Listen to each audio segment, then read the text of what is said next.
No, do it. Oh.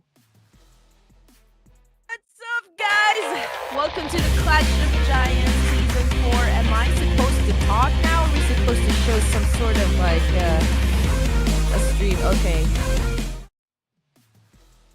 See? For the second time around, this is we're trying new stuff, right? We're just trying to mix things up. But hey, welcome to Clash of Giants Season 4 about Ruthless Hype Esports. We're back at it again, ladies and gents. I know it was an epic day yesterday. It was the perfect end game that we witnessed for the preliminary stage of a Group B. And it's going to happen again for today, Pika. And of course, we're not going to be starting the show if I'm not going to say my name and introduce your favorite casters. This is Red Queen, Yo Girl, and of course, together with a handsome fellow beside me, Pika Lozano. Well, yes, it's an understatement to say, ladies and gentlemen, that Group B gave us one heck of an ender for their preliminaries. But now it is an even playing field. We are starting from scratch here, folks. This is the playoffs. So yes, Red Queen, I am more than stoked to see what we have in store. This is not, and I repeat, this is not going to be pretty for our day one. Well, we really don't have any strong narrative just yet. We don't know what's going to happen for day number 1 or like which of the teams here is going to come off really strong, or which of the teams is going to be playing it a little passive for at least, day number 1. But the thing is, everyone's prepared, to go full-on war for day number 1 of the playoffs. I mean, things are getting serious, right? I mean, we are close to getting to the grand finals. But before we head on to the grand finals, we're going to see teams from Group A and Group B. Oh man, they're all together in just one lobby, PK. And you just know it's gonna be chaotic. Yeah, you know what? Apart from chaos, I feel that this is also gonna change the tides a little bit. You'll see what we mean, ladies and gentlemen. Simply because, again, the playing field and literally the battlefields won't be the same, Red, from how we felt and how we actually did that. From the qualifiers all the way to the preliminaries, it's not gonna be the same. A very small tweak, if I could say so myself, but I think it is gonna give our players, is gonna give our teams a little bit of I'd say breathing room when it comes to formulating their plans. But I don't think we need to recap anymore what went on during the preliminaries, because again, this is a clean slate, right? Our players are going to start from scratch. But what's not starting from scratch here, though, would be the way that our point system is. It is as we knew, Red Queen, from the very start. Oh, yeah, definitely. I mean, by now, you guys already know how this thing is going to go. What the teams need to do is just make sure that if they are going for the placement points, it needs to be from 1st down to 8, because those are the only places that will equate to a point for placement. So it is still, PUBG is still going to be about those elimination points. I know it's hard, but hey, it's the name of the game. Definitely so. And you know what, Red? I feel that some of our audiences were also overwhelmed by the schedule that we have, right? Because this is a long series, folks. But please calm down. We are already in our playoffs. So yeah, this is gonna be a few days here, all things considered, starting today, and we're gonna head to the grand finals where it all boils down to the best of the best, and that's gonna run not just until the end of April, but also early May. You can check your calendars here, folks, and please join us during these dates. We'd really appreciate that. Oh yeah, I mean, I just know that you guys are not gonna miss this for the world, because we have your favorite team. We have your Titans with you inside one lobby. And then again, playoffs. We are already at the playoffs, right? So it's $3,000 US.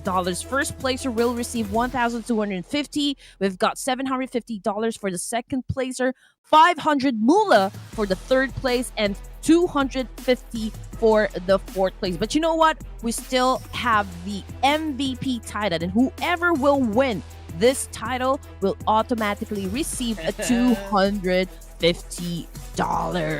And again, it goes without saying here, Red, why some of our players from the preliminaries all the way to now, right, they've been struggling, like working so hard just to be a contender and prove themselves worthy of being called the MVP. And for the grand finals, that price will basically be doubled. So you know what you gotta do, guys. You better lock and load, get those sites ready, and get shooting. Go the group division, ladies and gents. And again, playoffs gonna happen from April 14th down to May 3. So again, just like what my handsome partner just told you, mark your calendars because it's gonna be one heck of a show here. Group A, Group B, Group C. You can already see the lineup. Oh, so boy. man, it's I'm happy to see back again. We've got A1 TMT, of course, 4 Miracle Vibes, Pygmy. Oh my goodness! And you know what? Again, I'm still not over the fact, with what happened with HORAA Esports yesterday. I know that you guys down there in the comment section rejoicing, for HORAA. It was again an unbelievable fight. What HORAA did yesterday is just really, really amazing. Yeah, I for one am a huge fan of what they did. But again, this is a fresh start for our teams, right? I'll just be real about that. I am so excited to see who's gonna turn up and who's gonna shut up. That's Oh man, because that's the reality, right? Whatever happened during the preliminaries, well, we're gonna have to scrap that for now because again, you have a clean piece of paper right here, and you got to draw your own story. I just want to see how that's gonna go. As white as this shirt, maybe. So, having said that, just maybe they learned their lessons. And again, I did tease it earlier, folks. This is not the same field that we're gonna be playing at compared to the preliminaries. And you'll see what we're talking about in just a bit. Well, Group A had a 3-day break, right? So it was actually Group B that played 3 days straight. So I do hope they are warmed up, because I'm pretty sure that some of the teams coming from Group B will definitely bring in the same energy, the same power, the same tenacity back to the first day of the playoffs. And again, it's going to be a bumpy ride. It's expected because you need to be aggressive, from the get-go. You need to be able to invest a lot on those elimination points and build your foundation. But you know what? Let's introduce the teams that will officially play for the playoffs. And again, welcome back to BIGETRON, Red Aliens. We also got your world champs right here, IHC Esports. We've got HORAA Esports from Nepal, and of course, Hail Esports. And this is like you welcoming your old students or classmates. Whenever you see the names of these teams go up front once again, I'd say the same. Sem9, Team Flash, the MORPH. Oh man, okay, I gotta love that. Train to Kill. So it felt like forever, Red, that we haven't seen these teams, but it's only been days, right? So I don't know. Definitely. Here we go. Sem9, Team Flash, MORPH GPX, or is it the MORPH? Okay, so I think we go got with some MORPH regardless. Yeah. rebranding coming our way. And also, hey, P2K Esports, the Assassins, the Train to Kill guys. Alter Ego Ares, of course. These are names that we've been made familiar with for the longest time, folks. 4 Miracle Vibes, DRS Gaming, and the Xavier. If you guys have been following us since Group A, you know exactly what these players are more than capable of. And let's not forget, you see some of the teams here have more than 4 players, maybe even beyond 5. Simply put, we're going to be seeing probably a change of roster every now and then. Oh, yes. And again, I do love the fact that DRS is gonna come play for this evening because I'm curious to see just like how they're gonna battle it out with their former teammate, which is Rose. So yeah, that's one thing to watch out for. And again, we've got the awesome YOODO Alliance coming from Malaysia. We've got Team Secret, we've got Leo Esports. And for those of you asking, hey guys, is Aegon I8 gonna play? Yes, Aegon I8 is gonna play. And again, I'm looking at Crypto and Falak. Man, this duo is hard to put down inside a battlefield. True enough. Now, let's go with a couple of birds of prey. Here we have Talent Esports and Falcons Force, as well as A1 TMT. We also have Boom Esports here. So, if you're a fan of Boom, here they come. You know the rest of the saying, right? And we've also established many times that these players, these teams, they have their own shining moments. Speaking of shining moments, Vampire Esports, yes, you are seeing the entire roster as they are. We have Geek Fam, Tribe Ermacy, and Pygmy/Pygmy. Again, please correct me. I know the Sir Cloud is probably going to be watching right now. He's gonna bonk me really soon. Yeah, definitely. But you know what? It was, Pygmy, one of the interesting teams, to come play for Group A for the preliminary stage. So I do wonder how well they're going to be performing for us now that we are already at the playoffs stage. And there's been a change when it comes to the map sequence, right? So we're not gonna start things off in Sandhawk this time. There's no jungle. There's no rumble in the jungle for the playoffs, I guess. So it's just ERANGEL and Miramar. Ooh, interesting, man. Oh, this is the refresher I was talking about, Red. The alternating, I'd say, sequence that we have for our maps right here. This is gonna shake them up a little bit because imagine how many weeks were you used to doing so, right? That's pretty intense. And now you have to go between El Clasico and El Nino, to say the least, right? So that's gonna be a problem for our teams, but. I think they're gonna have to solve that on their own. Group A, this is it, ladies and gentlemen. This will be today. I feel this is for the entirety of today. Group A and Group B. We already mentioned that for you. Take a look. Yeah, and again, Alter Ego Airs for Miracle Vibes. We've got HORAA BTR, man. Again, the lobby is pretty stacked right now. We've got the monsters, right, of Southeast Asia and South Asia. So you just know that day number one is gonna be hella interesting, right? So again, I do hope that you have your favorite snacks with you because I don't think you guys are gonna be standing up anytime soon. I mean, you're probably gonna be sitting there from the first match down to the sixth match today. No standing up, ladies and gents. Oh man, and I'll be real. It's been a real pleasure, ladies and gentlemen, to be here to do the commentary for you for our playoffs. But of course, it's an even bigger honor that now we are announcing. Hopefully, I'm reading this right. Eneba.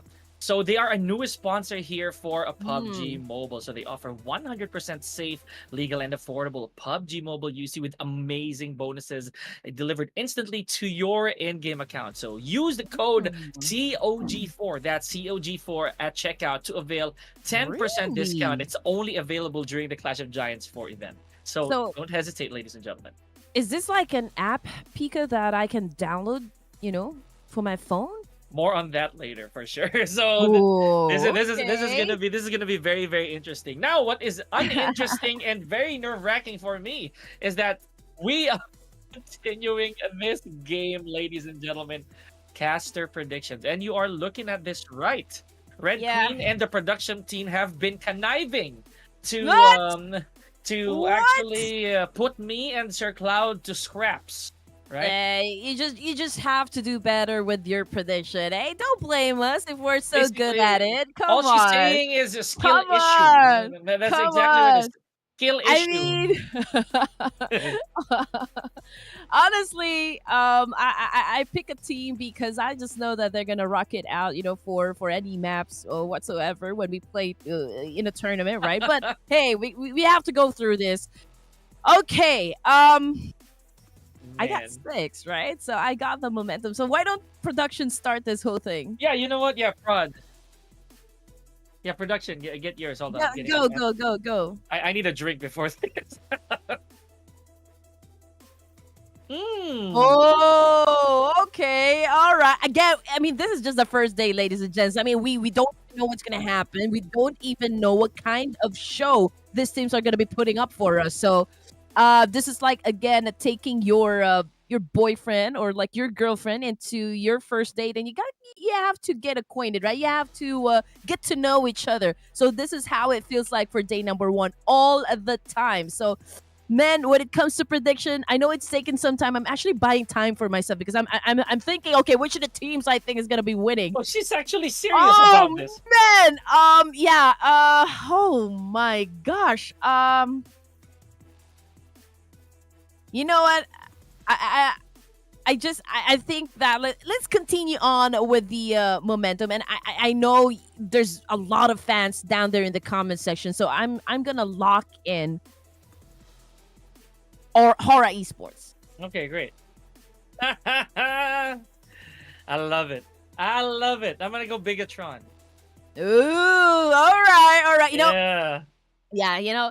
BIGETRON Red Aliens, they haven't been really super aggressive, right, during their moments, but they have been keeping it steady as well. I think the formula is also working out, and it's an effective formula for BIGETRON Red Aliens. So let's see what's going to happen, because during the preliminary stage, they didn't really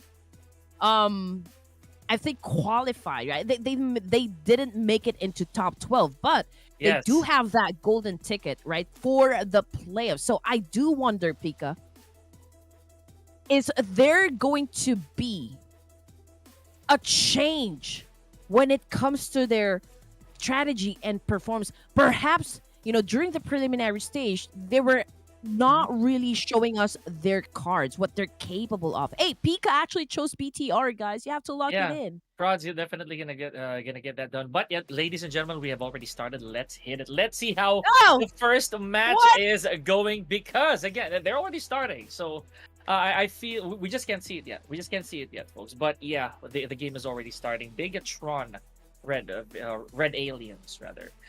There's a reason why I'm picking them, and you just mentioned majority of it, right? I feel that because of the second shot at redemption that they got, they're probably either regrouped, refreshed, or rejuvenated. I'm just not so sure. I'm just not so sure what the plan is. But there's my point. I gotta be honest here, and I just want to call it as it is. We don't want to sugarcoat anything, right? But BTR, come on. Satar and Lapar, right? This is an amazing duo.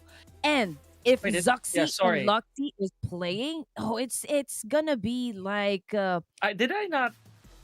Yeah, I did. Peak actually went for BTR. I went for a while ago, like an hour ago. Right. So getting back to what we were discussing, it's an amazing lineup. It's fire. It was Zuxi, Luxy, Satar, Lapar. Man, I just know what they can do, right? I just know what they are capable of in terms of like showcasing their skills and their talents in eliminating their enemies inside any map.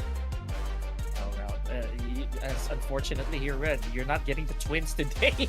But I think that's also a bigger question for me as I pick them, ladies and gents. Oh wow! Okay. Barely.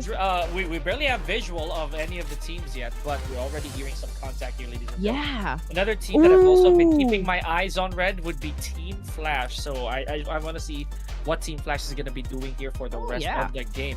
Here we go. HORAA, this is you. This is you, Red. Let's go. And you know what? Check it out. We already have one elimination. Looks like your boys from Team Flash got their member picked off by HORAA Esports, and there you go. But this is a massive counter now coming from Quan of Team Flash, because he was able to shut down Sky. Not sure though if they were able to really kick him out of the game just yet. But check it out. Aegon I8, 4 Miracle Vibes having a conflict inside the military Sosnovka military base. This is going to be a problem on the side of production as well, because 4 Miracle Vibes right here is being handed their just desserts here. Okay, so HORAA as well, they have their hands full. We have Team Flash. As I did mention, they're not the team that I voted for, but I'm really keeping tabs on them. Not looking very healthy though. Look at what Malik is actually doing. I mean, he's like a spider. Okay, here comes a 2v1. Here comes a 2v1. Malik goes down, but Gosu unfortunately got shut down by none other than the famous CR7, ladies and gentlemen. And at the beginning of the match, we've got HORAA Esports gaining 4 elimination points. So I guess that's a strong start. That's a pretty good beginning right there for HORAA. Although unfortunately they lost one member of their team, but then again, it's still pretty doable. I mean, we're talking about 3 more members, so let's see what's going to happen or how long they will last the game. And as I was saying a while ago, it's 4 Miracle Vibes as well as Aegon I8 down there in military base. So let's see who actually survived, or like which team just got sent back to the lobby. Okay, so anybody, once again, a gentle reminder, ladies and gentlemen, if you want to get the best deals out of your top ups, you can use the code COG4 and get 10% off of your top up. And again, this only happens here at a COG4. So don't wait. This is a chance that you do not want to miss, ladies and gents. Okay, Oh get the no. circle, man. This is not pretty because again, the military base, it's looking quite free, at least for Team Secret and Aegon I8. But you know what that means? They're gonna have a lot of company moving back in.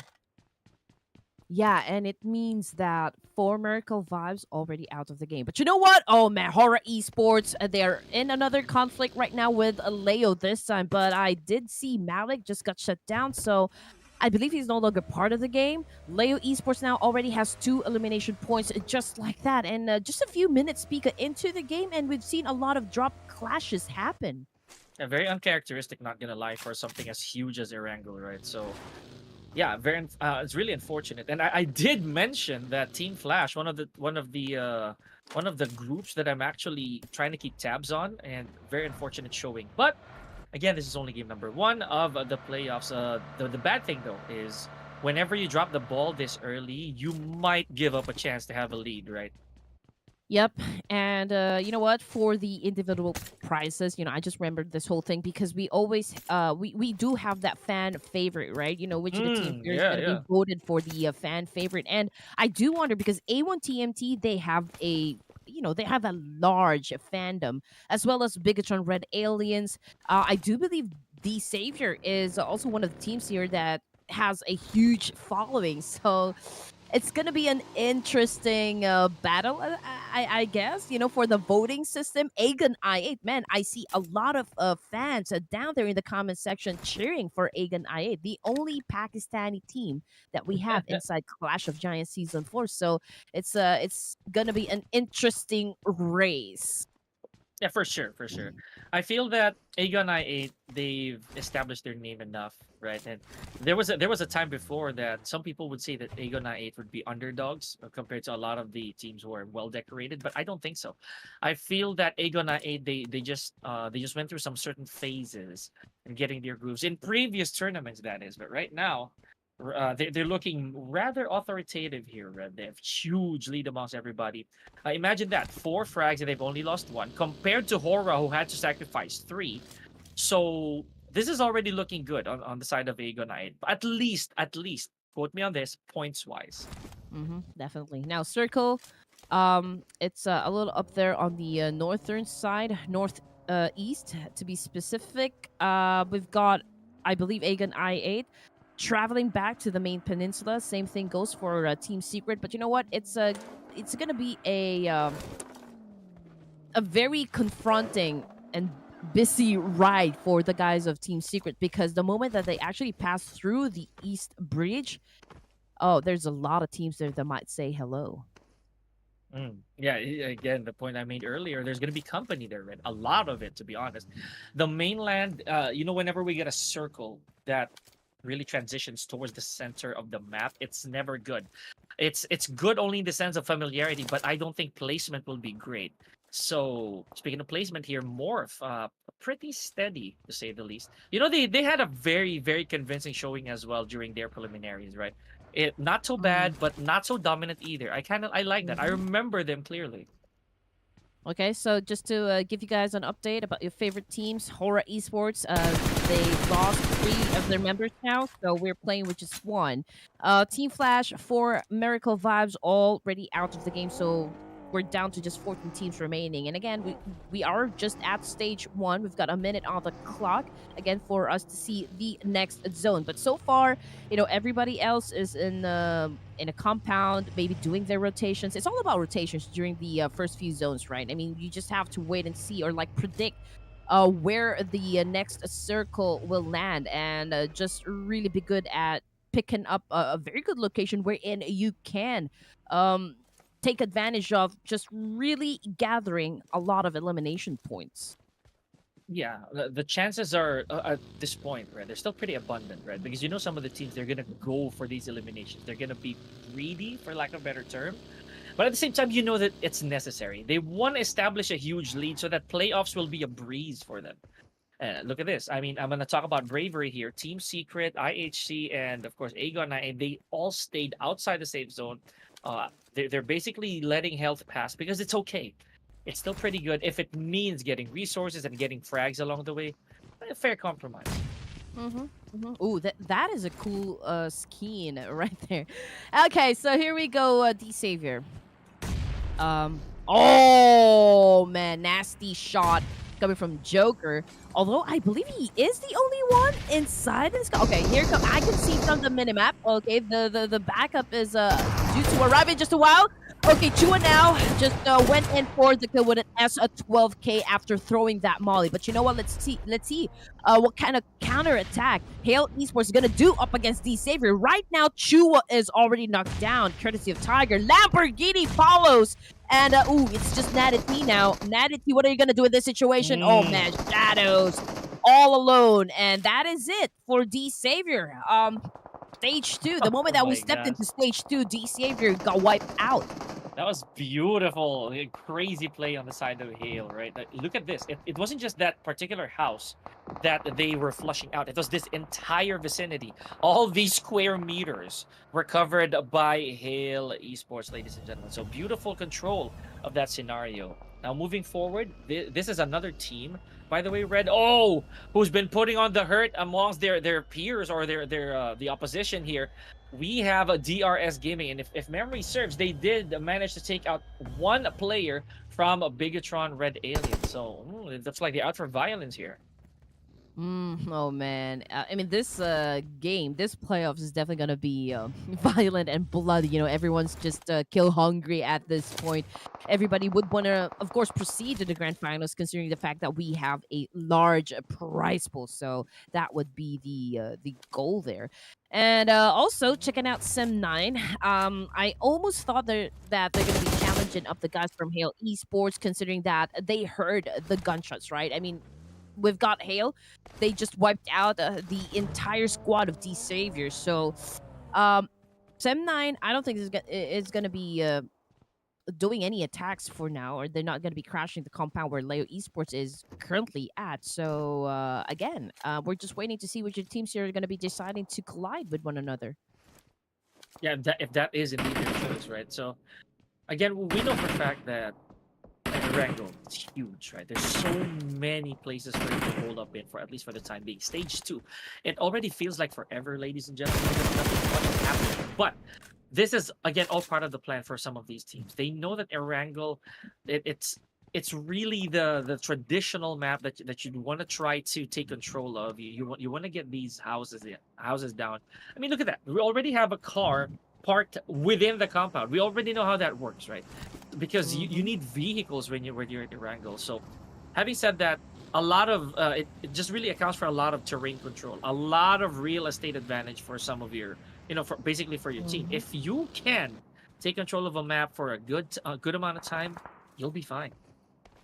Yeah, but for now, Stage 2, everyone else is just really, really trying to read everyone. Knowledge will always be power. So for now, day number 1 is information gameplay, right? So if you can already predict the movements of your enemies, I think that would be good for you. You just have to be, really outwit or like outsmart. It's not just all mechanical skills. It's not just all about the gunfights. It's also about just really coming up with the most effective strategy to actually shut down players without losing any members of your team. So that means you should know how to pick your battles. You should know when to engage and when to back away. And we're definitely going to be seeing a lot of that happen for day number 1. But just look at what High Bay is doing. This is High, by the way, if you guys are wondering. He is on prone right now, pretty close with the world champs right here, IHC. But he's not doing any attacks just yet, but I know he's well prepared. I mean, he's definitely gonna bite. Oh, okay, now compromised. Oh man, what are you gonna do right now, UI? Wow. Okay, talk about jump scares, ladies and gentlemen, because that right there was really too close to call. So UI barely getting out of harm's way, but we're gonna check on that a little later on. Well, I was holding my breath the whole time as well, Red. So that right there, it's not good for those with a faint heart. Not gonna Oh lie. yeah. World champs though yet to inflict serious damage on any other team here. Ooh. Just a bit of action. I would say IHC. They're also taking their time. They don't really overextend at this point. HORAA, however, also them, but they're with a good standing at the least. No. They've got 4 eliminations prior to their exile. So look at this. Good start. Beside Ruthless, I believe that he took for one frag. Maybe just baiting the rest of Sem9 to come pick up Yuhai. You know, I see living up to their reputation as the world champs, right? I mean, they're flexing muscle here up against them 9. Godless, this is amazing free fire, right? He is anticipating like from which corner of the house would that player pick, and he knows where to point his gun at. And just look at that, Sem9, we already have one player who's currently knocked down, and Brian, of course, would love to save his teammate here, but it's gonna be a difficult pickup here. I mean, one nade can actually get them both. Yeah, worse. So look at this. They're right next to a couple vehicles here. So that could be disastrous if one of them blows up, right? That loader cover.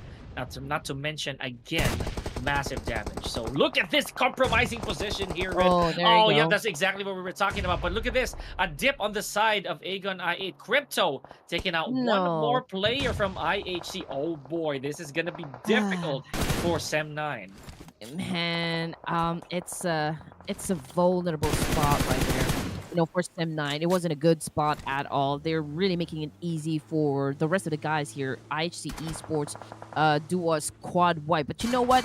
IHC, they haven't been lucky as well because, I mean, Sem9 still trying to clap back, right? But they are pretty surrounded as well by other teams. So this is a pretty exposed place. And, well, again, this is a good thing, though, for the side of Sem9, Pika. I mean, they survived the clash, and now they have the chance to keep all of their players. Oh, yeah, you know, talk about clapback. Oh, my goodness, I cannot believe my eyes. IHC, originally the aggressor upon Sem9, but still the first to get eliminated. Now, I think we are going to divert our attention here, Red, regarding the teams who are going at it. T2K, already with a couple eliminations here, and 2 men down. They need to honestly to patch themselves up because I'm pretty sure they're gonna have a lot of company underway. My boys here from BIGETRON Red Aliens, though, they've been moving quite comfortably even without Satar. So I just really don't know what their plan is gonna be here. We're already at stage 4, Red. I mean, nobody knows what they're gonna do exactly. I mean, this is more of like the exploratory stage, right? This is the experimental stage for a lot of teams here. I do wonder if the teams here also thinks of like, okay, which of these amazing players gonna be super aggressive, you know, in building their foundation, at least for day number 1 of the playoffs. But again, there's a lot of question to ask. But again, we just have to wait and see how this first match is gonna end up. Okay, so yeah, that's also kind of baffling to me. And some of these teams are equally distributing offense and defense, right? So this is again a bit of a confusion for me. I am left without full commitment on what the turnout's gonna be. However, Alter Ego and Wow, Red, they're really pushing buttons here. I'd say the same with MORPH, but again, bad call right there on the side of MORPH being the 10th eliminated team, or rather the 6th eliminated team so far.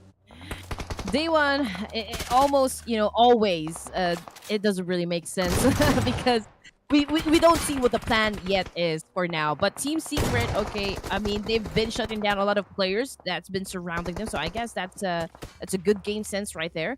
Sem9, 5 elimination points, not bad at all, although 2 of their players are currently knocked down, but Brian, as you can see, he is already being picked up by High Bay in this situation. But as for the side of YOODO Alliance, 3 of them already out of the game, so we only have a lone wolf there. Would Team Secret, though, challenge them up and really score this point? Yeah, we're about to enter, speaking of points right there, Red, we're about to enter placement point territory here. Just one more team eliminated and everybody can get their just rewards for surviving and making it to our top 8. Now, I feel that, yes, there it is. It is YOODO Alliance who became the weakest link, unable to enter our top 8. So, folks, Sem9, I cannot believe my eyes, Red. A while ago, they were the victims, but now they are predators. Yeah, I mean, honestly, it was pretty amazing that they survived a clash up against IHC Yes. because IHC a while ago had the higher ground advantage, right? But Sem9, I mean, they're pretty good, I guess, with how they establish their communication, how they process the information, and how they approach that engagement with IHC, hence winning the fight. But you know what? Stage 5, and we're already down to 18 remaining. So this is pretty intense. We did expect a lot of action, but yeah, and these teams are not disappointing us. And this is really early for for an ERANGEL top 8, folks. Usually it'll be what, stage 6, maybe even 7 before the top 8 happens. On average, that is. Simply because, again, the stage is huge. The map is massive. But as we did mention earlier, this is only day 1. So pretty much trial and error phase for a lot of our teams, right? Team Secret, though, I believe 50-50 on that one, having lost 2 players already. Oh man, here we go. Brian cooking up that nade. He's getting to, to throw that one inside that mushroom house where Team Secret is currently staying at. But he seems to not to hit his target just yet, Pika. He's struggling a bit. But 6 elimination points for Sem9, man. This is a pretty decent number here. Oh yeah, above decent for our game number 1. So with 7 more teams, folks, look at this from the perspective of Brian. He does have information, a team secret, or a team again. Probably doesn't know exactly who it is. He knows because of those hit marks, he can keep teeing off. But yeah, a little too greedy here on the side of Sem9. There goes Yuhai, care of Namcute. Okay, here we go. But Brian already cooking up that nade. Oh, but oh man, he gets spotted by XMPL of DRS. Man, this is now a 3-way battle, ladies and gentlemen. And Sem9 seems to have found a lucky something here because they keep on surviving a lot of clashes. Yeah, very, very strange, honestly, in a good way.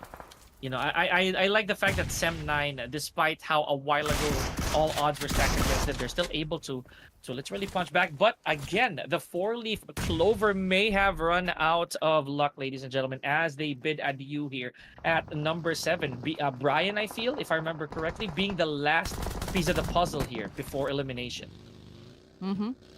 All right, DRS Gaming, Snorlax is sleeping somewhere. Don't know if he can still get picked up in this situation, but I mean, stage 5 is pretty. I mean, it's a small circle now, and there you go. I mean, Lapar just made sure that a Snorlax, you're not gonna come back. You know, this is the end of the line for you. And on your screen, ladies and gents, it's a DRS, the real soldiers versus BIGETRON Red Aliens. We've got Zoxy, Lapar on the front line here, and they just popped off a lot of smoke, right? So we don't see a lot of visuals just yet coming from the side of BTR. But you know what Killer Whitey is doing? He is actually scouting the places, just checking out, okay, where are you guys? And probably reporting that back to the rest of the team too, as to where they should throw the nades. Yeah, was I wrong? Okay, there. I was about to say that I think Lapar hasn't been eliminated yet. Oh, but this is not looking good for the boys of BTR. They are getting flushed out here by DRS. It is red on red with 5 eliminations already. We did not hear the anxiety-inducing music, ladies and gentlemen, but it's absolutely fine. The hairs on the back of my head can stay steady for a little bit. It is up to GenFoz now to try and bounce back for the Red Ale. Now that we are down to the 5 teams are remaining, adrenaline is at an all-time high. Okay, so yeah, BTR already out of the game. I mean, they're left with just 1 player, so it's really pretty hard to clutch back. Now here comes Leo Esports, just throwing a lot of nades up against. These are the guys coming from Alter Ego Eras. Okay, so 4 elimination points for the side of Leo. Pretty aggressive. Okay, not the kind of Leo Esports that we've seen during the preliminary stage. So I guess there would be, you know, some sort of alteration when it comes to their gameplay at, for day number 1, which is amazing. So yeah, having seen all the smoke, Red, I feel that there's already a bit of information going on between these two. I know for a fact that Alter Ego will need to be very, very careful here, because looking at this particular spot that they are gonna get pinched if they're not careful. But look at this, bit of an exchange. Care of Hans got himself one. That's Ryu or Wayu Sinsat, if I can read that properly. So, but you know what? I feel I'm gonna take that back. It looks like Leo Esports has a bit of a problem here. If they get triple teamed by the rest of these contenders that we have here, it's not gonna be pretty. Yeah, honestly, Alter Ego Airs is not in the best of spots as well. But DRS Gaming, they're in a bit of a pickle here because we've got, again, one casualty and one player currently bleeding out. But Hale Esports continues to dominate DRS Gaming by throwing a lot of nades. But you know what, XMPL, man, he's just making sure that, you know, he keeps Hale Esports at bay. I mean, he just have to maintain that distance, right? While his team recuperates in this situation. And there's really not a lot of time to recuperate now, Red. We're down to our top 3. So whoever's wounded here, ladies and gentlemen, it is literally do or die, right? It's either you get the revive or you just give your last win for some of our players. Now, Leo Esports, however, I'm really impressed so far here, Red, because the way that they're handling things. But they just allow the rest of the teams to also duke it out, and they could pick up the pieces from here. Yeah, I mean, it's already getting pretty intense. I know nothing makes sense, you know, for at least our match number 1. There were a lot of teams that we did expect that it's going to be aggressive, but, you know, it's a different gameplay that they're showing us. But at the end of it all, it was Leo Esports that emerged victorious for our first ERANGEL this evening, ladies and gentlemen. So, man, that was a heavy start for the guys of Leo Esports, and this team coming from Nepal is just waving their flag and banging on their chest to make their presence felt and to let everybody know that, hey, we are in it to win it.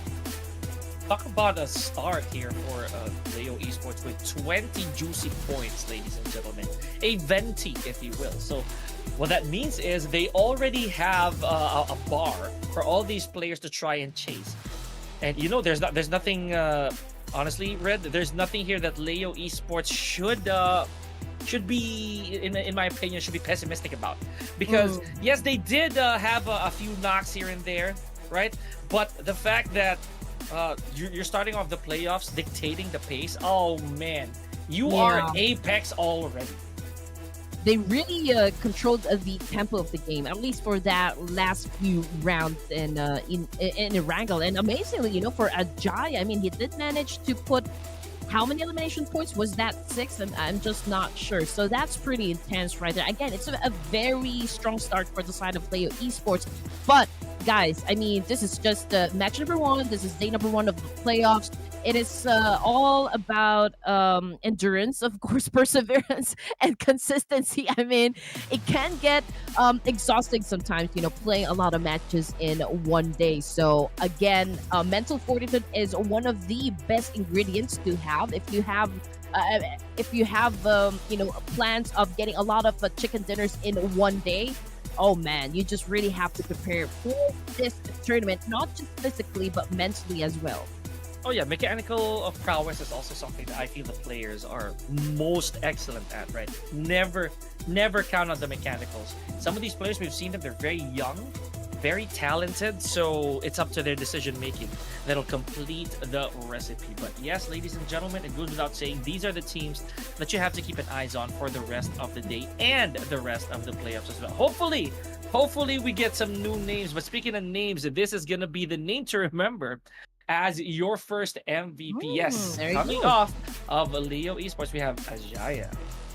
Yeah, and this is gonna be interesting, Pika. Again, most of the teams here, they don't want to show their cards to get, you know, they're playing it low key. I expect. So it's again for the first winner, Leo Esports. But what makes the day number 1 very interesting is the fact that, you know, with the map sequence that we have, no team will be able to have some sort of momentum going for them, because after ERANGEL, we're gonna jump into Miramar and then back to ERANGEL. So the alteration is quite complicated. Yeah, that is, of course, the tease that I mentioned as well, folks. These teams, they're going to have to adjust on the fly every single time. So, coming off of Erangel, then we're going to go straight to Miramar. Not that it hasn't been done before.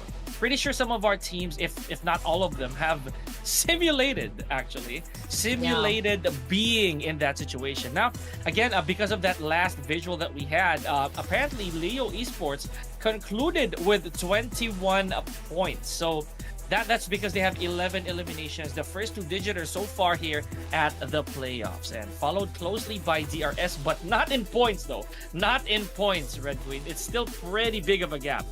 Yeah, and you know what? This team's already faced off with one another a lot of times now. I mean, these are the same teams, the same names that we see all the time, not just in the off-season tournament, but also in the official tournaments of PUBG.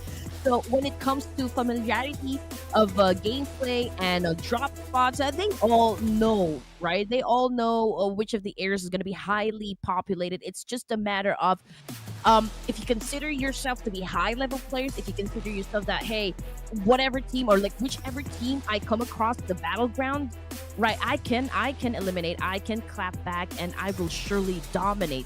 But check it out, the stats speak. 230 throwables used for the first match this evening, and that is just oh man, totally amazing. Tip of the iceberg, to say the least, there, Red Queen, because we know for a fact a lot of our teams are gonna do way better than they are now. I know they're gonna try to break these records as well. This is only the start of the playoffs. So as much a bloodbath as it is, folks, you ain't seen nothing yet. But of course, that's how we roll. That's how we begin things. Of course, one more hurrah before we go to break is our thank you to our newest partner here, UC. So this is for you guys who really think about your top-ups. Please do. This discount is only available here for Clash of Giants Season 4. So again, this is only the start, folks. Clash of Giants playoffs just beginning here. Pika and Red Queen will be back after this short break.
Well, that's a way to start our Clash of Giants Season 4 playoffs with Leo Esports taking the winner chicken dinner with authority. My name is Pika, joined by Red Queen. And yes, we are headed straight to Miramar. No, you do not have to wait for the final 2 maps. We are really going to Miramar already. You know what? This is not even the real action just yet, Pika. I mean, this is just day number 1, the playoffs, and everyone's just excited. Okay, how are their favorite teams gonna do, right? For day number 1. And again, nobody would want to reveal their cards just yet. You know, I do know for a fact that all of this team, they have a lot of tricks up in their sleeves, right? Mhm. And again, you know, I see a lot of you, I see a lot of fans down there in the comment section that has been talking about, you know, this famous guy from HORAA Esports, CR7. I heard that this guy is the most popular guy, right? The most popular streamer they have in Nepal. So, hey CR7, I see you. Hi, hello.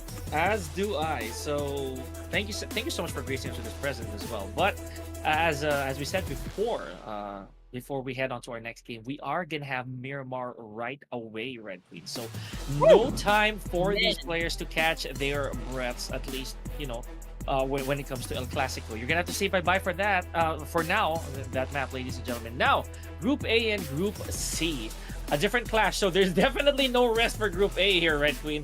I am pretty sure that they're gonna have to patch up themselves real quick because Group C is another set of beasts. This is hard, you know.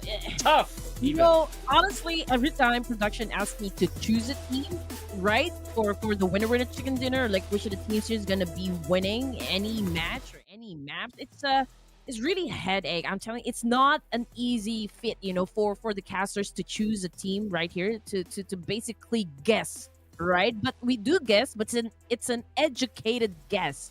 We are basing our guesses on the kind of performance that these teams are showing us. And right now, it is really hard, Pika, because again, this is just day number 1. But you know what? We've got Eneba right here, or is it Eneba? I do hope I'm saying it right, Eneba, right? And this is, I think, where we should get our uses. If in case you guys are eyeing for a great skin, of if you want to buy something from inside PUBG Mobile, I think Pika is the guy right here that knows more about Eneba. Well, yeah, it's available worldwide to begin with. We have multiple payment options, ladies and gentlemen. For those of you who want to top up and get affordable discounts, really good deal. Safe, by the way. I know some of you are doubting about the safety of your top-ups. Yes, Eneba definitely offers that, legal and affordable. So you're only going to get discounts for COG4 for Clash of Giants. It goes without saying. So don't delay, ladies and gentlemen. Get it now. So when it comes to predictions, here I go again. You know, this time I'm really locking it in first. I want to do this. I want to draw first blood for Vampire Esports. Oh, okay. Yes. Great choice. Great choice. Not gonna lie there. Yeah. You're sticking with your boys. All right. Course, and okay, so you know what? At least for this round, it's Miramar, right? And this is the first time this team's gonna be, you know, playing for this day. So I'm gonna go with Falcon this time. Falcon's Force. Oh, gotta love it. We're taking flight here, folks. We got the vampires, we got the bats and the falcons over here. I'm pretty sure production will most likely pick someone who is terrestrial, from the land. Let me see. Yeah, let us see. Okay. Oh, okay. So what? Oh, HORAA. All right. Okay. Cool. We understand that. We understand your choice. But you know what? Okay. I've seen you guys. You have been making a lot of noise down there in the comment section, and I saw one comment. I don't know if this is true or how accurate this is, but I saw a comment that said it was Falak's birthday. Perhaps that was last week. So if it was your birthday, Falak, a player coming from Aegon I8, belated happy birthday to you, and more power, more success. I hope that you really make it big in the PUBG Mobile world. Yeah, from all of us here at Clash of Giants, not just the production, not just us the casters, but of course your contenders as well. We're giving you the happiest birthday. More games to come, for us here at the desk. More games to come. Yes, of course. More dinners, right? More dinners. Hopefully you enjoyed yours. But yeah, speaking of games, here we go, ladies and gentlemen. Miramar, as early as match number 2, Red Queen. I'm going to have to get used to that, though. All right, here we go. The biggest map that we have is now on your screen, ladies and gents, and we are waiting to get called because we are waiting to board the plane, guys, and head on to the barren desert that is Miramar.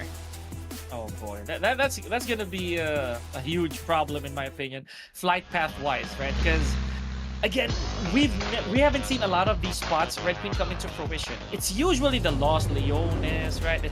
And you know what? I'm not even gonna stray far from that, right? It's always Lost Leones. For the most part, it's Milta Power even. But I mean, that's not even that's not even uncommon anymore. That's basically template at this point. So, or Impala rather. I'm gonna go to Impala for that one. Sorry. So I feel that these are just some of the usual spots that we've been seeing. And if you recall, the ladies from the preliminaries, I believe that was Dewa. They have a weird, peculiar choice when it comes to drops. Some of them actually go to Valle del Mar. I'd say the same for Vampire Esports. They tend to drop there a lot.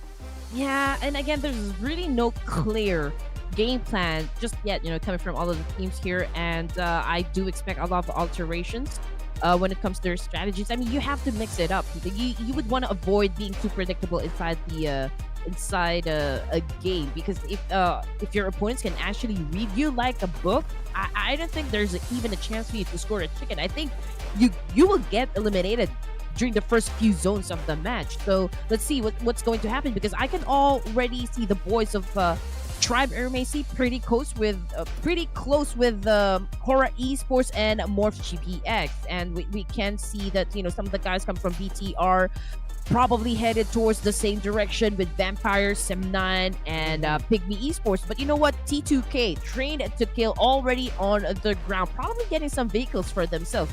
As for the initial circle, man, Oh boy. Impala seems to be the focal point for this one. You know what? That's still like literally a jog away from Los Leones, Red. So it's still that. It's still the usual trajectory of the circle. But again, we take what we can, right? So a lot of No way! here. No, right out of the sky. Team Flash probably has a times 15 scope for you to be able to go for that attempt, and with an AKM of all things. Okay, out for the hunt. The Falcons, Red. Oh my God! Oh! Right out of the sky. I'm not even kidding. That's tough right there. I mean, talk about being aggressive. I mean, while up there in the air, they're just, they keep on firing at Falcons. And just look at that. Batman being super aggressive as well. I mean, they would want to let go of this opportunity. Of course, as you all know, Falcons just dropped and they don't even have any weapons just yet. So it's going to be an interesting fight between these two teams. Now, it's going to be more interesting if Falcons, win this one up against Team Flash, because Corn T already out of the game, Pika. So Team Flash technically playing with just 3 players. Yeah, again, this is a bit of a statement that I feel that Team Flash is trying to make. Not only did they started shooting Falcon's force off, off of their parachutes, right? Fresh off the drop, they were already teamed off. But they chased them down, Red. They actually went to the spot where Falcon force is, and here it is. Gosu have a little bit of vengeance here.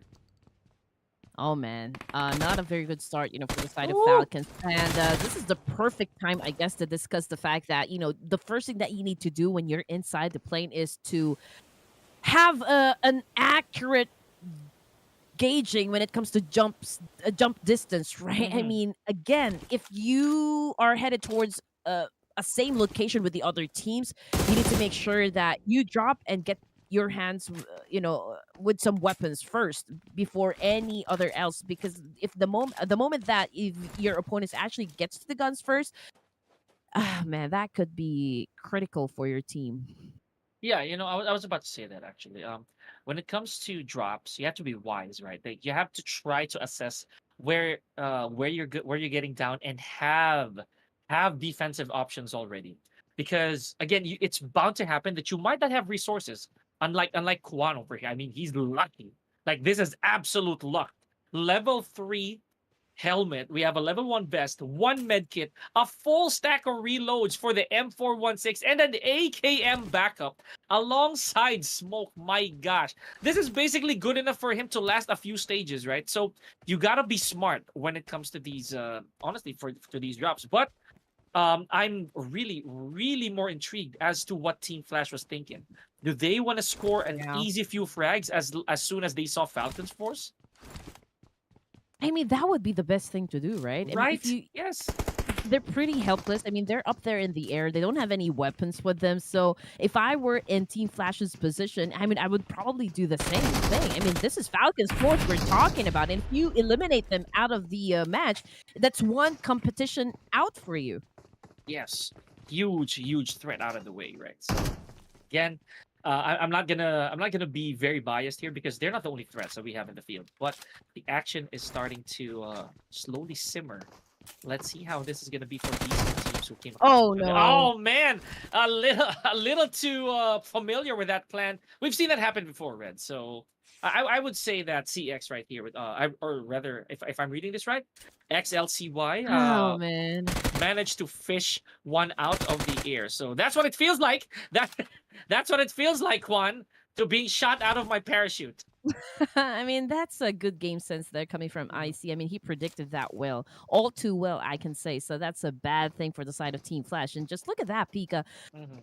Obviously, they had all the advantage, right? Just a while ago, but just look how quick the response is and the reflex is coming from Falcons. I mean, game says mechanical skills, everything else in between.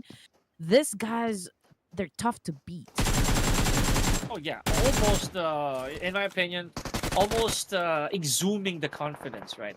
Like it drips from these players. But Batman, it's this guy right here who I Yeah. am uber impressed at, Fred. He literally went guns blazing towards Falcon, and now he's not leaving until he gets the job done.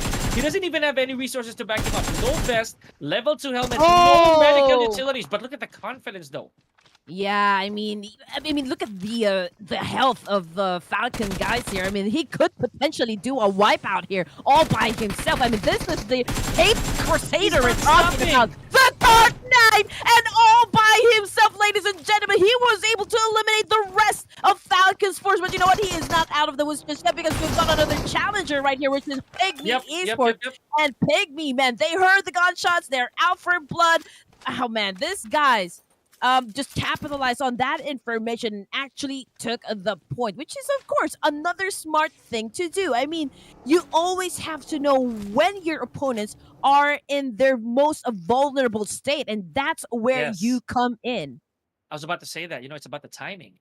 So with a Pygmy doing that particular flush, Wickwalk specifically, and Tenny, they were able to best the remainders of that clash, of the remainders of that predicament between Falcon and Team Flash. I love it. I love it. Now, if we're going to talk about timing, is this the perfect time for Sem9 to try and flush out a BTR? I'm not really so sure if they actually have information here, but being out here in the open, right, with little to no resources, at least some of them. Oh no, here we go, contact.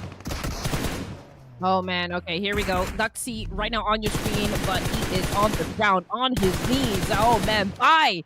BIGETRON Red Alias, that is Satar right there with a rapid spray up against Sem9. Whew, okay, but you know what? Luxie already out of the game, so that was unfortunate right there for the side of BTR, but the fight continues on between these two teams. Sem9, it's the same thing. Dep also out of the game, but these two teams, they're out of the zone. I mean, and you know how hard it is to actually get inside the circle and playing outside of the zone. It chips away your life, and you don't want to do that. Yeah, even though it's early, right? Because again, resources are not very abundant just yet. Now, interestingly enough, Hail Esports, some of the teams, right, or some of the players, who actually capitalize on the early stages of the blue zone. They don't want to get caught.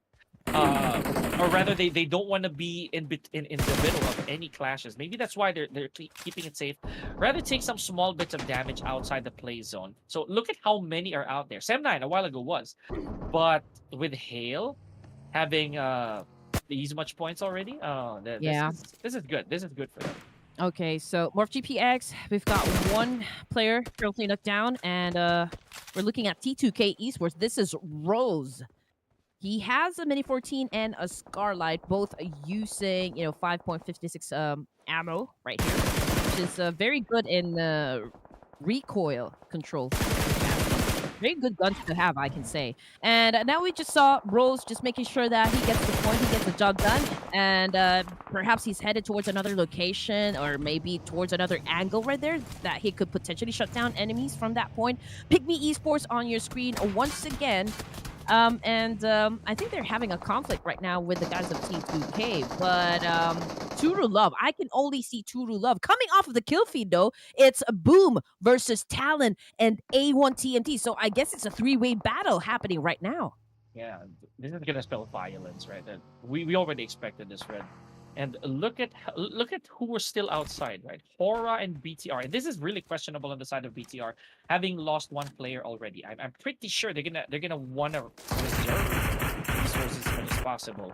But again, it's their choice. We're gonna wait for how that turns out a little later on. IHC though, good retribution in my opinion, because a while ago, I think they played a little too risky, Red.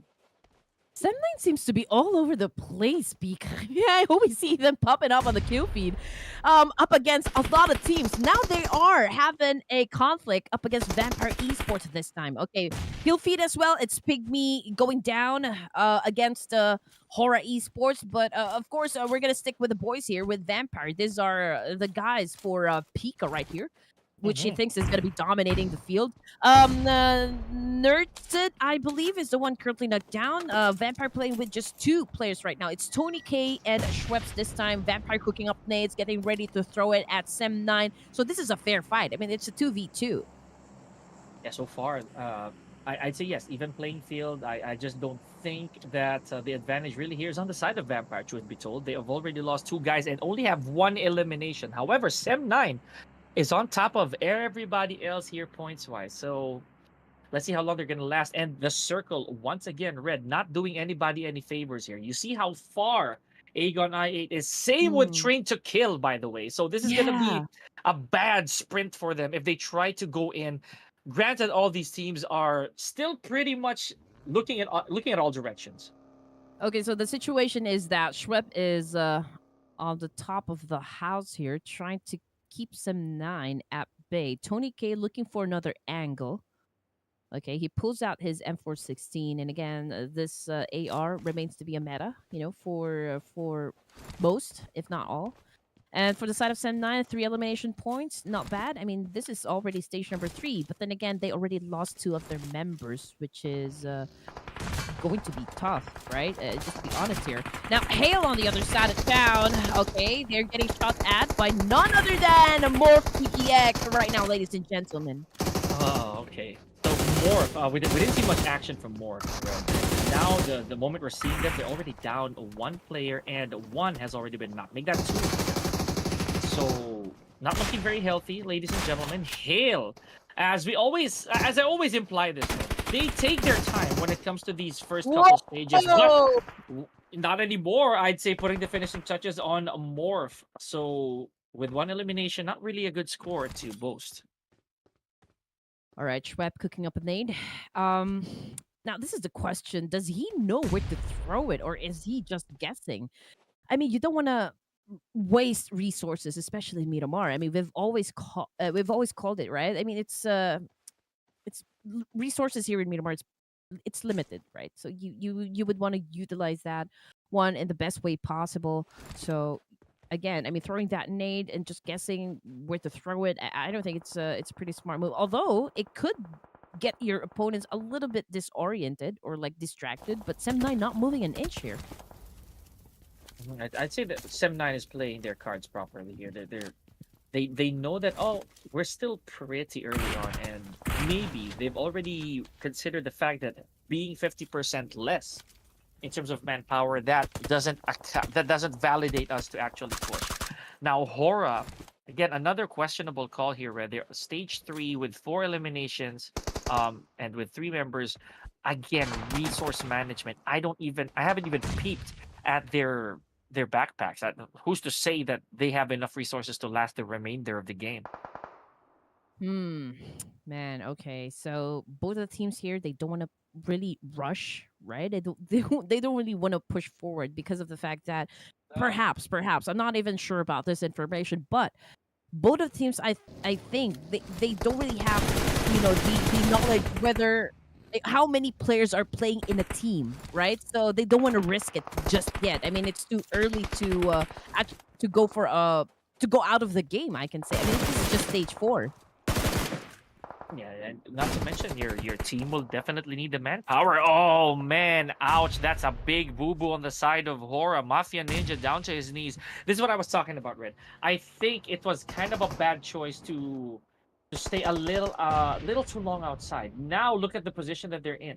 They're being cornered by a train. No. Despite the fact that they do Yeah. have some eliminations, right? But in terms of positioning, I don't think this is the best. Yeah, there's a huge pressure on their shoulders. Not gonna lie here. I mean, here comes T2K now. The There, charge. that's what we're talking about. Yep. They are a little bit sandwiched, right? Because there's BTR right behind them, Yes. so it Thank wasn't you. really a very good spot at all. Yeah, for sure. And again, that's what kind of confused me. Why are they still outside at this point, of the game? Because stage 4 or stage 3, stage 4, there's still a bit of an incubation period when it comes to trying to find a sweet spot to weather out the rest of these stages. Now, we haven't entered basically top 8 territory yet, Red. So I know that these teams, they're trying to play smart here, but one player who got a really, really good shot out of that, basically from IHC. Yeah.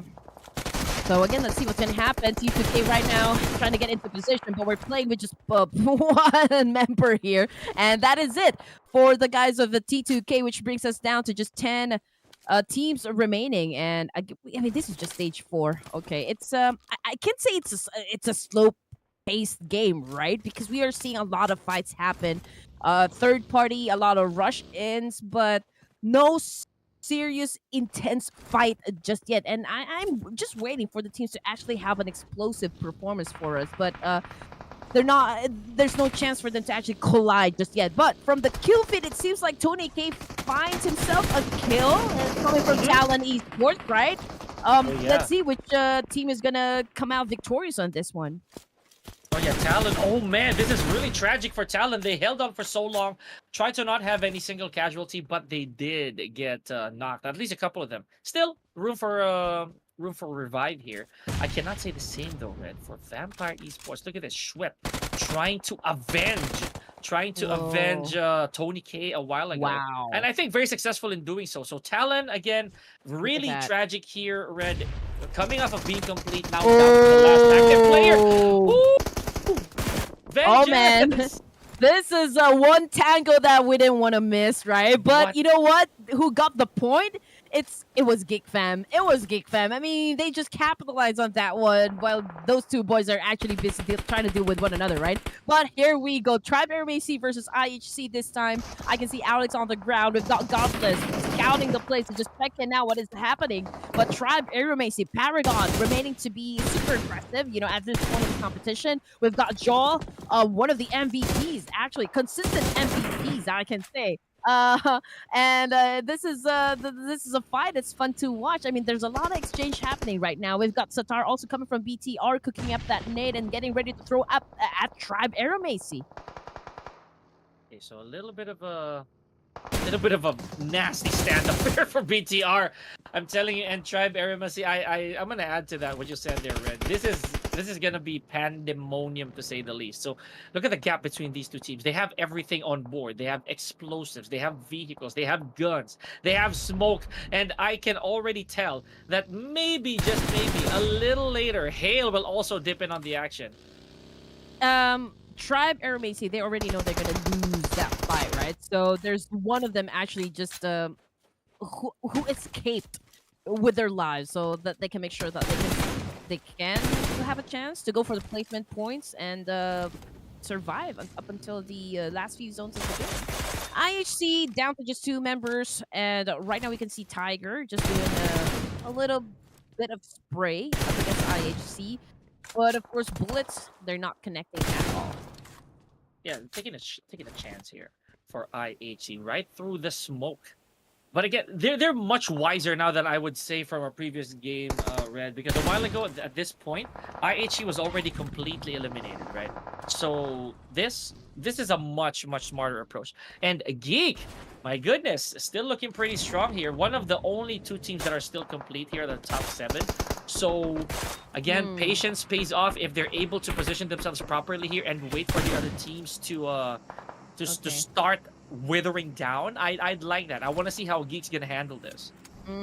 So this is fun. A1 TMT Esports still has a complete set of players, and we are already at stage 5. Again, there's a huge potential, I'm telling you, coming from this lineup alone, Pika. I mean, I'm interested to see if A1 TMT can really dominate Clash of Giants Season 4. I mean, this is an amazing roster right here. And speaking of, I mean, this is a good position to have as well. I mean, they have 2 teams in their line of sight, and they're just really waiting for that right opportunity to fire those shots and get the points. Yeah. Let's talk about tactical. Yeah, they can stay here for a while up until the safe zone starts to shrink. Right, I like this. I like where A1 TMT is personally, but again, it doesn't really equate to a lot of placement points. Let's see if they're gonna play. They're gonna play crocodile here. Just go for an ambush. Sem 9, however, we have Brian and Kenny. I don't know where Kenny is. Okay, so let's check out where Kenny. Oh, there, not so far away. Probably just waiting for anybody suspecting to probably come his way. Again, this is what we're talking about, Red. People have to be intelligent after stage 4. Yes, and honestly, there are some people who think that these are just like mobile games. These are just like video games. It's all about mechanical skills. What they don't understand is like how hard it is to come up with the, with the plan here on actually dominating every fight. I mean, you have to have big brains, right, to have an effective strategy. Considering that you're going up against some of the big names here. I mean, big guys who earns thousands of dollars. Yeah, true enough. I like that. There's I like a lot that. at stake, honestly. Yeah. Honestly, like it's life changing to some players, right? So we gotta account for that. So, I mean, prizes aside, folks. Of course, we're gonna go with the glory here, right? For some of our players. Again, I will not say anything about A1 TMT because so far they are at a pretty good spot. Yes, and all fights happening at the edge of the zone here. Nobody wants to actually get into the middle, which is a smart move. I mean, you have to always take advantage of the high ground, right? You have to have a very good vantage point. Satar, on the other hand, just got shut down by damn root of Geek. We don't know exactly the position. Okay, so there is that distance, Pika. Okay, even though one of the players from BTR was shut down, right? But we have that distance, so there's still time for that pickup. Yeah, a little bit, right? You could probably try, but at this point, yeah, I don't think time is their buddy.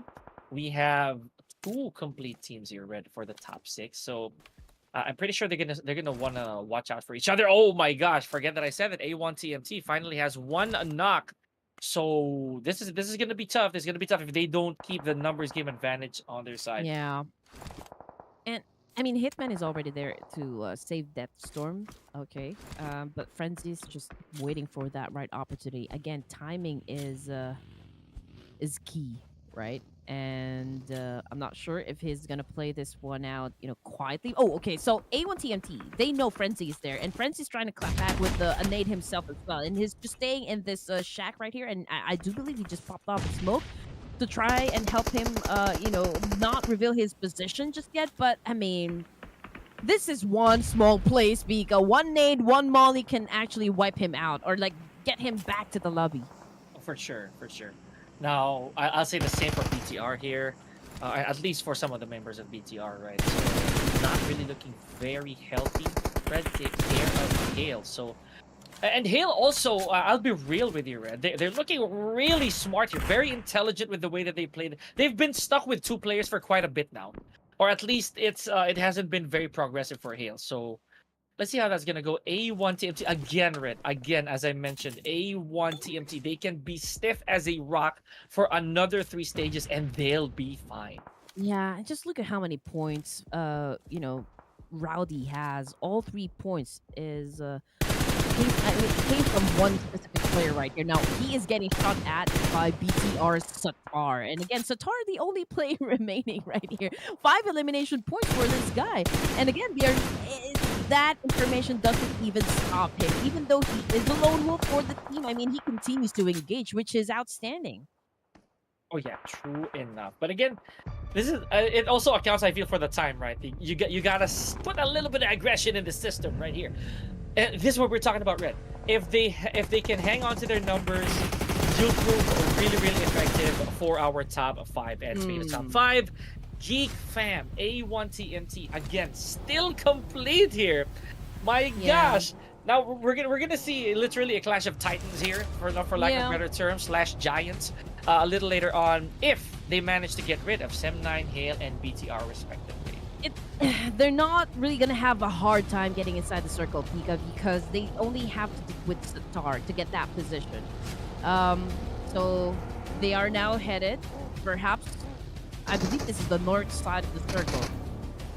They still have a complete squad, so best chance really goes to Geek Fam of bagging that chicken dinner. I mean, Satar is all alone left to go with the remaining players here, and just look at that, the 4v1. It was an easy fight. Izane took that point, and now we're down to just 4 teams remaining, ladies and gentlemen. But BTR was able to rack up 6 elimination points, which is pretty okay. I mean, you don't want to end any of the maps here with 0, basically. Reasonably decent, I'd say. For granted, it's only game 2 for game 1, Red. So that's not a bad start for BTR, and they're finding their footing too. So again, that's one more plus on their board. Speaking of plus, A1 TMT just adding up more bodies on their count here. I can say the same for Geek. You know, that's 3 players active and 1 knocked. So man, this is gonna be personal and close to the chest a little later on, Red. Meanwhile, Hale kind of dipping on the action. Look at that huge nade from NC2 all over the side of Geek. Every team has one player knocked down, I guess. Right? We've got A1 as well as Geek Fam trying to recuperate this situation. So, but you know what? A1 TMT is in big trouble. But this is a good support coming from BIGETRON, I guess. I mean, he is the player far away from the rest of the team, so he can provide that mid-man role. Coming from the feed, again, Zane from Geek already knocked down, but can A1 TMT survive their situation? I mean, can he cooking a nade himself? This is already the intense fight that we were talking about, and we are all looking forward to. Sem9, though. And again, Red, this is very rare, right? It's very rare for teams to be at stage 8 complete. Hardly happens. Now, it is 2v2, as we always say. This is a Mexican standoff, right? But at the same time, somebody might call a truce here. Somebody might take out the bigger dogs in the yard before they actually go for the kill. Sem9's Kenny and Brian, I'm impressed they lasted this long, Red. I am absolutely in awe. Okay, so obviously A1 TMT, they have the least chance of actually scoring that chicken considering their position right now. They don't really have any covers and they're on the low ground. So that will be tough. And I cannot even imagine because we've got Geek Fam, they lost the fight even though having a complete set of players. So that's pretty interesting for me. Now, Kenny on the ground. Brian, I think, is going to sacrifice Kenny here. Not unless Kenny can actually crawl back to him so he could go for the pickup. But I don't think Hale is going to do that. Is going to let that happen. Yeah, I'm pretty sure that this is a trap, right? That there are probably going to be sights out there. Let's not forget, long-range weapons. So Kenny is as good as done. Right? I don't really want to... Oh, yep, there it is. So Tiger wisely going for the long-range shot, not really taking the bait. I like it. I like the intelligent plays that we've been having so far. Now, last 3 teams, Red, and only one team, Sem9, is a solo logo. Here we go. Rowdy already making a move up against Hale. He was able to inflict a lot of damage there with that nade attack for NC2, or up against NC2 rather. But the thing is, his position had already been compromised, and Hale now exactly knows where they will be coming from. 7-9 now has the least chance, considering that they only have one player remaining. So, I mean, we can't exactly say which team has the best chance of actually scoring the chicken dinner. Oh, that's but it. Yep. we are already at stage 9, right? And it's about to close up, Nika. Nowhere to go, nowhere to hide. And the suffering of 7-9 has ended, folks. It is now up to these two powerhouses, A1 TMT and Hale. Again, Red, this is Hale reaping the benefits of early game patience. Imagine that. The teams that were originally complete are gone. Now it is up to these two teams to determine who our second winner in the chicken dinner would be.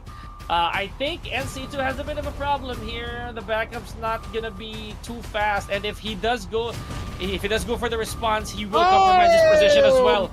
Oh, it is a matter now of who has the better arm, Red.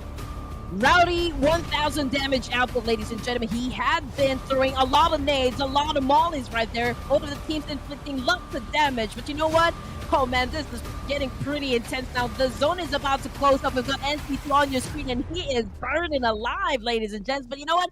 They still have, or he still have, a first aid kit with him. This is a fair fight, 2v2, but Hale a little low on the HP here. And this is the confidence that A1 TMT Esports wants up. Unfortunately, man, I think they're going to be losing that fight.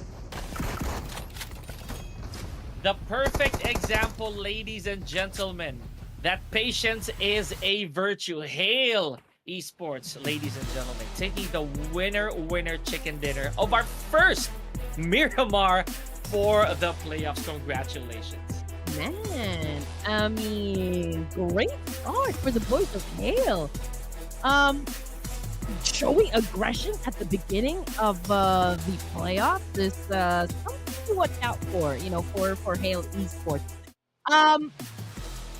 For A1 TMT, okay, they came from the low ground, so it was really a you know, like a difficult maneuver to pull off if they win the chicken dinners. But again, it's Hale Esports emerging victorious from the class. Yeah, I like that. I like that. You know, they didn't really overextend for at least for the first half. At least for the first few stages, as I always mention, this is a formula that Hale has been doing since the other seasons. And it still works. It still actually works. So look at the carry that NC2 had to go through alongside Tiger. Yeah. Granted, of course, that Joker and Sky only were eliminated quite early, managing to surpass the other teams who were still complete, Red. Can we stress on that? Yeah, amazing, amazing. And just look at NC2. I mean, he looks like a guy who couldn't hurt even a fly. Hey, right, okay. But yeah, teams to watch, ladies and gents. For Miramar, we've got Hale, Sem9, A1 TMT, and Gig Fam. So if you guys are looking at or if you guys saw the map sequence for today, it's going to be ERANGEL and Miramar only. I'm not sure if this is going to be the map sequence for the entirety of the playoffs. But yeah, I don't think we're going to be having any Sandhawk match. So it's a tough sequence if you ask me, Tico. Yeah, but at the same time, I feel that this is gonna favor our players, right? They know the mindset is just a matter of not being outplayed. And again, this is no question. And C2 with 6 eliminations, massive team contribution right there. Yeah, well-deserved early medal for one of our boys from Hale Esports. Definitely. A convincing win for the side of Hale Esports. They played their cards right. They have been patient. They weren't super aggressive, right? Again, it puzzles me the fact that GeekFam actually lost that lead. I mean, they did, fun, right? Yes, it was yes. A complete fun. I really don't know what happened. I mean, all they needed to do was actually eliminate Satar and take that position right at the edge of the circle. But then again, it happened so quick. Honestly, I didn't see how they got eliminated. Was it because there were a lot of nades thrown their way, or was it because they got eliminated because of the massive spray that was put onto their direction? Yes, true enough. And you know, I'll also give flowers, Red, by the way, to the teams that we thought that we thought were actually gonna make it really, really far. So yeah, you guys saw the clips, you guys saw the games. Geek, A1 TMT, they played out of their minds all the way to the last few stages and almost getting it. By the way, it only Yeah. boiled down to those final decisions again. So this is also proof that the numbers game will not always be your best friend. Sure, it's a big deal, but it still narrows down to decision making. Congratulations again to him. But here we go. IHE's Rogue, one of our more decorated teams, to be honest with you, recent world champs, getting himself a little bit of credential here. Yeah. Okay. So overall rankings after 2 matches, Hail Esports currently dominating the chart here with 29 points and 1 chicken dinner. Same thing for Leo Esports. They already have chicken dinner. It's a 8 point deficit for Leo, coming in at second, followed by Sem9, BTR, DRS. We've got Alter Ego Errors as well. We've got A1TMT and a Geek Fam on the first page. Yeah. So this is again only a sign of what's to come. Look at the ascension, by the way, of a Pygmy by the eight notches. I can say the same for IHC, right? So this right now, folks, this is still pretty big. Like these gaps, these jumps are still pretty big because we're so early on. But maybe, just maybe, I could be wrong. These other teams, they're gonna start to catch up, and the jumps will be a lot shorter. Stay tuned for that. Honestly, I mean, we are still looking at an empty canvas. Yes. Right? These are just, okay, we're testing out how aggressive the team's going to be, and we're just trying to check the vibe. Day one is all about getting to know each other. And as for our team predictions, we don't have any data just yet, for us to base our predictions or if it's gonna be right. But as soon as we finish day number 1, I think Pico and I will have a more accurate prediction, right? Because right now I'm all about guessing. I'm all about guessing, and I'm basing my data on how good they were during the preliminary stage. But this is a different lobby now. Top 12 teams coming from both of the groups actually proceeded to the playoffs, and so we don't know. I mean, those teams that I expect to be really aggressive at the beginning of the match, because they're not the ones really dominating for now. So again, it's unpredictable, which we all love. Yeah, fresh start again, fresh teams, right? But not hopefully. Hopefully, it's not the same names that we're going to be seeing on top. Meanwhile, ladies and gentlemen, that is our first Miramar. We're going to head straight back to ERANGEL after the short break. Pika and Red Queen for Clash of Giants Season 4 playoffs. We're going to be right back.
Well, no pattern just yet, guys, but see you. Welcome back to the Clash of Giants Season 4, brought to you by Ruthless Esports with Red Queen and Pika.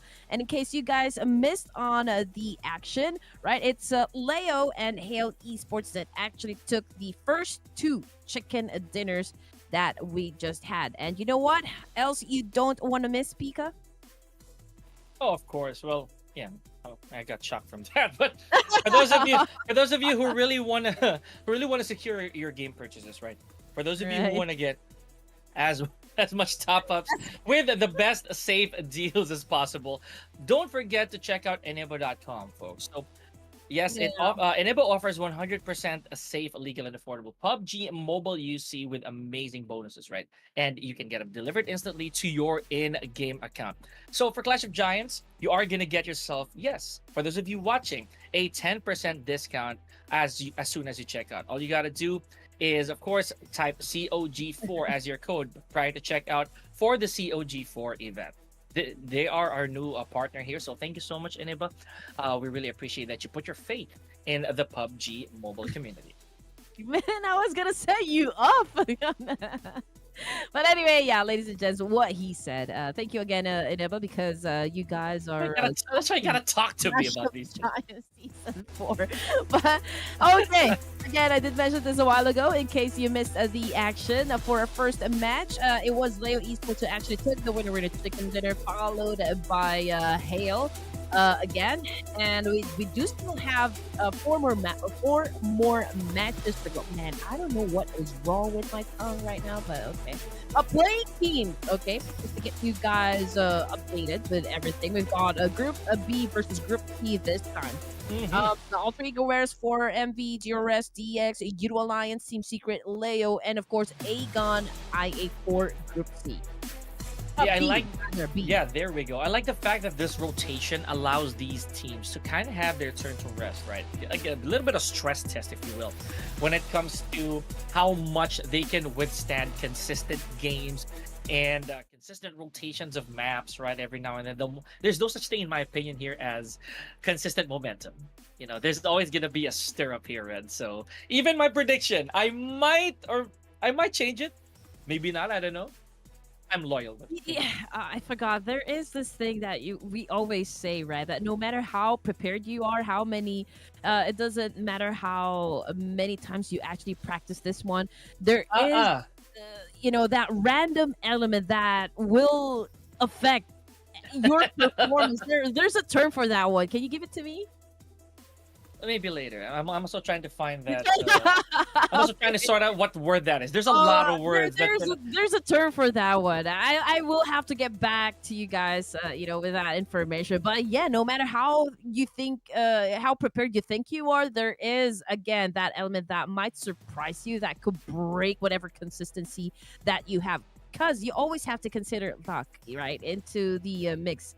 Sometimes, the zone favors you. Sometimes your stars align and you get everything inside the battlefield. But let's see if we can get this prediction right, Pika. For production, it's DRS that's that's going to be dominating. But which team do you think this time for match number 3? I'm going to go with Boom Esports. I'm going to go with Boom for this one. I feel that Boom... They are in Group C, right? If I remember correctly. If I remember... So, yeah, Boom Esports for me. I have a feeling on this one. I got feeling. Got a feeling. Yeah, I would not sing if I were you. That's not gonna be... okay, anyway. Gonna get flagged? We're gonna get flagged. This is really making my head ache, guys. I need your energy. Come on, make some noise down there for Red Queen Gaming. Okay, all right. Oh man, this is hard. You know what? I'm gonna go with Aegon I8. Don't hate me, please. Don't hate me. I have to do this. Production is making me do it. So blame them. Well, yeah, you know what? We're kidding. Hey, Red already showed that she can actually make a prediction win. So there's no way that you guys gotta be hating on that. The catcher's curse is not real for Red Queen. It just exists between me and Sir Cloud. Maybe not even Sir Cloud. Maybe just me. So I mean, Yeah, honestly, you think your team is great, right? I mean, you know that they can deliver. They are heavy hitters. They it's are not like our fault. wrecking balls in any competition. So I don't think any curse will actually affect their gameplay. I mean, it's just really how good you are inside the battleground, right? I mean, it's not just about luck or anything. I mean, these guys really train 10 to 12 hours per day just to make sure that they play at this kind of level. Yeah, true enough. And again, just don't cast us with stones, folks. We don't gotta do that. But all seriousness aside, this Yeah. is gonna be quite a serious take two on Erangel, ladies and gentlemen. Not to mention, this is group, I believe, Group C's first Erangel. So they gotta make a mark here. A while ago, it was between A and B, and then I believe that's B and C in Miramar. But now Group C, they're gonna have their shot at Erangel here, Red. Yep. And me, I'm just happy to be here, guys. I'm just happy to watch all of the gameplays unfold in front of me. And again, we do always wonder, right, which the teams are going to be powering through up until the end of the matches here in day number one of the playoffs. But here we go. All right. I love the background music every time we start our matches. And again, we are Absolutely. headed to Erangel. This is our second Erangel this evening. Okay, here we go. I think we are gonna be starting from Zarki. So this is on the Eastbound. Was it? northeast side, right? Oh no. Eastbound. Yeah, it is eastbound. Yes, Yep. yes. I'm Yeah, so there we sorry go. for that one. Yeah. Northwest to southeast. Okay, there you go. Yeah, I love the fact also that some of our players have started to actually appear characters wise. We've had some unlockables here, but now look at this. We're well populated on board with our players. So take a good look at our teams, ladies and gentlemen. This right here is gonna be intense. We know for a fact that for a Miracle Vibes, they've had a liking for military base or Red Queen and Vampire Esports as well. They have some weird changes of tone every now and then. Let's see who's gonna be bold enough to challenge or to jump right into military base and get ready for a clash. Uh-huh. I mean, we don't even know if the same teams are going to be dominating the fight, right? I mean, it was Yes. Rayo as well as Male Esports that's the winner with a chicken dinner, but can't really say it. Like what I said, we don't see the pattern just yet. Nobody is really showing what they can do inside the battlefield. I mean, sure, we've seen a lot of gunfights happen between these two teams, but it's not really their powers just yet. You know, I haven't really seen them evolve into the beast that they are. Now we know they are, right? But as for Mhm. the location, we've got Tribe Area Macy, right? At the south part area of Georgetown, they are with the Team Secret, if I'm not mistaken. As for the teams that chose to drop around south area, that would be Falcons and for Miracle Vibes. But from the kill feed, oh man, not a good start for the side of Aegon I8 because Falak just got a knock down. Man, yeah, you're right. Early contact here, ladies and gentlemen. Geek Fam also has a little bit of action underway. Look at this. Rude himself trying to toy with his food here, if anything. So just literally just going in circles. But speaking of circle, Red, one team that strayed away from the usual formula, the usual circles, would be Vampire Esports. I'm sorry, I cannot help it, but the boys of Vampire, they actually got off at Sharky. So that's very strange. Oh, okay. Here we go. Big Cam. We've got Snipes on the screen. He is getting shot at by, I believe, the Savior, right? Um. Okay, so we've got Izane on the ground. Damn Rude already out of the game. So, man, stage one and Geek Fam already down to just two players, which is, again, a bad way to start any game. For the Savior, man, these guys are probably laughing right now. I mean, it's a good start for them.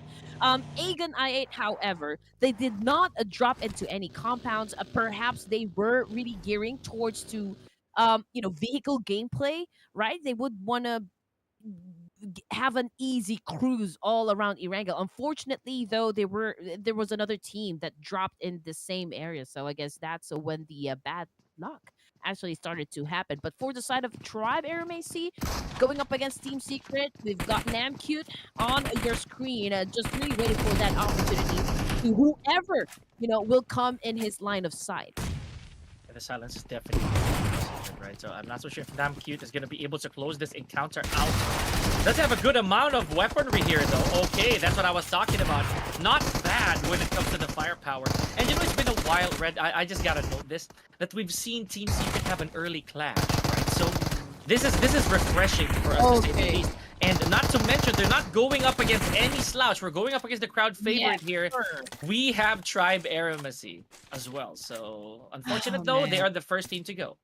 I just want to say how perfect the timing that was coming from Trang. I mean, he waited for the opponent to actually lose ammunition, right? Waited for him to reload, and that's the opening shot that he waited for. I mean, it was a great timing right there. Well deserved win. Now, we already have one team that's out of the game. That would be Tribe Aramasi, ladies and gentlemen. They weren't able to set up any points for this round. But it is okay. Day one. This is just the third match. A lot more things can happen, so we'll just have to wait, for the next match to start, where they will be participating. Now, looking at YOODO Alliance, I don't see any teams that might contest in this area, so I guess they're pretty safe. They can loot as much as they want, right, and get everything that they need. We can see them picking up Scarlight, and M416. Man, one of them still has a shotgun, which is again a deadly weapon to have, especially with a CQC. And it's very early on.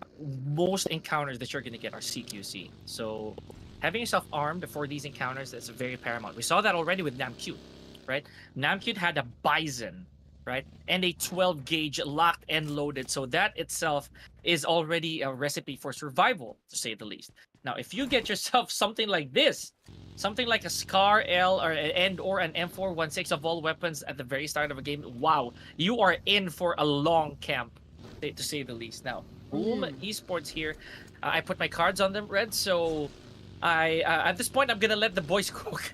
I won't bother them just yet, because again, you said so right before we started this game. It is a very confusing day one so far. Yeah, honestly, it doesn't really make sense to me.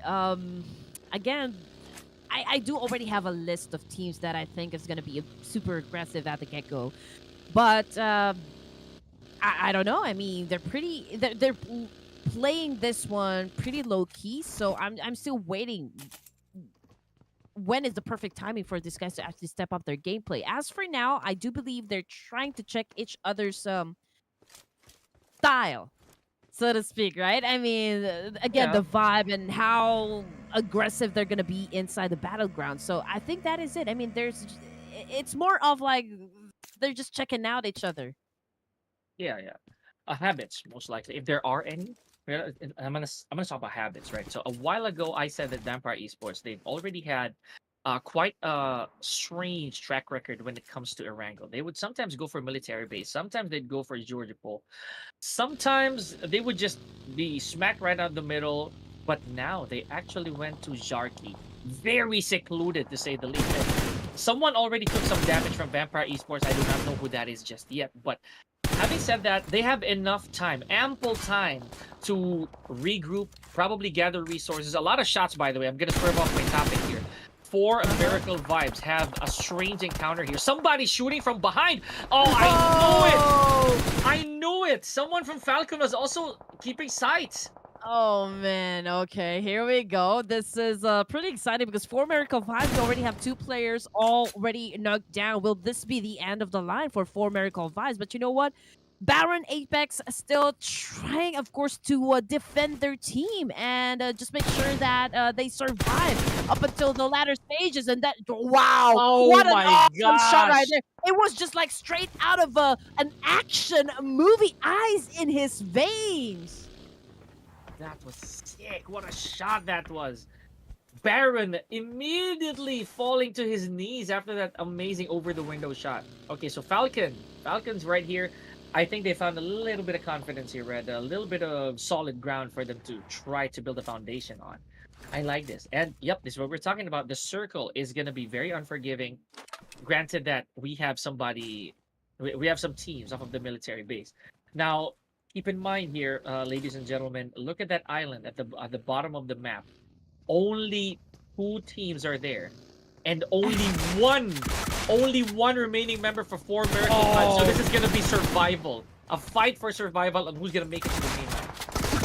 Definitely, absolutely right. And there you go. Yep. What a confrontational battle that was from Falcons and for Miracle Vibes. However, it was for Miracle Vibes who actually fell short at that time, and now they are back in the lobby, which brings us down to 14 teams remaining for stage 2 inside ERANGEL. As for Alter Ego, Ares, oh man, Rosemary.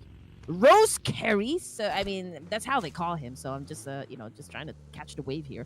Yeah, he's already out of the competition or in this match, or rather. So let's see how long or how far can Alter Ego Ares survive in this round. Yeah, without any doubt, the capacity of the rest of Alter Ego, but Rosemary is a huge deal, right? So, Rosemary calls the shots. He did establish the team's name for so many times before, but let's see again, as you mentioned, how are they gonna pull through after losing such an important element in their team? Now, I can't say the same for DX though, because they're doing really well with 4 eliminations, complete team, right? And I'd say the Xavier right here. I'm not gonna keep my close eye on them for the time being. Red. They have also a kind of a peculiar track record when it comes to survival. Sometimes they last long, sometimes they don't. But yeah, again, I don't want to get bonked by Sir Cloud of Yeah. not being faithful to the Xavier.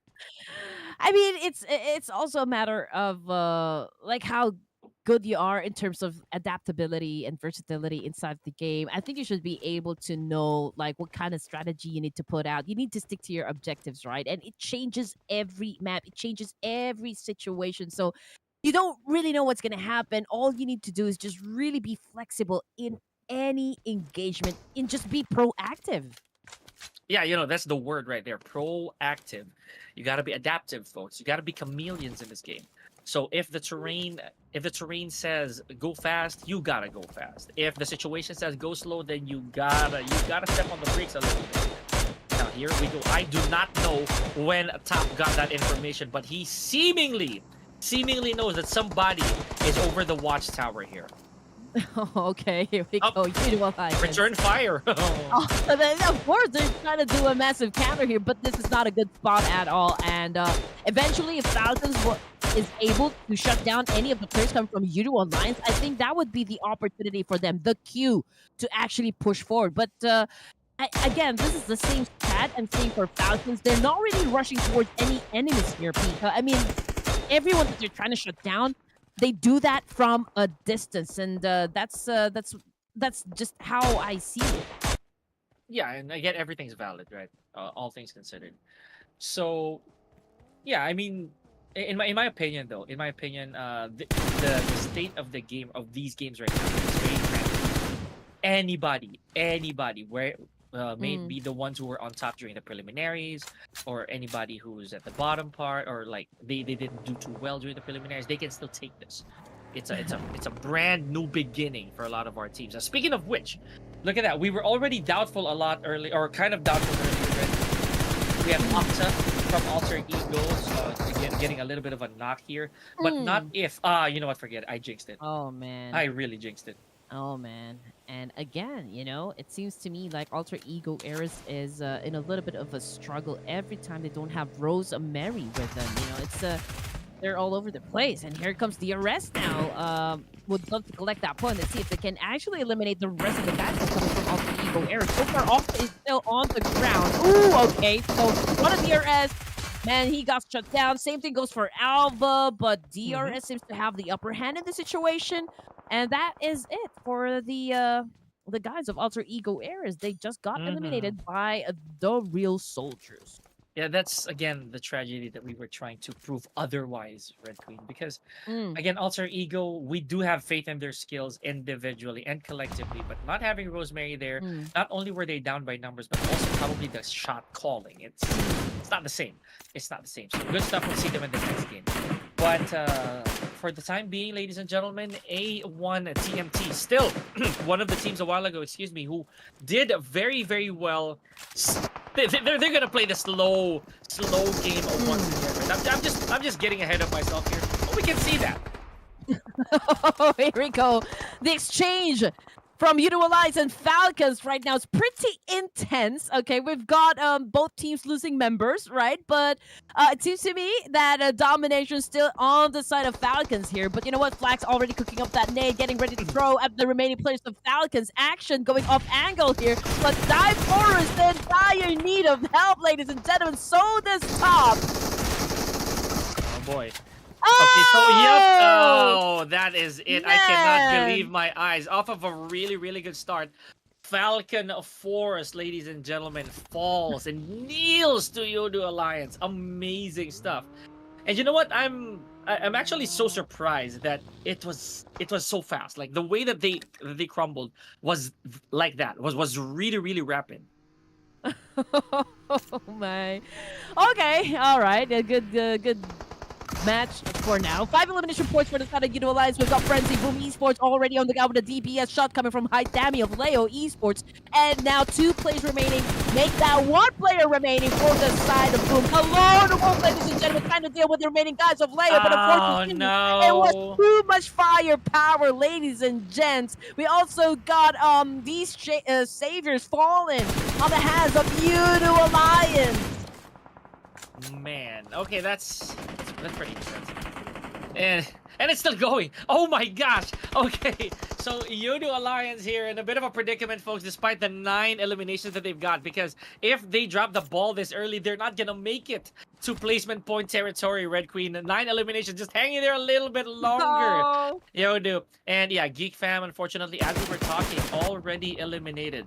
Man, I don't even know who's gonna shoot who at this point.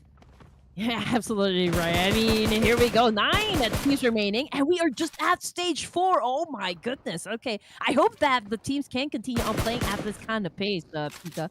A1 TMT. Oh no. This is one of the crowd's favorite and sinister. The IGL seems to have taken a lot of bullets, and now he is out of the game. Oh man, Rowdy, my guy, what are you gonna do?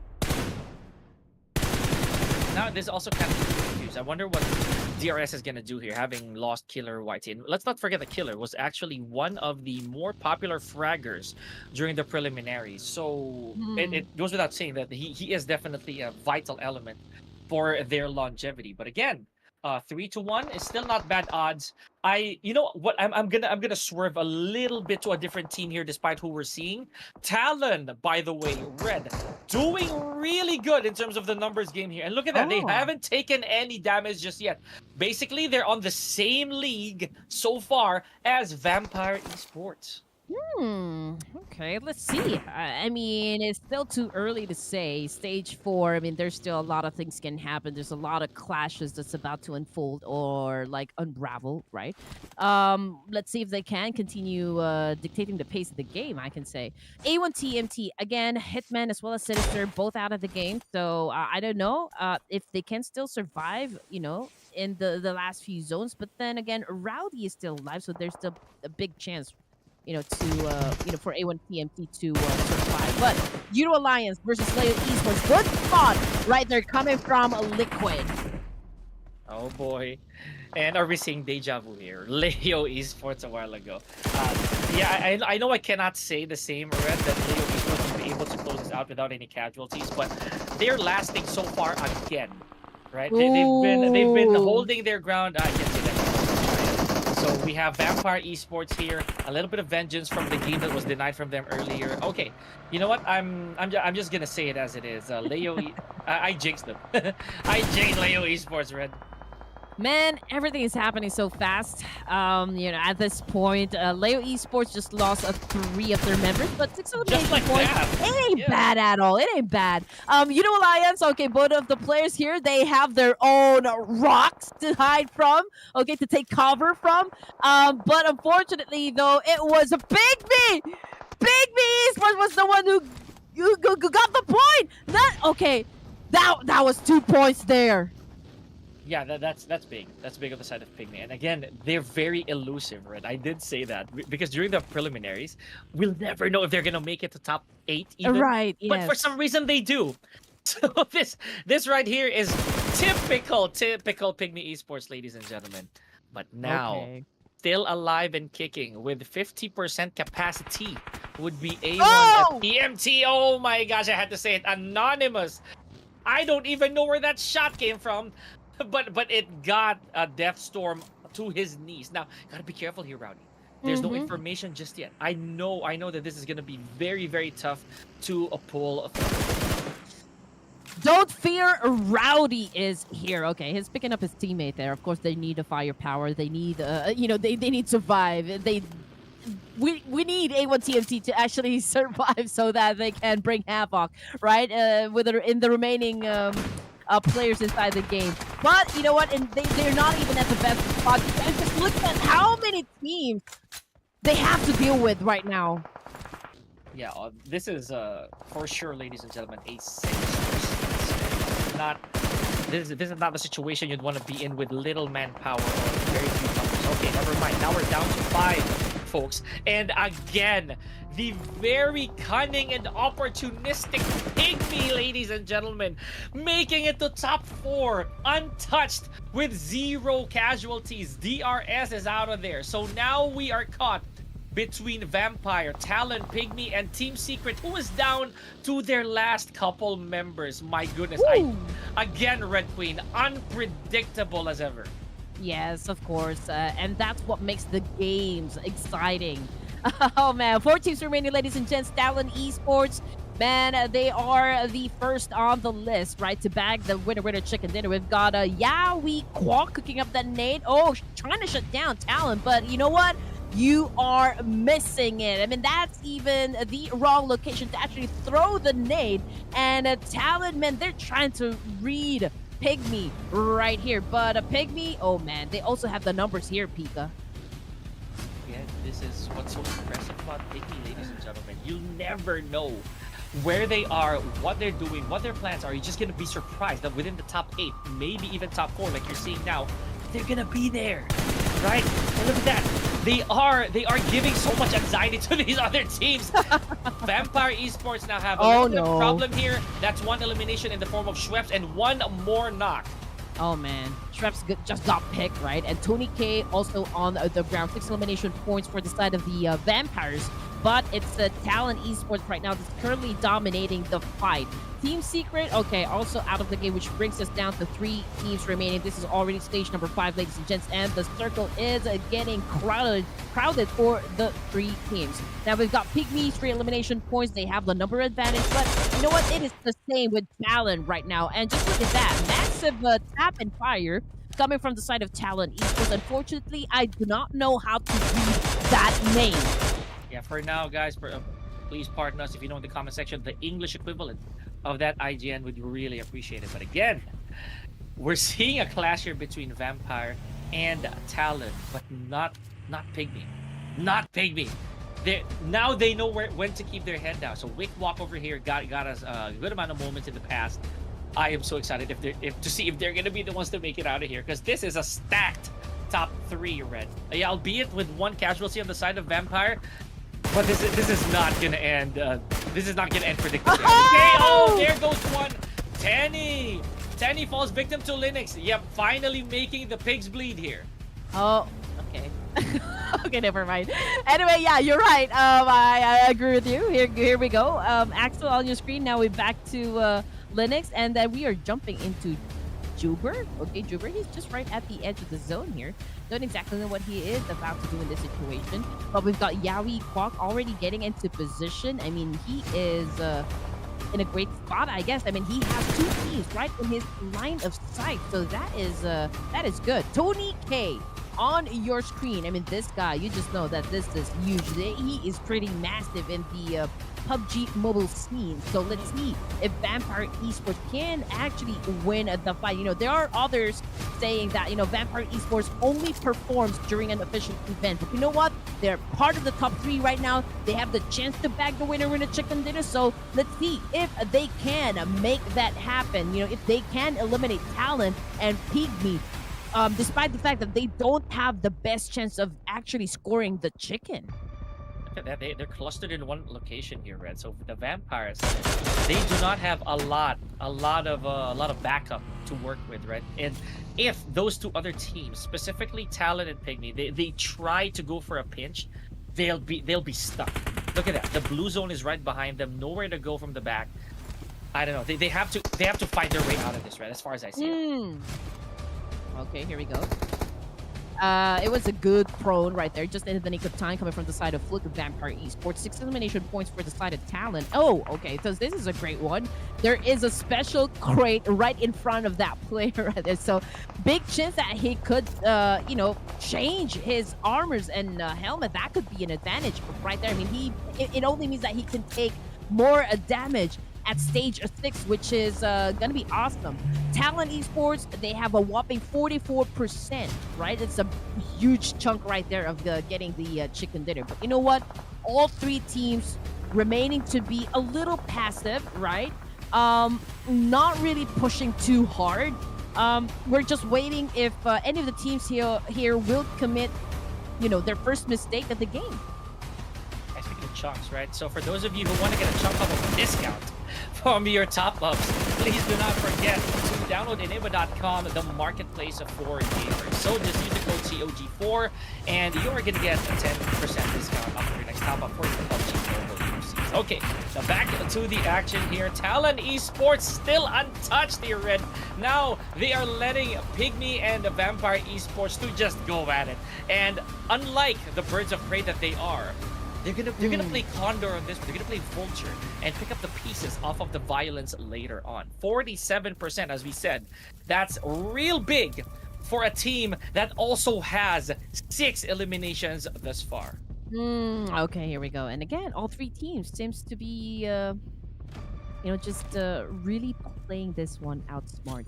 I mean, this is just stage 7, and again, they're taking their sweet time. Right? They are gathering information. Knowledge will always be power. And it's just a matter of how good you are at breaking down information. But for the side of a Pygmy, Abimanu, if I read that right, is I think he's pretty exposed from where he is actually sitting at. Vampire Esports, I can see a lot of trees, you know, that could be used as their cover, so I think they're pretty safe. But everyone is right at the edge of the zone. They don't want to go into the middle just yet. You know, I gotta hand it to Talon Esports, Red. Yeah, you're right. Positioning here is key, but speaking of positions, Talon Esports, beautiful placement. Look at where they are. They're not gonna take a shot without sure cover behind them. Even with Redface, he finally found himself near the crate, so that automatically means loot. We're gonna check that out a little later on. But the rest of them, the rest of Talon, they're so tactically placed. Look at that. Look at where they are. They have so many vantage points covered. Now, if anybody chooses to raid their compounds, they're gonna be ready. Oh, yeah. I'm just really waiting for the action to start. I mean, right now we are just seeing, you know, a little bit of spray, giving up damage to each other, but not really pushing just yet. I mean, they're really, really taking their time right here, Pika. I mean, nobody wants to make any mistakes now that they have reached stage 8 of this match. For the side of Vampire, 6 elimination points, Tony K having the most number of kills. I think that is great momentum right there. We can hear a lot of gunshots, right? But again, nobody is moving aggressively. Just okay, aside from the fact that Redface just got shut down by Stone. Man, I want to see where Redface is right now, because a while ago he was very safe behind the crate, right? Just a little bit amount of cover, but still considerably safe. I don't know what body part they snagged out of Redface for him to be knocked down. So, and you know, I I would say that Talon cannot afford this casualty. They're still going at it though, a little bit of vengeance. There goes Jubrenki here from Pigmy. Oh, So man. Red, the numbers are gone on the side of Pygmy. Like, completely gone. Yeah, okay. That was an unfortunate incident for the side of Pigmy Esports. So that's the mistake we're talking about, Pika. I mean, it will be like a domino effect, right? If a team spots like an opening knock, right, from your team, it's gonna be hard to recuperate, to reset from that situation. And that's exactly what happened with the Pygmy. And now Talon as well as Vampire Esports, man, again, they're pretty chill, you know, trigger discipline at its finest. The fact that they're still complete, Red. At stage 8, with 8 eliminations. This is beyond me. This is like grand finals caliber already, to say the least, right? But Vampire Esports, not if they have something to say about it. I like this. Look at this formation. At this point, Abimanyu might even find cover alongside Vampire Esports. They have to take down these predators in the form of Talon Esports, ladies and gentlemen, because right now their fortress is impenetrable. Oh man, Abimanyu is in a world of trouble right now. I mean, both of the teams, Talon and Vampire, looking at this last remaining player. But you know what? Vampire Esports needs to be careful as well. There's a lot of nades flying. But, oh man, accurate nade coming from Tony K. Oh, Axel. If he doesn't get picked up, again, Talon Esports are gonna have a problem. And yes, Abimanyu sealing one off. That's a steal. Red, that is a clean steal from Abimanyu. Oh! Man, Redface is literally turning red right now because Tony K as well as Stone already on the ground. Is this going to be a 1v1v1? Oh man, this is brutal. Close. Tony K already out of the game, guys. It's a Pygmy domination. The pigs are out for blood. Are you serious? Vampire Esports, ladies and gentlemen, who got it? Who got it?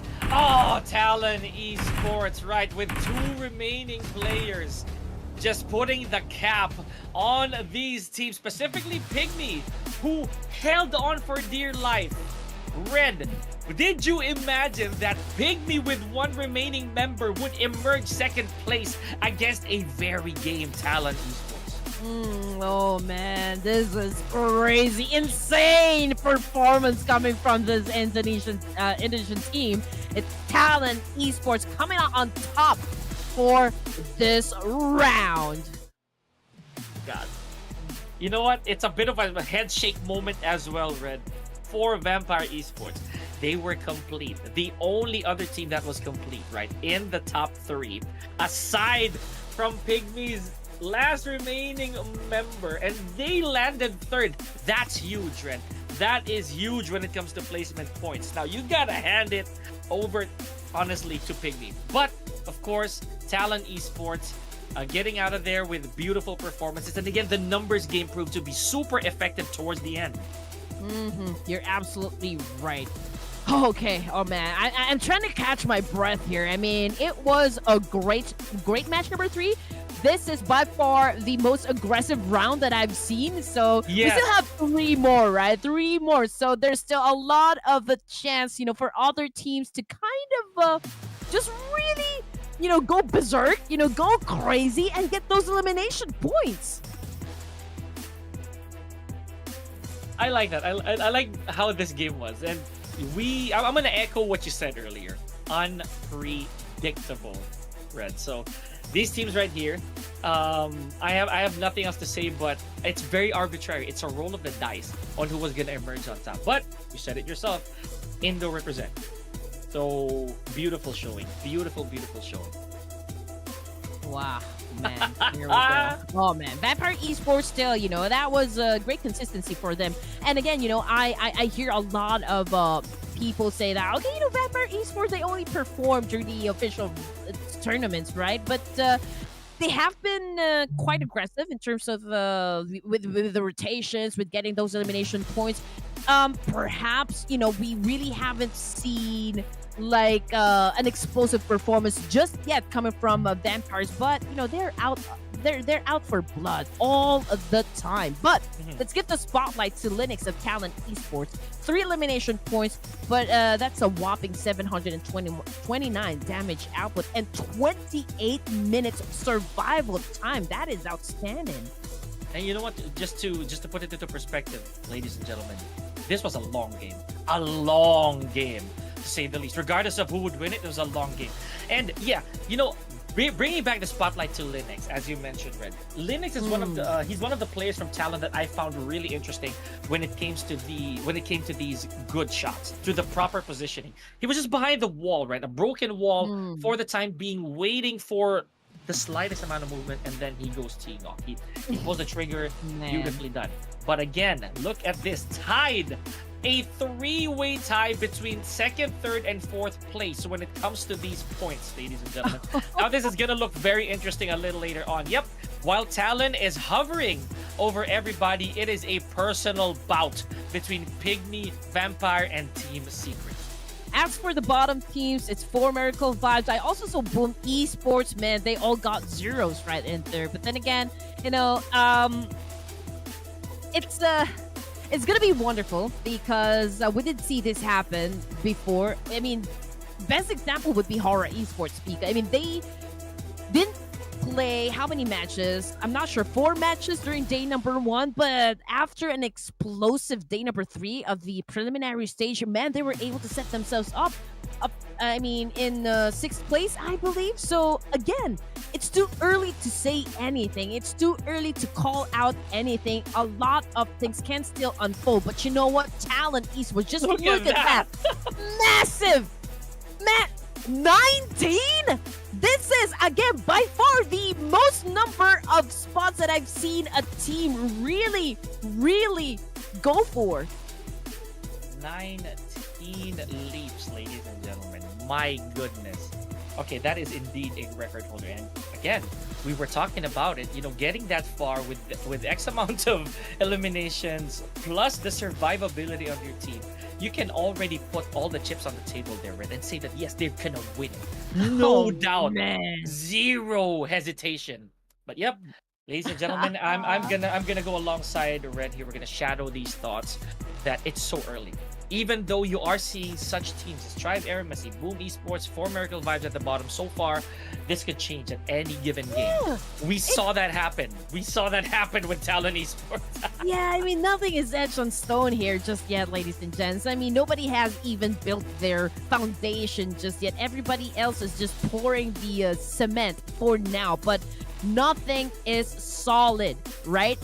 Anything can still happen. It is still anybody's ball game. So we'll just have to sit right here, enjoy the show, enjoy the engagement that we are seeing on the screen, because everyone really is indeed at their best, putting up a great show for each and every one of us right here present for the Clash of Giants Season 4. And you know what, guys? I love you down there in the comment section. I mean, finally, we are on the same page that, there's no need to fight with one another. There's no need to kind of, be toxic down there in the comment section. This is the main reason why we love PUBG Mobile. I mean, we've got amazing teams. We've got solid players. And, man, do we love this, guys? Absolutely. And you know what, Red? I was really boosting myself up in those last few seconds because of what Talent Esports did. But ladies and gentlemen, again, halfway done for day number 1 of our playoffs. We're going to take a quick break. Please stay with us. We're going to give you more PUBG action when Red Queen and Pika returns after this short break.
They did indeed sink their claws to victory. Talon, ladies and gentlemen, bagging the third winner chicken dinner for today and the second Erangel. So my name is Pika, together with Red Queen and her cat in the back, folks. So just joining in on the action here. But again, all hilarity aside, yes, it is serious business here for some of our teams as they try to climb the ranks very early on. Talon Esports Red, 19 places from where they were.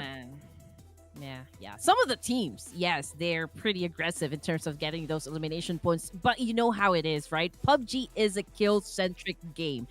It doesn't matter about the placement points, but it's all about the elimination points. Pretty much like what Falcon's Force is doing. I mean, they're not so keen at getting those chicken dinners, but when it comes to consistency of getting those kill points, man, they are wonderful.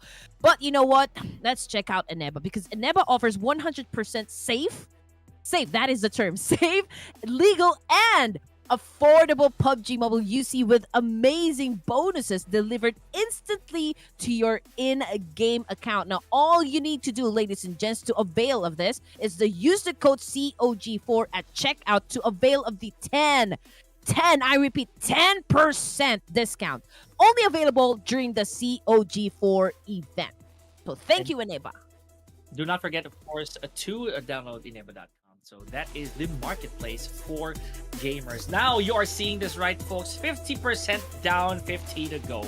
So the next map, as we mentioned, it is not going to be a main course for our teams. We're going to go back to Miramar. This is our second, I'd say, the land of sand for the day, folks. So who is Hale going to be able to continue this reign of terror? Because again, we are yet to see anybody do a repeat, but momentum, they got their rest already here, Red. So who's to say that Hale cannot do it again? I'm actually looking at the teams and thinking what to choose. Okay, so Group A versus Group B this time. So all I can say is just give your energy to your favorite teams and make a lot of noise down there in the comment section, and just cheer for them, shower them with love and support, and just make sure that you invite your friends, invite your families, and whoever you think might enjoy a good battle royale game, because we are definitely enjoying these matches that we see so far on the screen. But as a for prediction, man, it's making me crazy. I'm telling you, I don't even like doing this, but I don't have a choice. Can I just bet on myself, production? Can I pick me? No, get an org, make a team, and then you can bet on them. But you know what? Yeah, let Prod go first. Yeah, Prod, you have this. Please. You have this. We're already at match number 4, so man, it is really getting tougher in my opinion. Imagine that. Look at that final few teams that we got, right? So yeah, we're a bit frozen here. Okay, no. Alter Ego. Interesting. You know what? I think it's time. I'm gonna go first. Lock in Pygmy for me. Okay, not bad. D Savior's playing this time, right? Are they playing? I think so. Or group if they B, are, I'm gonna choose D Savior. Yeah. Are they group B? I think Lamborghini. Yeah, they're group B. Yeah, they are playing. So because you know what they say. If you're a newlywed, I think you have some sort of luck here. Better luck. So let's check it out. If that is even true, is that true? Do you think it's true? I don't know. I've never been married. So are you sure? Of course I'm sure. The last time I checked, that is. But you know what? All things considered, I feel that these teams that we all mentioned, they've all given us moments to recall, and I feel that they're rightful to get these predictions, especially Pygmy. I'm so sorry. I'm a huge fan. You just saw what happened, Red. They ranked second after having only one player and besting Vampire Esports. So you can't blame me for that. Again, I don't see any pattern happening just yet, Pika. I mean, it's anybody's ball game for now. Day number 1 is all about just really, like putting your foot out there. It's just, I don't know. Again, I still don't have any data. I'm so sorry. Okay, but yeah, it's fair. No data. I came for the action, right? And so far I'm happy because of the fact that teams are putting up show. You know, some of them really pretty aggressive in terms of like getting those elimination points that they need and setting themselves up to be at part of a top five, first top five, right? And I'm getting what I want. I don't know about you. I mean, for the rest of the guys here, you guys having fun so far? I mean, 10K viewers for day number one. I mean, you guys must be proud of yourselves. That is absurdly high Insane. for the start of our playoffs. Not even the finals yet, but we're very thankful, ladies and gentlemen, for the patronage that you've been showing this league right here. Okay, so Clash of Giants season 4, the rather the playoffs already kicking off to a wonderful start. But I don't think it's enough. I don't think it's enough, Red. We gotta see more from you guys. Bring everybody. Turn on other devices as well. Oh, look at me telling them to cheat. Okay, here we go. I mean, we still got 20 more seconds before we start, or like before we go back to the land of sands, as you call it. But then again, this is a brutal map sequence right here. Nobody could even like really set their momentum and at all-time high, considering that, man, again, it's an alteration of ERANGEL and Miramar, so it's hard. Yeah. And it's, for lack of better term, it's really, again, a roll of the dice where they are. And this is only the second Miramar. It's only today that we're gonna get data, so I don't think that we can count what they did in the previous games. Oh, sure, we've been mentioning those, right? Oh no, this team chooses to drop here quite a bit. This team chooses to evade or elude these spots, but no. Like a while ago, Vampire Esports, they went to Jarki of all places, right? And it gave them an absolute advantage because towards the very end, they were able to make it out in at least good numbers. But now this is gonna be a completely different story. We are westbound. We are gonna end the journey somewhere around Alcantara, to say the least. So, Red, good riddance to our teams right now. Oh, And yeah. please not another Los Leones. I swear, I am gonna lose it. Oh man. I mean, we've got a lot of space up north, right? So with this kind of fly path, I can see El Pozo getting populated. San Martin, we've got Monte Nuevo, Pecado. Honestly, it's always going to be the same suspects. I mean, you always have to go to the areas that you are most familiar with, I guess. But I mean, if you're going to be looking at the mini screen on your left side, it looks like Team Secret is already in a battle up against Aegon I8, if I'm not mistaken. But for the side of Aegon I8, man, they just one of their members got picked off. Yeah, bad start for Aegon I8. A lot of the fan base of Aegon I8, they're always very vocal, right? So they always express their admiration, their support for Aegon I8, and I think they really find strength off of that. And thank goodness, Red, look at where the circle is now. This is gonna be interesting. Look at the coverage of our first circle alone. That's a lot of mountains. Yeah, I mean, Flypat, it had favored, the bottom part of Miramar, but the circle, man, just like we said, I mean, it's the one really dictating the pace of the game. And it had went up north. But okay, Team Flash, I believe Corky is already on the ground. I don't have confirmation just yet if he's already out of the game, but man, was that brutal coming from Leo Esports, and that's courtesy of Wio Sinsat. Okay, that was a massive spray right there, and just look at that. He has a Win 94. Right? That's a Yeah, Win the 94. Winchester. Yeah, exactly. Winchester. And for AR, he has an M416, which is pretty awesome. YOODO guys, on the other hand, not really having a good time right now, as their members getting picked off one by one by Aegon I8. So talk about retaliation, Pika. Oh yes, they did not want that. Now, of course, they want to even up the odds here. But let's see. They do have Crypto on his knees, so pickup is in order. Let's wait for that. Oh my! Okay, so look, that had to hurt for Aegon I8, because as he was going up that crevasse right there, that was not really that was not a good escape. Now look at Cluck just reaping the rewards of his immediate frag. Oh, IHC though, again, Red, the world champs, as we always decorate them, so they haven't been showing up quite as strongly as we could this early on. So okay, so this is IHC Esports on your screen, ladies and gents, and everyone is still trying to get into position. Information gameplay for now, right? I mean, we've got Godless on your screen. I mean, he has nades. I just saw inside his backpack, and he's actually getting ready to throw. But again, he doesn't have the information just yet, so he doesn't want to waste resources here. But Joel already getting, excited to push forward to get inside this building. But you know how buildings are made in Miramar. There's a lot of blind corners, so you still have to be careful. And not to mention, after you lose these buildings, you're basically because it's a desert. So that imbalance, that imbalance in Miramar can really prove to be detrimental. Wow, Joel, I cannot believe he survived that. Zero medkits here, Red. So all that these bandages are gonna do is to temporarily patch up Joel. Now he has to relay information to the rest of IHC that I don't think he can challenge anymore. Clock is ticking for the side of Candy of Sem 9. I mean, he is about to lose it, and there you go. There it is. Yep. Demo just made sure that, he won't get picked up for this match.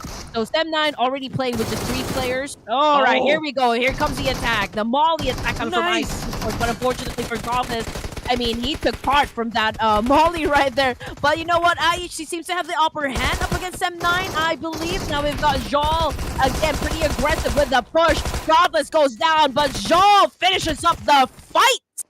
Amazing push from IHC here. And because of that, folks, Sem 9, one of the teams that did particularly well in the previous games, already eliminated in a snap. But you know what? Not to say that they didn't do their best. It just really was too much heat in the kitchen right there. Now let's talk about the rest of these teams, right? So we have Falak, one of your candidates, Red. One of the players who have been catching eyes left and right. Now kind of stuck in a bit of a crossfire here between another couple teams. So you gotta keep that head down. Falak is one of the player I see that you need to watch out for, really. I mean, this kid, his reflex is insane. The way that he moves inside the battleground is, oh man, something to take in consideration. You don't want to get into his line of sight because he's definitely going to shut you down. That is for sure. But okay. Leo Esports on the other side. We've got Wia Sinsat again on your screen, trying to fire it up against the boys of BTR. But he couldn't seem to find the right angle just yet. But I did see 2 BTR boys getting into position as well. I mean, it's a 2-2 split. Yeah, and I don't think that's the best idea. Even though we know that in movies, like, oh, we gotta split up, we cover more space, but that just works in the movies, folks. Well, again, buddy system, they do work every now and then. We're in Miramar though. This is huge. This place is huge, and I felt that the strength of Leo Esports a while ago actually is because they stayed intact. That's the same thing that happened with Talon. They were very close to each other. They had a good amount of information. But again, that was already towards the latter stages. Let's see if such splitting formula right here would prove to be effective. All right, Flax to me seems to be buying a little bit of time for him to reset. I mean, he does need to heal himself up. So, I mean, he is on 50% of health here.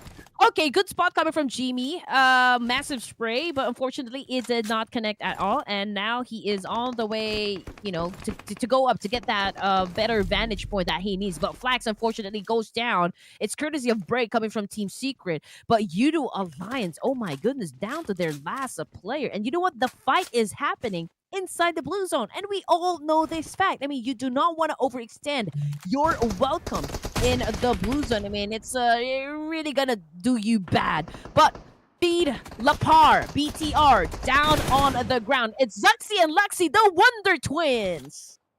Oh boy! Again, BTR though taking a little bit of damage there. So Lapar already sent packing. Same as Luxi, he is burning up, folks. Wow. Okay, Red. I don't know. The twins may need to try to channel their energies here amongst each other, because this is not looking very good. Zuxi still untouched. May need to, oh, you know what? Never mind. There goes Luxi. So Leo Esports. Okay, you know what, Red? I'm gonna stand corrected here. Maybe the split from Leo Esports is actually proving to be fruitful. Oh, and look at this. They're actually sorry to cut, but look at that. They're finally back with each other. They're all regrouped. Man, I mean, Bigetron Red Aliens. Okay, I was about to say villains. Okay, Red Aliens, right?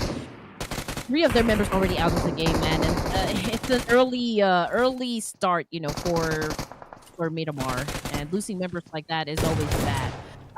Team Secret, on the other hand, we've got Trang again, going up against Aegon I8 this time with an S12K and an M249. And just look at that. Falak goes down on the ground hard. And that is 5 elimination points for Team Secret. Amazing. And you know what? I was about to say that it's worth it, but at the same time, I wouldn't because, again, this is so early. We're only at stage 2.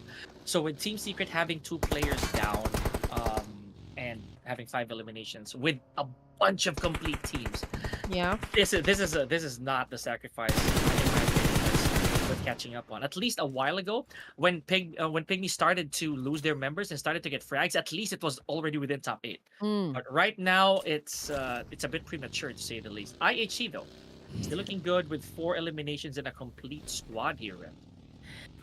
Again, it really doesn't make sense for me. Whatever it is happening for day number 1. Oh, honestly. Alter Ego Eras, again, Octa on your screen. It's like they're just playing for fun, right? I feel like there's no pressure at all for day number 1. And I feel like they're getting the vibe that, okay, no one is taking this fight seriously just yet.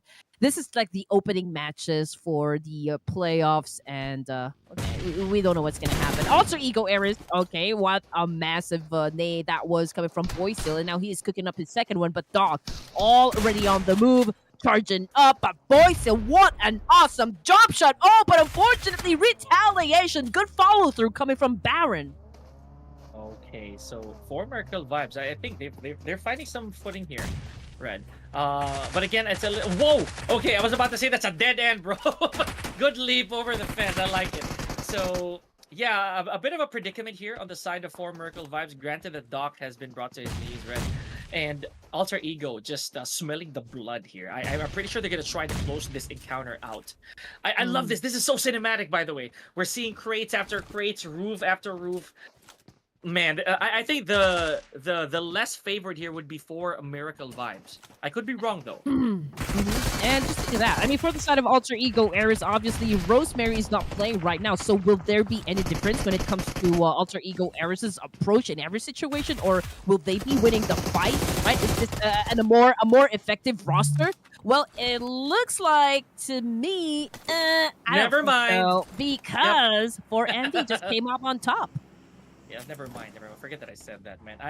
I like this. I like the fact that I still have traces of Mercury retrograde, folks, in my predictions, right? So something as simple as that encounter, I could not get it right. So, man, for Merkel vibes, you know what? Props to the boys. Right. They managed to get out of there. I love it. Again, no pattern just yet, ladies and gents. Nada. The expectations that we have so far not being met just yet. I mean, understandably so. I mean, they won. Okay, they won. No clear rotations whatsoever, but Joker coming from Hale got shut down by Turu Love. Okay, but it was Team Flash, a Batman, actually took the poison. So that was a brutal steel kill there. Absolutely. Now, having said that, I feel that Train to Kill right now, they're gonna try to punch through the top 8. Oh, okay, wow. Never mind. That definitely hurt rules. Okay, what I was about to say is gonna try to get to maybe top 8 complete because we haven't been seeing that, Red. Train to Kill, they've always had a casualty or two moving towards the latter part of the game. So if they manage to do that, they're probably gonna be able to do the same formula as the other teams, right? DRS, by the way, they did that. So yeah, fingers crossed. Yeah, I'm gonna keep my fingers crossed for Train to Kill. My toes are even crossed. Yep, for sure. For all of the teams, right? I mean, it's a nail biter. It's nerve wracking. If every time I see a clash happen. But as for the teams that I think is gonna win, man, honestly I don't have any idea at all. I don't have any clue because these teams are playing differently. Yep. Not the kind of the level of playing that I expect from them, but yeah, I always have to say this. This is just day number 1, and I'm just waiting what kind of action this teams has to offer.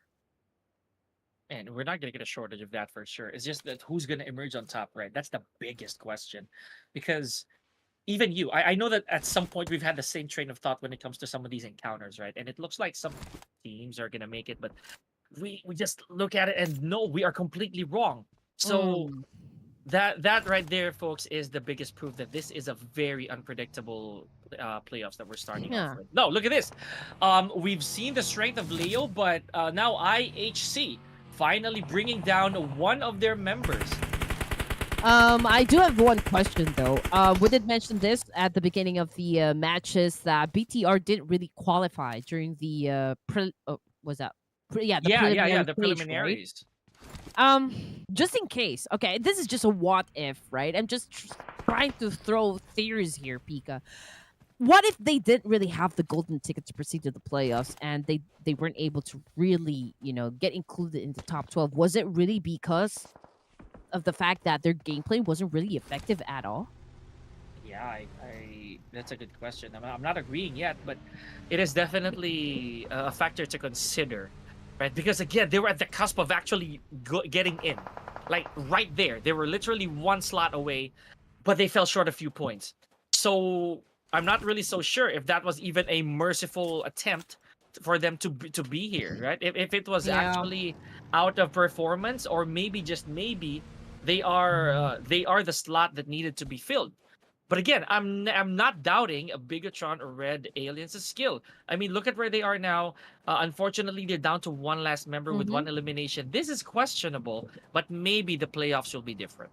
Yes, you're right. I mean, Zuxi, Luxi, Lapar, Satar, I mean, these are heavy hitters. I mean, I don't even question their capability inside the battlegrounds. But then again, I mean, is the chemistry okay? Is there anything that is not currently? I mean, is the formula not okay? I do have a lot of questions because so far, with the kind of performance that I'm seeing from BTR, current situation right now, they're down to their last player, right? I feel like they're struggling a bit. Again, this is just an off-season tournament. I do understand that fact, but come on. I mean, you have to at least set up good number of elimination points, don't you think? Yeah, true enough. Speaking of elimination points, Team Secret exits at number 12 with 5 eliminations. Not bad, right? See, that's what we were talking about. With BTR the way that they are right now, that's just one.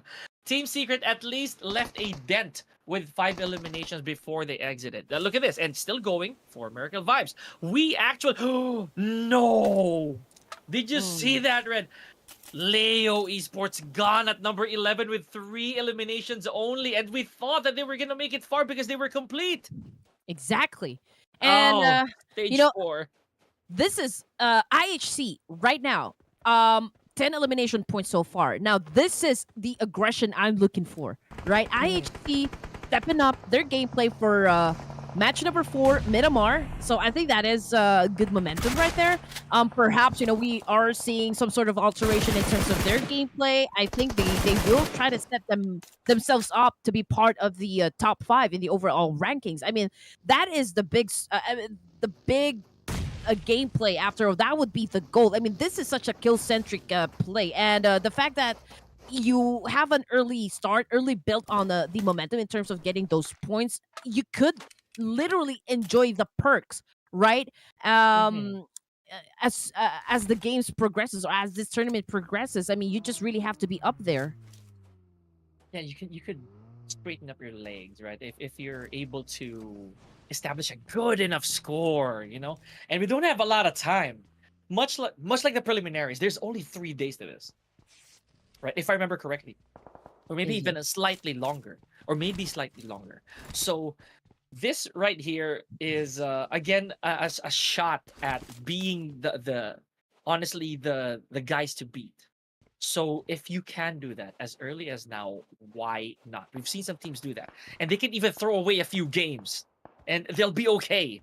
So Man. so yeah, the tension absolutely rising here, Red. We are now at 9 teams remaining. So and one of the teams here who will be proven to be the weakest link. Oh, unfortunately, Mm. will go back to the lobby with 0. Yeah, every team during the preliminary stage were determined to actually proceed to the to playoffs. So I do not understand the passiveness, right? I mean, that's the best way to put it. BTR, I believe just got eliminated. Were they? Yeah, they just got eliminated. More GPX lost one member, but I just saw the location for the teams. Right, D Savior, they have some sort of elevation. They do have a great vantage point, so we just have to wait if they can assume a lot of points from where they are standing. Yeah, analytically speaking, uh, I will actually try to make sense out of this, right? Especially now that we have 8 teams with at stage 5, so it's safe to assume here, Red, that IHC will emerge on top. But again, we've seen that happen. We thought that this high eliminating team will come out victorious because they have momentum, they have the flow state going on. But I don't know. I mean, yes, for once I am lost for words on this. I just feel like if we hang on too much to their current statistics, we're gonna be disappointed.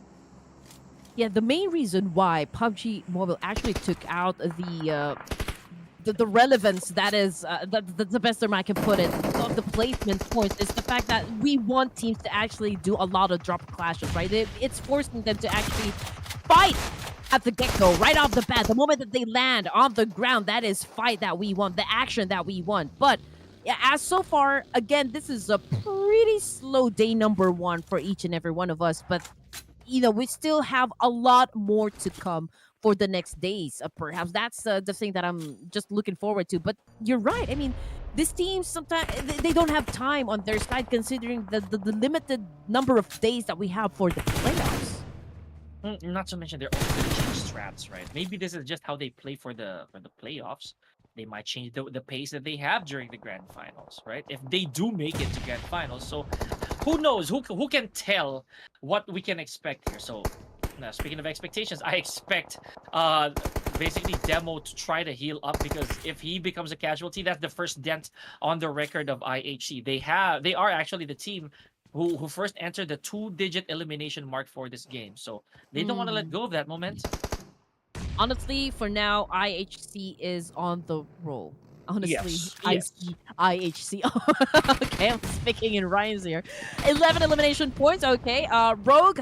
Oh, that was fast. Oh boy, that was fast. No, I jinxed it. Oh man, that was fast. MORPH GPX. Okay, Demo right now is the last hope for the team. Okay, but he's very low in HP, and MORPH GPX is definitely not gonna let go of this one. 0 to hero moment again for the side of MORPH GPX, and I've always called out 0. His consistent, right? When it comes to aggressiveness inside the battleground. So there's a lot to expect coming from this guy right now. I hate being right in this sense, Red. Yeah, you know what? Acknowledging what you just said, there's a lot that can still come out of this one, but I hate being right. IHC with a complete squad wiped out in less than 2 minutes. After I said that, Red, now we are here. We are here in the top 5 with the top fragging team nowhere in sight. That's how unpredictable we are here, ladies and gentlemen, at the playoffs. So, Red, who would have thought? Who would have thought MORPH right now that we didn't really lay a lot of eyes on earlier? And Hale, again, are they gonna do it? Are they gonna make it to the very end with only 2 players? Yeah, but that's the point I was trying to make, Nika, right? I mean, IHC losing the fight to MORPH GPX, it is still okay because they were able to set up double-digit elimination points. Yeah, so, I mean, even if they don't score the chicken dinner, they have managed to put up staggering amount of elimination points. So for me, that is still okay if they can continue playing at that kind of pace. I mean, it's just like Falcons, not getting any chicken dinners during the preliminary stage, but they finished part of at the top of the ranks. Yeah, that's a good. That is indeed a good point. It's just that to me, I feel that if you're unable to get the whole objective done, it's still not done. But again, that's just me, and it could be the incubation phase for some of our teams, including IHC, that they're just trying to check how well they can advance with just eliminations. Maybe not necessarily the placements. I cannot say the same though for Hale. I believe that they're down to the last man, if not completely eliminated just yet. Care of Team Flash. So Team Flash, folks, again, one of the teams that me and Red have been keeping tabs on, especially this man right here, Batman. Right? Batman. Who is literally trying to solve formulas for the team left and right. Yeah, the Dark Knight. Yeah. Batman is always great, honestly speaking. Every time I see him on the screen, he's been racking up points for the team. So he is also one player to watch out for inside the battleground. So let's check it out. 5 teams remaining. Ladies and gentlemen, D Savior being at the top. 32%, right? Chance of actually scoring the chicken dinner. So we'll just have to wait and see if they can play their cards right. If they can make a series of good decisions here to make sure that they bag the chicken. But let's check out what Team Flash is doing. 5 elimination points. We've got Batman again with the most number of kills here. Consistency-wise, it really goes to this player. HORAA, they still have a complete set of players. Same thing goes for D Savior and Team Flash. As for MORPH, GPX, and Hale, man, they are down to their last surviving members. So they have to be careful with every step that they take, right? They have to be smart. I mean, if they're going to be dipping into action right here, oh man, they have to do it from a distance.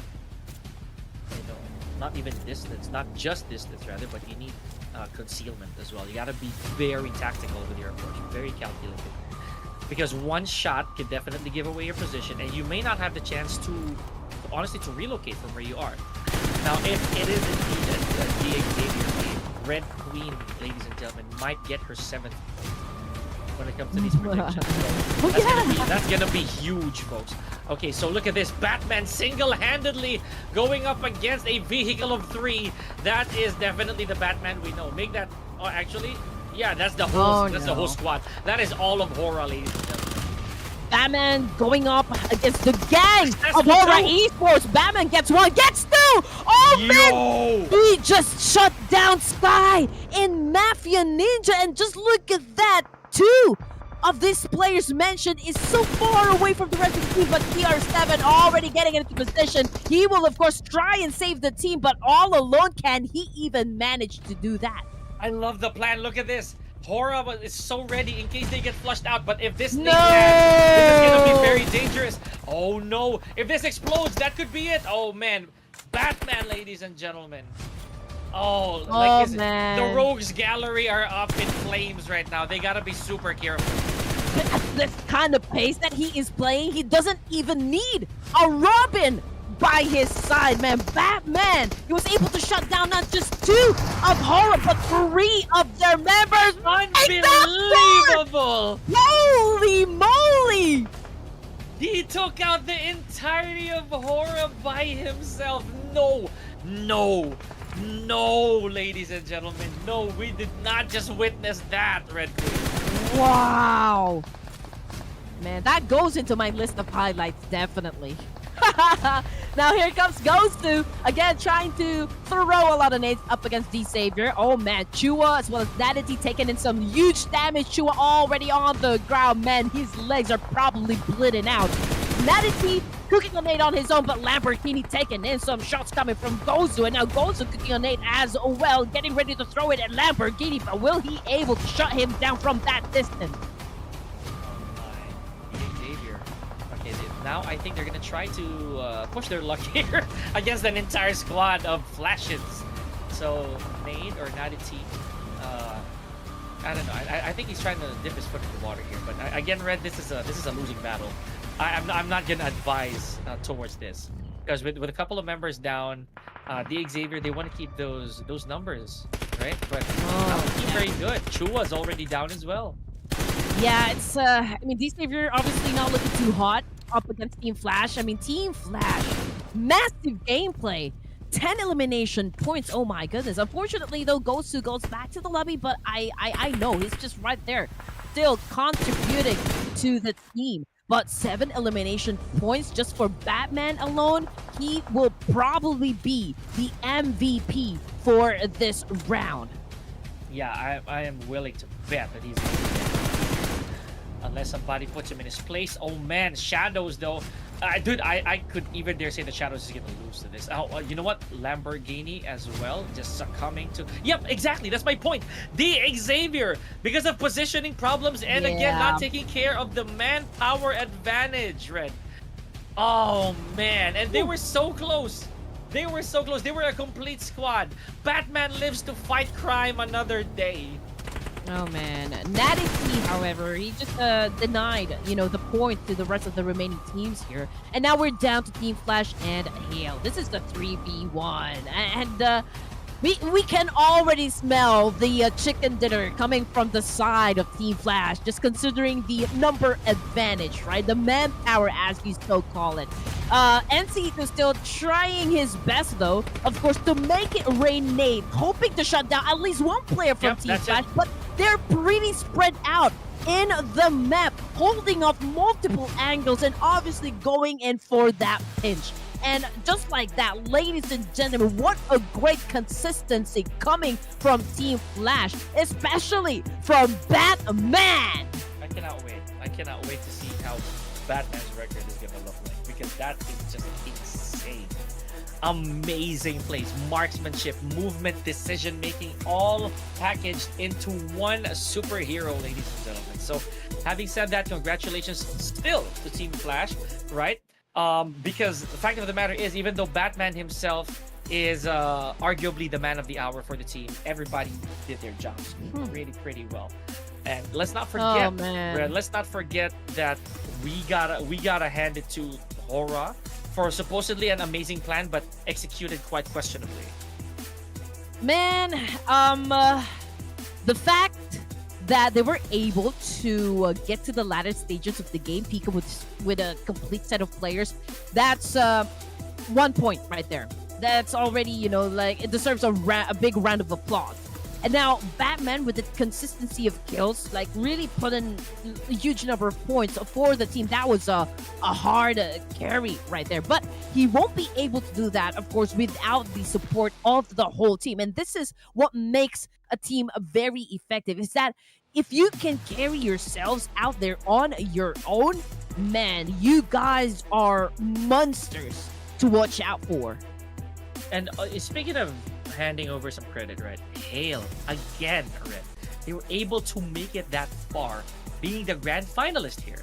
So let's not forget that, right? So Hale Esports, ladies and gentlemen, of course, known to be quite the survivalist. I remember they were the champions last season, or at least one part of the season last Clash of Giants. So that the experience, the wisdom really comes into play here. But if I would be darned if there you go. Batman, ladies and gentlemen, I do not know if he actually did wear armor, right? If he did wear the armor, having to face the entirety of HORAA, because that was sick.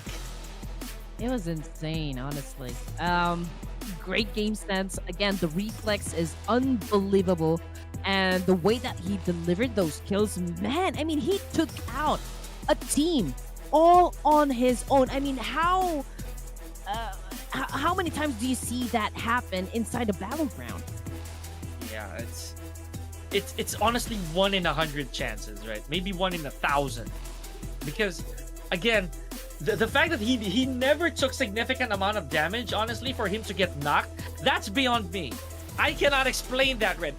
The entirety of HORAA had backup waiting, right?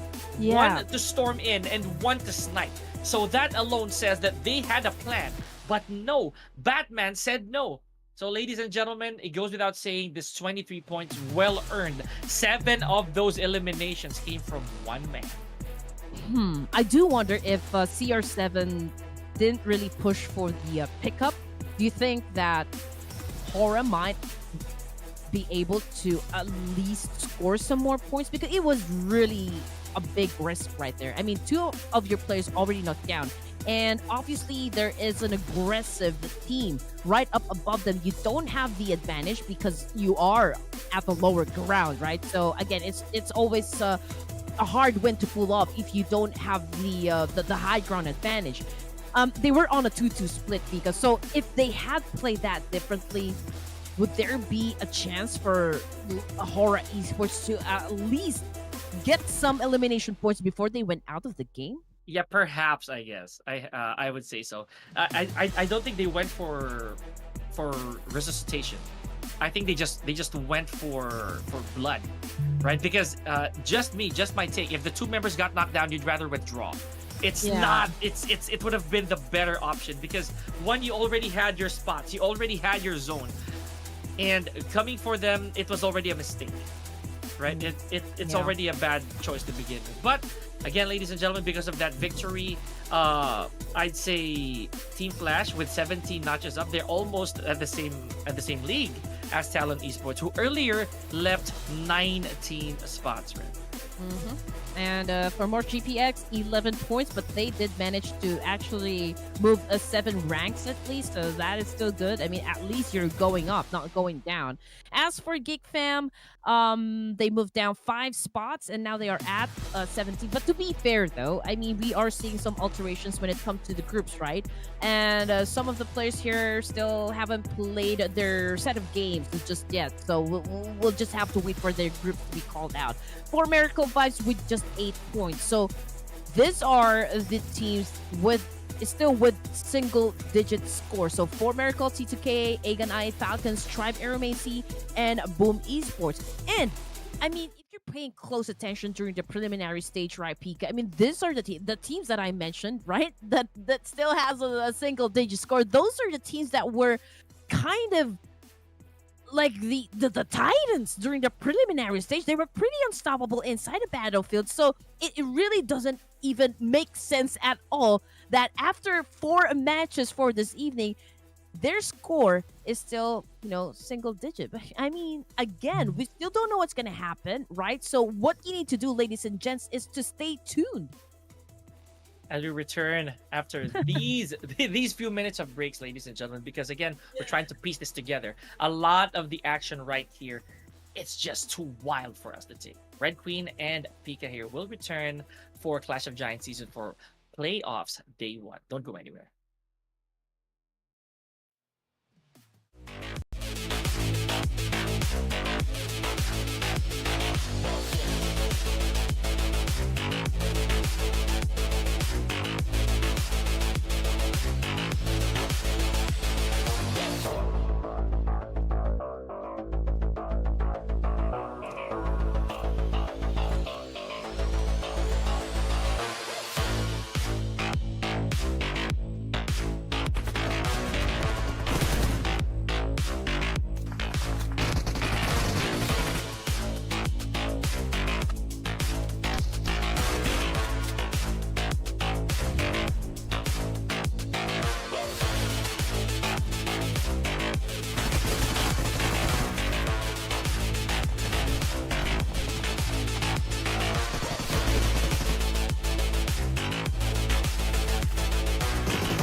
Lots of unpredictability today, I can say. Lots of surprises, but don't get me wrong.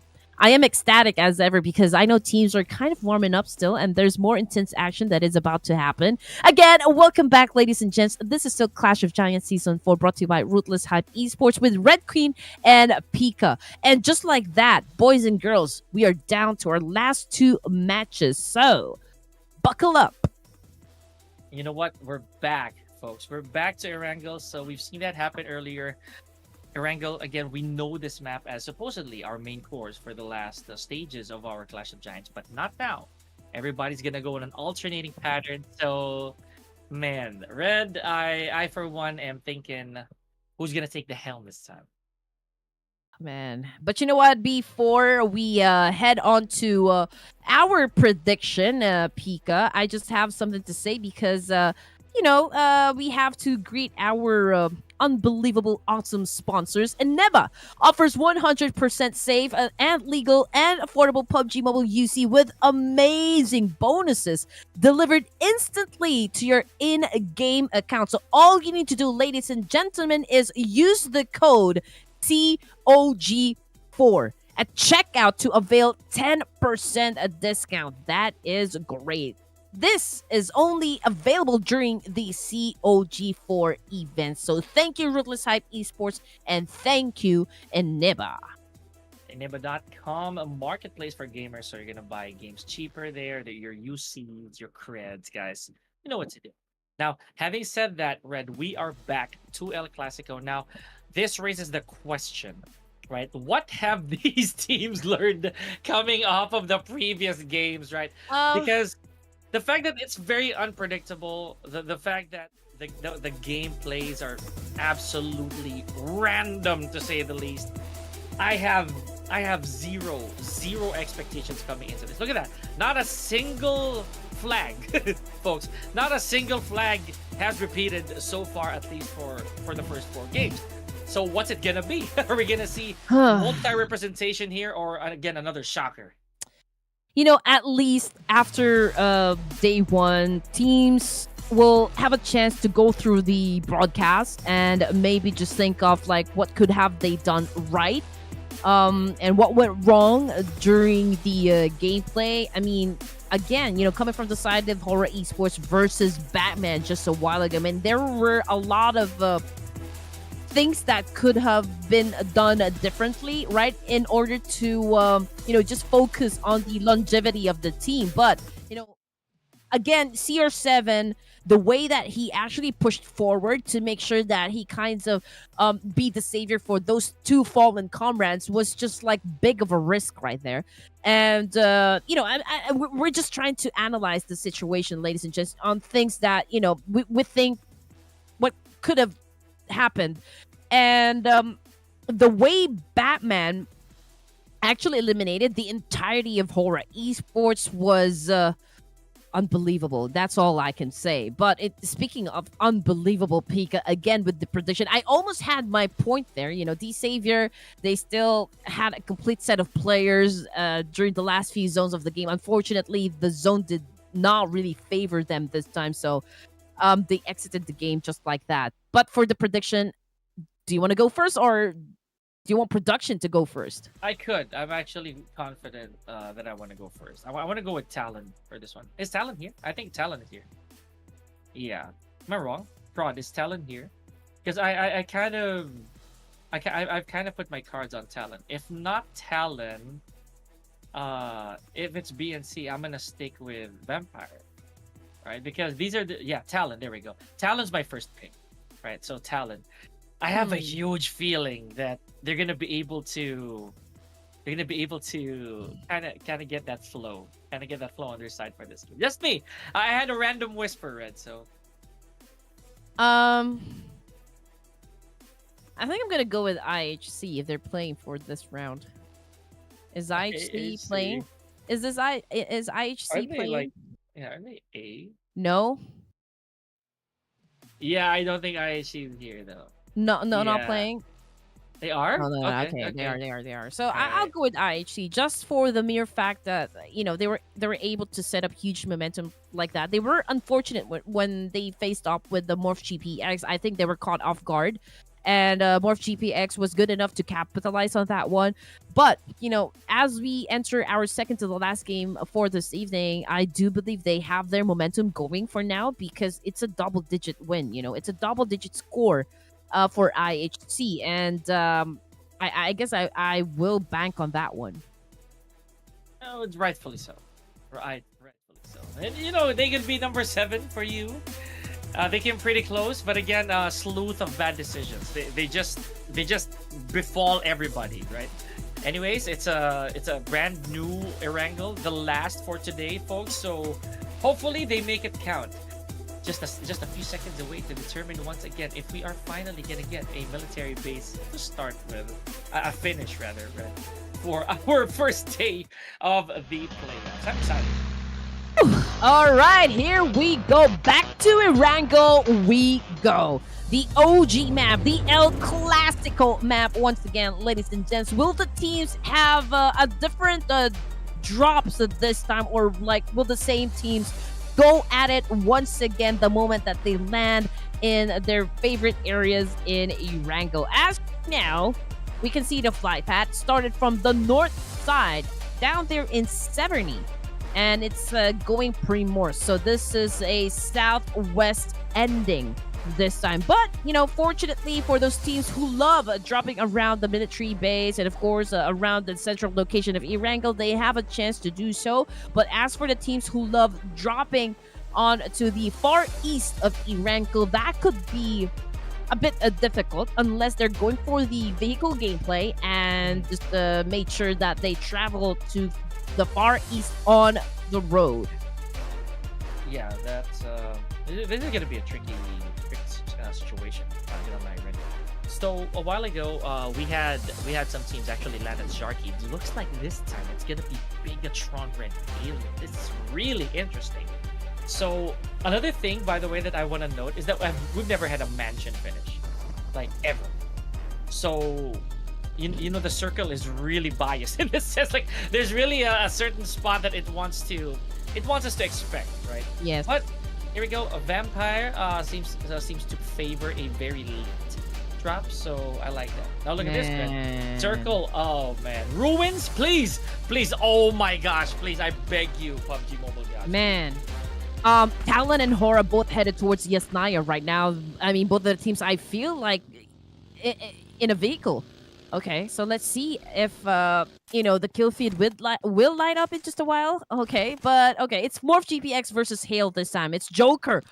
Oh man, what a bad start for Joker right there. But the thing is, Pika, I'm pretty happy with the fact that we got Joker and Batman inside Clash of Giants season 4.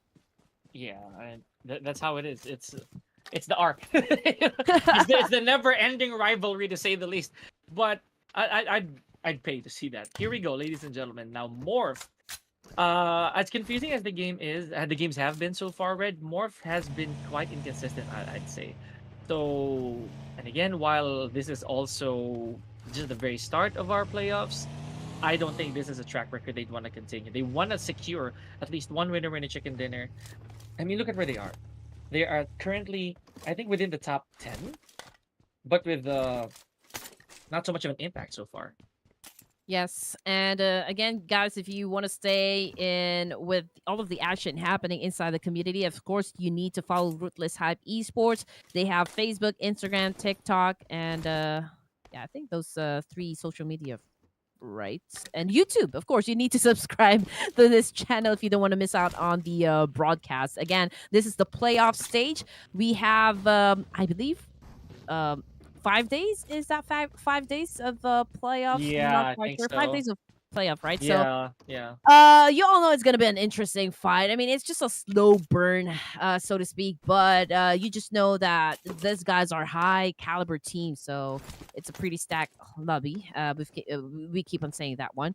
And again, getting back to the action, Pika, it's a different lineup for BIGETRON Red Aliens. So it's not Zoxy and Luxy. I believe Genfaz is substituted for this round. So I'm just checking if there's any difference whatsoever in terms of like gameplay, team chemistry, and synchronization. So those are just some of the factors that I try to look for in a team. Like how consistent can they be for every round? Now that we are looking at a different roster playing for BTR, will they manage to get to the end zone this time for this round? Yeah, a very interesting question there. I feel apart from composition, I think that surprise factor also comes into play, right? Because they know that the twins, to begin with, they have a certain flow, right? They have a certain pattern. But what if we shake things up a little bit? That might be a shocker. Like it could definitely shake up the system, to say the least. Now here Mm. we go. We have Brian, and a while ago we've been seeing Brian go back and forth when it comes to performance, right? So at this point, I don't even think that Brian knows that he's gonna be spotted here by Snipes if he makes a wrong peep. Um, I think for now, Snipes is just trying to check if there will be any friends of Brian will come and pick him up. After all, Brian, he has a family. Let's see if any of his family will come and save him. But as for the geek, Brian is out there to be Snipes' bait again. Shaking my head. I mean, they're just waiting right now. But that's a good score right there for geek. Good start. I'm still shaking my head, Red. Come on. Really, Brian and the family? But there. Oh man. You see, I jinxed it. Snipes did find Brian. I knew it. It was only gonna be a matter of time before Brian was gonna be sorted out. But okay. So having said that, Sem9 not really a good start here. 0 eliminations. They're gonna have to regroup, not to mention compromise their position. And look at that. I don't know where Kenny was during this entire encounter. Mm-hmm. Okay, so it's all about rotations right now. I mean, this is just stage 1, and again, it's pretty passive. Not the kind of start that we are expecting coming from all of these teams, right? We do expect them to be a little aggressive, especially that we have limited days of playoffs. But then again, it's all about tactics, right, and strategies and whatnot. For now, we are not seeing any action just yet, but might be a different story because IHC right now might face off with Falcons this time. Who gets to be the king of the mountain?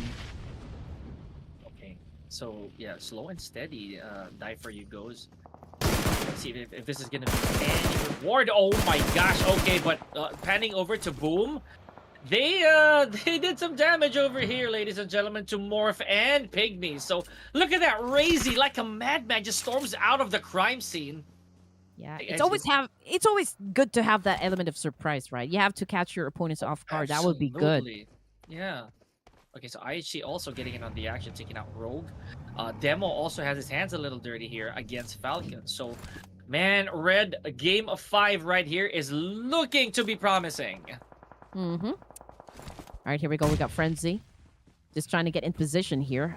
Trying to feel the vibe of the match. Trying to feel the vibe of the game. But coming off of the kill feed, it's Falcons versus IHC still ongoing right now. Demo goes down on the ground and Action sends him back to the lobby. But you know what? IHC, man, we're talking about their last active player, which is Jol. I mean, this guy, okay, he is always... Well, not really always, but he always gets that MVP title, so I guess he's pretty safe. But then again, going up against the Titans here might be a hard win to pull off. Yeah, quite often, right? Like quite often that Joel does get a lot of the attention. He's very consistent, to say the least. But this is not a one-player game, unfortunately. He does need some backup. He needs a lot of help from the rest of the team. And I think they've been losing some of their touches, at least for day number 1, Red. Let's see if they can turn the tides to their favor, as we used to see them quite a bit. Benefit of the doubt here, obviously, it's very early on. But if they don't make a lead and quick, one of these teams is going to bury them sooner than later. Just like that. And Yeah, 3 elimination points. Okay, I mean, I can't say it was the best start. It was a good start because they still lost one member of their team, right? From the kill feed, I mean, Boom, Pygmy, they're not done resolving their conflict just yet. But Morph GPX, we've got Steepin on your screen, and he's trying to flush out this one player coming from Pygmy. Couldn't. Okay, so that's Dimsy, guys. Dimsy. Dempsey sounds like a name coming from Teletubbies. I don't know if you guys still know that show, but yeah, we've got Dempsey and he's popping up the smoke here. It's hard to dodge nades, right? If you're inside a one building, or if you're inside one house, if you get a lot of nades thrown your way, it's pretty hard to evade. And the more so if the compound is heavily surrounded, because look at this. It's only going to be a matter of time before Dimsy gets caught here. Looking by how this Yeah. is, right? Gotta crawl ever so slowly, silently. He has one hand up, but no, taking a lot of damage already. Morph. Oh man, they have you surrounded. Dimsy. Oh man, that's you gotta wish for the best here. All Yep. right. Clean nade, and clean shots as well. Yeah. Ooh, okay. The fight is not over just yet because Stephen is getting some damage right there. Oh, man. Morph GPX just eliminated Pygmy, right? That was a good follow through. I mean, it was a close call, though, for the side of Stephen. I mean, he took a nade to the face, and I almost thought it's the end of the line for him. But again, it was a good backup, coming from the side of Morph GPX. But you know what? The next challenger, here they come. Boom Esports, the Wolfpack, and now they are getting the same taste of what they did to Pygmy. Oh boy. Okay, but now the numbers game completely on the side of Boom, so this is not looking very swell for Morph, right? Here, look at this. Nade elimination. So that goes to Yummy right there. That's a credential to say the least. Now on the feed, we also have Vampire Esports slowly inching their way to these eliminations. But yeah, point made here, Red. Boom over Morph. Definitely Boom right now. Oh yeah.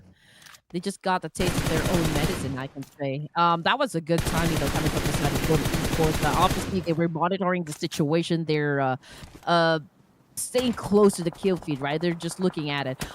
Okay, Top, it's getting hard to pick up his teammate here because right from behind, oh man, guys, from Vampire Esports, but that was a massive counter spray from Top, considering the distance that they had against that player. Now here we go. Falcons Force down to their last two members, and it was Icy who had the upper hand when it came to the eliminations. Now they have to prove that they can do it, but no, Vampire Esports, the Lost Boys, have found another victim in the form of Top. Yep, they're definitely gonna go for the finish here. Yeah, and also coming from the northeast of the map, I do believe it's the Team Secret and Tribe Aramasi that I saw. Definitely gonna have a clash there anytime now. But from the side of Falcons, okay, after having a very dominant fight, right? Unfortunately, though, they lost 3 of their members, so it was really time for them to back out from that situation just to focus on the longevity here. I mean, this is just stage 3, and there's a long way to go still. A1 TMT, however, on the other side of town, they are at the edge of the circle. Possible clash with Hale this time, and as you can see, Hitman popping up the smoke and now cooking a nade, getting ready to throw at Hale. But okay, the timing is not quite set just yet, so he's just waiting, trying to kind of feel whether or not Hale is going to be crashing where he is at this moment.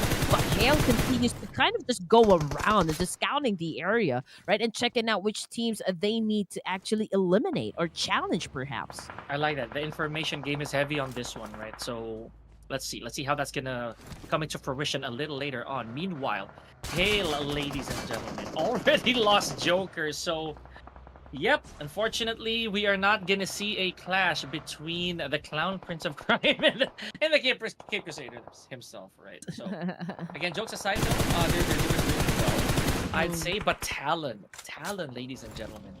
These, again, these Raptors, to say the least, from Falcon, they've showed us that consistency, tactics are key. right? Mm-hmm. So later we're gonna check up on how they're gonna do. But so far, A1 TMT. It's been a hot minute since we've seen them complete Red End with some scores. But right now, it's I don't know if this is the right way for them to do it.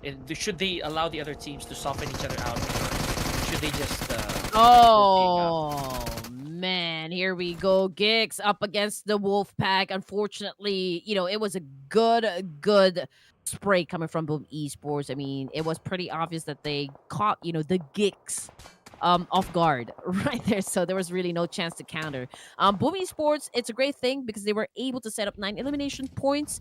And they still have a complete set of players. So that is outstanding right there. And I do love the fact that, HORAA Esports, they passed by, right?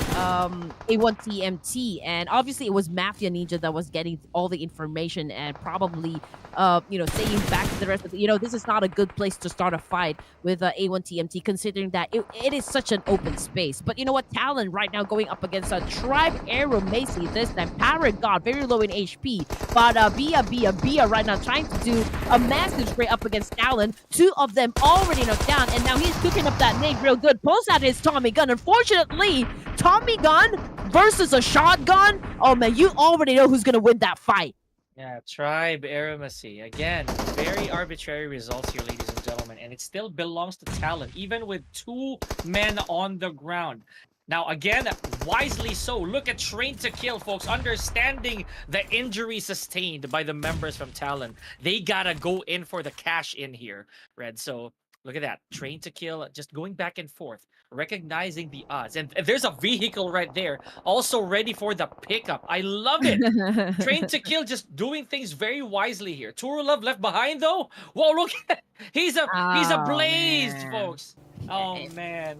He's the sacrificial lamb. I mean, there's really no way for T2K Esports to pick him up, from that situation. But yeah, T2K, I mean, they're dealing with Talon right now after Talon was able to wipe out the entire Tribe Aeromacy. So it was pretty obvious that T2K inserted that coin, and it comes the new challenger. 11 teams are remaining, right? 3 elimination points coming from the side of T2K. We've got Igneous right there with the most number of kills for the team. And right now, jumping back to BTR and then Talon Redface. I mean, they are at the edge of the zone. Man, they just have to move. It's a good thing they have vehicles, though. But Redface, man, your car is already smoking. Wow, Red, Turulov survived that. Wow. I cannot believe my eyes. And they were actually able to fish out one of the members from Talon. Now, again, it has become personal. Look at this. The third-party interference. Kind of third party because it was already over when they dipped in. But man, Train to Kill. They were unable to finish the job against Talon, and it was Bigetron who wanted to issue the challenge. I love it. Yeah. Well, just to put it bluntly, Turulov was actually gunning for Joel, the last remaining survivor of IHC. Unfortunately, though, there was BTR right behind him, and he got pretty exposed, though. So, again, it was an unfortunate situation. Okay, airdrop just got looted by Sky of HORAA Esports. Okay, as you can see on the left side of the screen. But from the kill feed, it's Sinister this time going down. Up against Boom Esports. And Pawnbit was the one who actually sealed the deal. Just put the bullet in between Sinister's eyes. Oh, boy. But yeah, true enough. And Red, I am still trying to figure out what the plan is here for A1 TNT. Remember, a while ago I was complimenting them very much because they were complete. I didn't know if they were gonna go aggressive here or let the other teams duke it out. Because look at this, they're picking up scraps. I'll be real, right? They are trying to fish for players who aren't looking, and while that's valid, it's not like they're establishing authority here. They only had 1 elimination so far and lost 2 guys already. What does A1 TMT have to do here to get back on top? Oh man, a lot, honestly. I mean, this is already the playoffs, so the competition is getting tighter, as the game progresses. Now, A1 TMT Esports, as you mentioned, they're trying to sneak an attack here. I mean, that is one of the best things to do. Best tactical gameplay. I mean, you just really have to pass your opponents off guard. I mean, if you have the element of surprise, then that could be good for the team. Unfortunately, Boom Esports, they have Ah, very good, reflex, right? And that was a great counter right there. But for the side of HORAA, we've got Malik already on the ground, and they're going up against the boys of Sem9. But they have to be careful because you don't want to overexpose yourself, because right at the top of that mountain right there are the boys of Boom Esports, the Wolf Pack. mm, man. Yeah, that's a very good vantage point here, Red. So they gotta hold on to this for the rest of the stages. If I'm gonna be blunt, that's what I would do personally. So yes, they're incomplete, but 14 frags, Red. 14 frags for Boom. That is beyond acceptable. At this You know. point, this is already a record, but at the same time, I know they can go for more, right? They only lost Mhm. one player, one, and with more than a dozen frags, it could just go further from here. But Oh, again, let's not forget there are still nice. some teams here that are going to give them a run for their money. Specifically, the still complete. Take note, still complete Team Okay. Flash.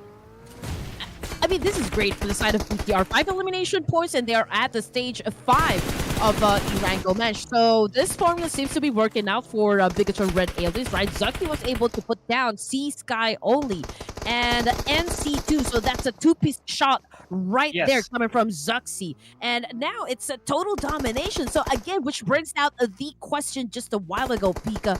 Is BTR good with this lineup? Yes. Exactly. See, that's what we were talking about. Is this? It's probably the surprise, Red. It's probably the obliviousness of the opponents that, oh, the twins are not there. There's no way that they can beat us. No, that's not it. We'll never know that. Now, Outsell, however, from Talent Esports, taken by the blue zone. That's another casualty down on the side of Talent. They were doing really well too. So in this case, Red, top 6. One more weak link out of there, and we're gonna look at our top 5 cleanly. Yeah. Red Face, who a while ago was literally doing very well. I don't know if he's. Whoa! Look at this! Look at this challenge! It's 2v1, and he's not backing up. Oh yeah, definitely. And from the kill feed, it's Boom Esports just dropping one by one. Now BTR versus Red Yep. Face. Here we go. Good spot right there coming from Genfus. And again, BIGETRON Red Aliens. My goodness, still a complete squad, and they continue to rack up a lot of points. Now, Sem9 down to 3 players. Brian already out of the game. As you all saw that one, it happened during the beginning of the match here. There's really no way to pick him up. I mean, considering that he was all alone in that specific area. Team Flash. Okay, so Yep. this That's is what I great. was talking about. Yep. They have a huge chance of getting the chicken dinner. So let's see if Yeah. we can really make that happen. I mean, odds can change, right? It can work against your favor. And as you can see, it's a tug of war, right? Between Team Flash and BTR. So we still cannot call it just yet. Especially that Lapar just got knocked down by HORAA Esports. But you know what? Genfus actually clapped back and was able to shut down another player from HORAA. BTR. You know what, Red? This is probably it. This is probably the break that BTR needs for them to get back on track. But as I mentioned, look at the percentage, the health advantage, the manpower perks of a team of Flash. 38, almost 39% probability of getting the whole thing. It's because they took their sweet time, right? I don't want to be speaking with an angel's tongue, right? I don't want to be saying that because, again, you said it yourself.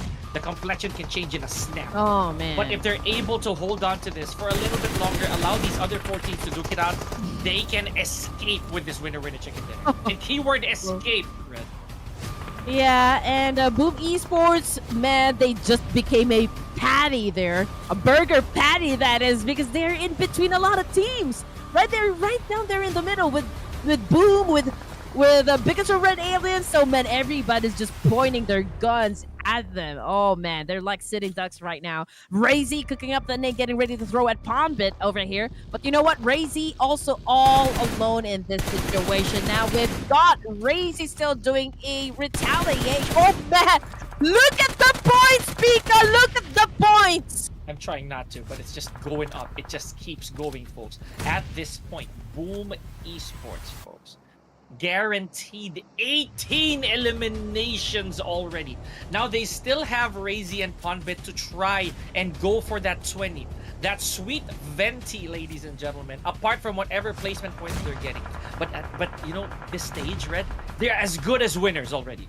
They're as good as the chicken dinnerers, the diners, and if we can say so. Again, keep your eyes on Team Flash, Red. They are still untouched. That is insane. That is insane. You know, I was already saying a while ago. Okay, they were in the middle, right? Between they're surrounded by a lot of teams, but they were able to survive the clash. Amazing. And I just saw how many numbers they put up, right? It was 18, 17, 18 elimination points. That is still okay, man. Even if they don't score the chicken here, they set themselves up really, really good. And with the kind of performance, I believe Pika, they might get the top spot. I don't know. But HORAA Esports, man, okay, they received a lot of punishments right there. I mean, it wasn't the best of spots. They were right down there in the middle as well. So, okay, here we go. Team Flash versus Sem9. Again, Team Flash right now really rocking it. I told you, Team Flash, Red, they took their sweet time on this one. They've had very, very little elimination. Sem9 only had one. So it is now a matter of survival at most. They're probably going to get, I think, 18 points in total here, including the winner chicken dinner. But there it is. Corn T just caught snoozing here. Now, this is the first inflicted pain on the side of Team Flash, right? They gotta be careful here because they tried to hold on to this number for so long. Yep, there it is. Gosu with a bit of vengeance. But Quan, no one knows where Quan is. Oh, man, here we go. Okay, we got Quan. He's cooking up that nade. Can it be good? Kenny goes down, man. It is not looking too good for the side of Sem9 right here. It is gonna be Team Flash all the way. Batman now pretty aggressive, holding down that nade. Oh my goodness. Here we go. That's the attack with the S12K. Depth goes down. Team Flash wins the fight. Oh man, for the second time, day one, Red. Team Flash just proving to us that tactics wins over the gunfights, right? It's just really the calculations. It is mind over matter for Team Flash. They did not get bloodthirsty at all. At most, Red, I feel they've only garnered 15 to 16 points, but they managed to do it. They did it. You know what this means for them? They're probably the top team right now. But let's also talk about, real quick, before I give it back to you, Boom Esports, Red. Okay. Again, I am at a loss of words, honestly speaking. But yeah, you're right. I mean, this is the second chicken dinner for Team Flash for this day of zone. And again, PUBG, it prioritizes risk. And right now, the name of the game is really aggression, right? In getting those elimination points. And Team Flash, what they're doing right now is really building a big momentum, a huge momentum for day number one, because they will really need that one. If they can continue on playing at this kind of pace up until day number 2, perhaps they could set themselves up real good. And that's the one thing that I've been expecting. But you're right. I mean, Boom Esports, 80 elimination points. I mean, we're talking about just the elimination points. Yes, 18, guys, 18. The placement 19, points, I feel. not 19. Okay, not including. Yeah. I mean, placement points. We don't know how many points they were able to set up, for the placement alone, right? Mm-hmm. So, again, even though if they did not bag the chicken, I think they're also winners for the match 5 in ERANGEL. Okay, Team Flash, BIGETRON, Red Aliens, and HORAA Esports. These are just some of the teams, right, that are doing pretty well when it comes to ERANGEL. I don't even know who this is. About the MVP. I don't even know who this is. Come from Boom Esports. It will be Boom Esports. Crazy, yeah. And you know what, Red? I think if my calculations are correct, they're probably at 24 points. Because of the place, or 25, sorry, probably 24, 25 points, give or take. If that is the case, yeah, you're right. There's a huge chance they're actually the top, and that's another first for today. It means that our winner chicken dinner is not the top team. You know, that's what we're talking about. Look at this. 3 out of the 4 top performers, obviously from Boom Esports. But again, Batman just stood his ground there. We also cannot take away his cape here, right? Batman also did a bunch of work for the team, right? So more than half of the contribution came from Batman. Right. So again, it's turning out to be so intense. I am so excited for the rest of the 4 days that we have for our playoffs. Honestly, Red, it's pretty obvious why the top performers, you know, right? We have 3 players coming from both esports, but Batman, you cannot really take him out of the equation. I mean, this guy's pretty OP. I mean, that's how you say it. OP. That guy is OP. But boom, here we go. Again, 23 points, 19 eliminations, which was honestly, it is wow. It's sweeping me off my feet. Team Flash with 17 points. We've got BTR with 11. And again, Pika with BTR. This could be the roster that is most effective for them. So, I mean, they have to keep their formula, right? Yeah, obviously. This right here, whatever they did, they just gotta keep doing it, or do it until it's sorted out, until the enemy teams have figured it out, or maybe until they're uncomfortable with it. Because again, BTR, you've always talked so highly of them, Red. I agree. But this is a different terrain of competition. So you take what you can. Now, naturally so, Red. Look at this. 17 places up for Boom Esports. Was that even a shocker, ladies and gentlemen? Because of what they did. 0 winner chicken dinners. But in one go, by the way, Red, sorry. In one go, all those frags are just from one game. Yes. And you know what? We always talk about an explosive performance. This is Supernova right here. Yeah. Supernova experience coming from Boom Esports. All right, so here we go. We've got 9 to 16. I'm checking out which teams here did fairly okay. So HORAA Esports climbed up 3 ranks because of the previous match. 20 points, so that is not bad at all. From this page, nobody scored a winner chicken dinner just yet, but it is understandable because we've done 5 matches for today. So again, we still have a long way to go. But for the I believe this is the last page, and we can see that the only team that actually moved up ranks would be the boys of Falcons, of course. All right, as for the teams still with a single-digit score, it's Aegon I8, Tribe Aramacy, and the Rising Stars of South Asia, as they call them, for Miracle Vibes. Oh man, to me, they've already ascended. We just yet to see more for the boys of 4 Miracle. But again, ladies and gentlemen, I am definitely putting that in the books, right? Boom Esports. Right? They did not need to worry about placement, ladies and gentlemen. They just went on, I am so ready to go. Oh, man. Anyway, time flies really fast because when you're having a good time, cannot even believe that we're down to our final game as soon as we go back. But, ladies and gents, more action will be coming. Just don't go away. Stay with us. Red Queen and Pico will be right back.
as early as day one of the playoffs, ladies and gentlemen, we already crowned a two-time winner chicken dinner in the form of Team Flash. Congratulations to them, and welcome back to you guys watching Clash of Giants Season 4 playoffs. Yours truly still on the mic, Pika and Red Queen, for one last hurrah for our first day.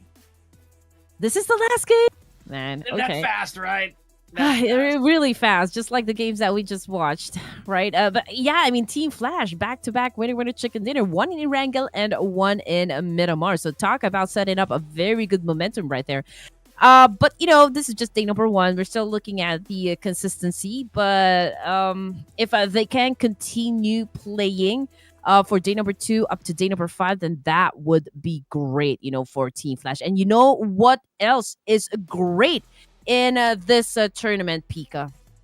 Of course, it is none other than Eneba.com, ladies and gentlemen. So, yes, if sir. you haven't already heard, Eneba.com is basically a marketplace for gamers, ladies and gentlemen. So, we offer 100% safe, legal, and affordable PUBG Mobile UC with amazing bonuses, among others.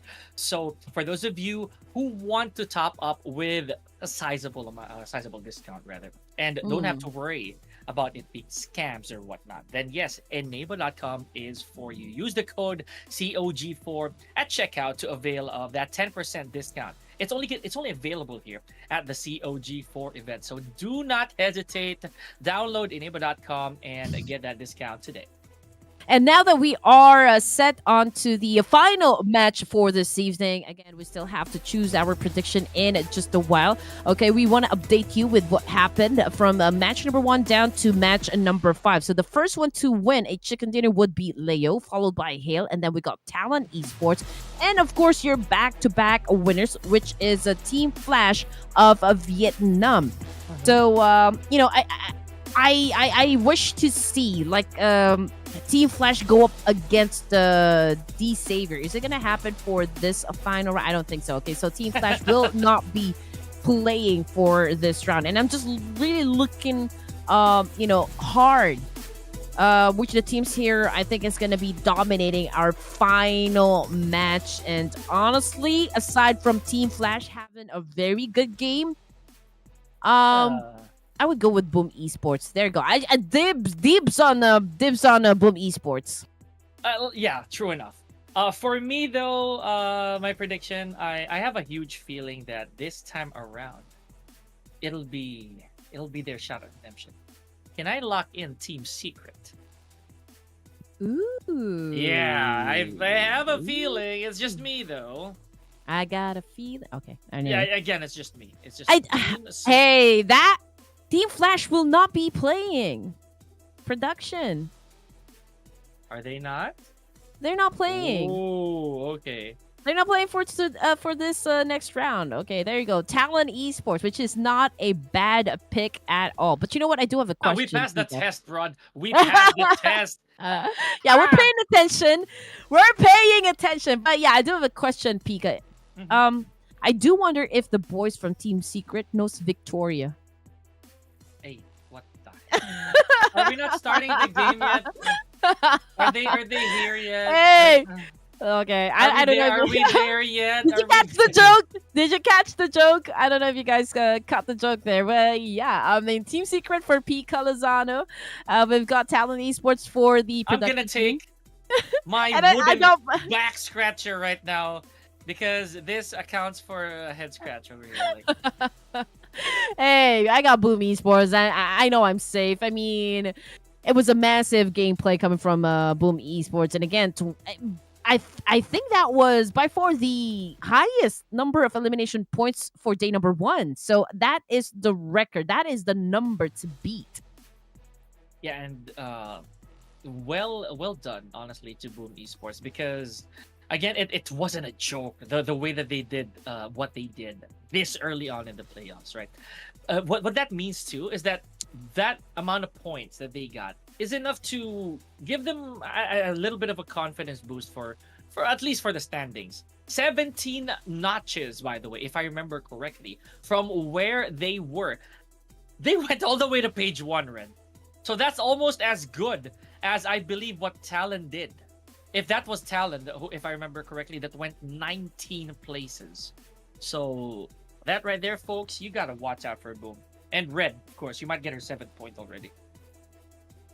Whew, oh man, I'm not even, it's not giving me anxiety right now because again, this team's it's not their usual gameplay. It's not their usual, the caliber that they're showing us right now. So it's gonna be an exciting day tomorrow, Pika, because I'm pretty sure most of the teams here will go through the first live broadcast of this competition or this playoff stage. So I guess that would mean that they're gonna go back to the drawing board. They're gonna talk about what happened and what could have they done. What could have they done right in a lot of engagement that happened, from match number 1 down to match number 6. So that's probably when we will be start recognizing some of the monsters that we have inside the battlefield.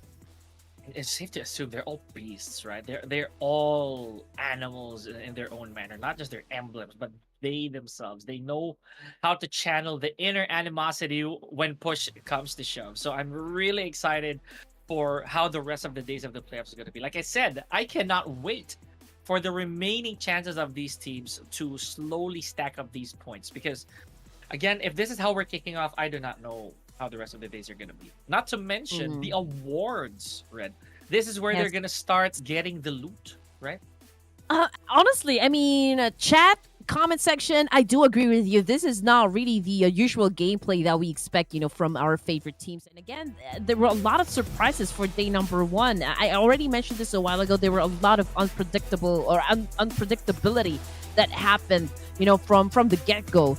And again, I'm already excited. We're not done just yet for day number 1, but I'm already looking forward at how, exciting it's gonna be for tomorrow, because I just know teams are gonna start really building their momentum right off the bat come day number 2. Apart from momentum, I feel that this is gonna be the pillars for how the playoffs is gonna be, right? So if the teams know exactly where they stand, it's like trying to put up a tower. If you already have the foundation well and stable, all you gotta do is to make that upper parts of the tower keep going higher. So at this point, Red, I'm gonna try to put my faith in the teams who have been showing up well. I mean, I'm not gonna be biased here and not give the underdogs a chance, but the bricks are starting to be laid here, right? And again, if you're building a tower, as long as you have the foundations well and established, then all you gotta do is soar higher. I agree with you. Absolutely. 100% there, Pika. So let's check it out. I do see a lot, like the bulk of teams dropping around South Park area, and it looks like Los Leones is one city that is going to be highly populated for sure. Alter Ego Eras, they're still up there in the air, headed towards perhaps Chibisera this time. But as for the guys of Aegon I8, I can see Falak already on the ground, and they have taken the north part side of Los Leones. And down below, oh man, the guys from Alter Ego Eras. There's also Team Secret. So we're talking about at least 4 teams. 4 teams inside Los Leones. Doesn't that come as a shock to us? Look at this! Another circle up top? Okay, so yep, they're definitely listening here, but it's not granting me the Minas Generales yet. Here we go. YOODO Alliance putting on the hurt against Aegon I8. So folks, especially those who are rooting for the Pakistan team, they're gonna need your energy and quick. Oh yeah, definitely. I mean, they are losing players one by one. I believe there were already 2 at least coming from Aegon I8. I believe that got shut down or not yet. I don't know. I'm just looking at the kill feed here. But for the side of Tribe Airmacy versus Talon Esports, I can see Naxel.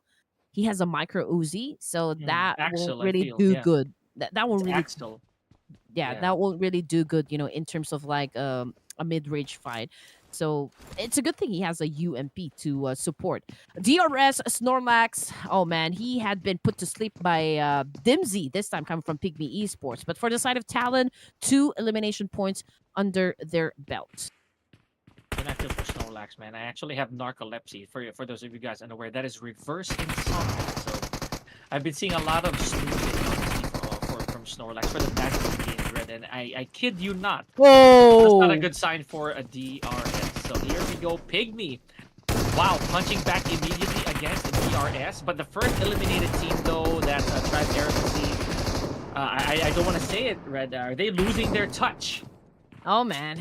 Oh man. DRS got wiped out, I believe. Not yet. Okay, we still got Killer YT, right? Pigs, Dimsy, very low in HP as well. And Killer White, he is getting as much points as he can before going out of the game. I mean, okay, fine. You're still alive and you have the opportunity to shut down Pygmy at this point in the competition.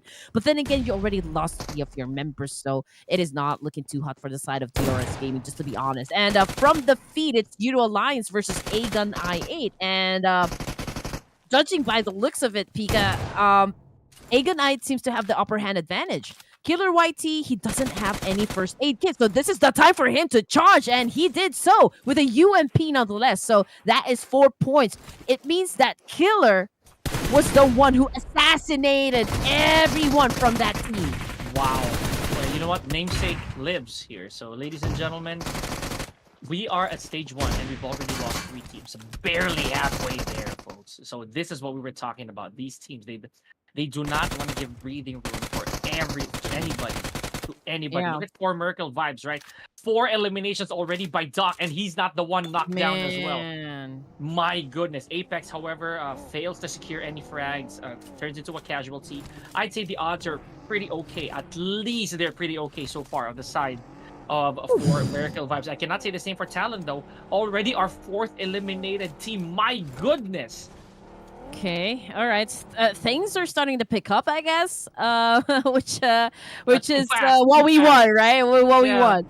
Unfortunately, for production, I don't think you're gonna get a point for this round. 4 elimination points though for the side of YOODO Alliance, right? But in the process, they also lost a Leon, so it's still pretty doable. 3 players is still okay. And again, a few minutes into the game, not even minutes, a few seconds into the game, and we already lost Talon. We lost Aegon I8 and the Tribe Aeramacy, as well as Pygmy, by the way. Oh yeah, that's right. See, again, that's what's painful, because these teams, they actually performed really well, or at least I'm gonna go with Talon, right? Talon and Pygmy, not so bad. With Talon having 5 eliminations, but unfortunately, again, at the expense of the whole team and their pursuit for more points. So that's pretty tragic. Now for Pygmy, not bad as well, but again, it stops their chances of getting more moving forward. And you know what? We'll see you tomorrow, guys. So yes, that is it for our day number 1 of our playoffs. Meanwhile, the Vampires finding solace here, a little bit on the shade. Let's see if there's going to be a change of complexion here, because we are back. Wow! Whoa! Whoa! Straight out of a movie scene right there. But yeah, Leo Esports, man, that was pretty awesome. Okay, we got Liquid on the screen, ladies and gentlemen. 1 player already knocked down. We've got Vampire Esports with 2 players left. Look at Tony K. Can this duo make it to the top up against Aleo? We can see Tony K, okay, replenishing his stocks right here, cooking up that nade, getting ready to throw it to hide a Dammy this time. Can he be accurate, though, with the throw? Unfortunately, it did not connect. You know what? Flook is ready to go with a Scarlight, did a massive spray up against Hide Dammy, and look at the situation, because it's a 2v1. Whoa! No unfavorable exchange there for Flook. Yep.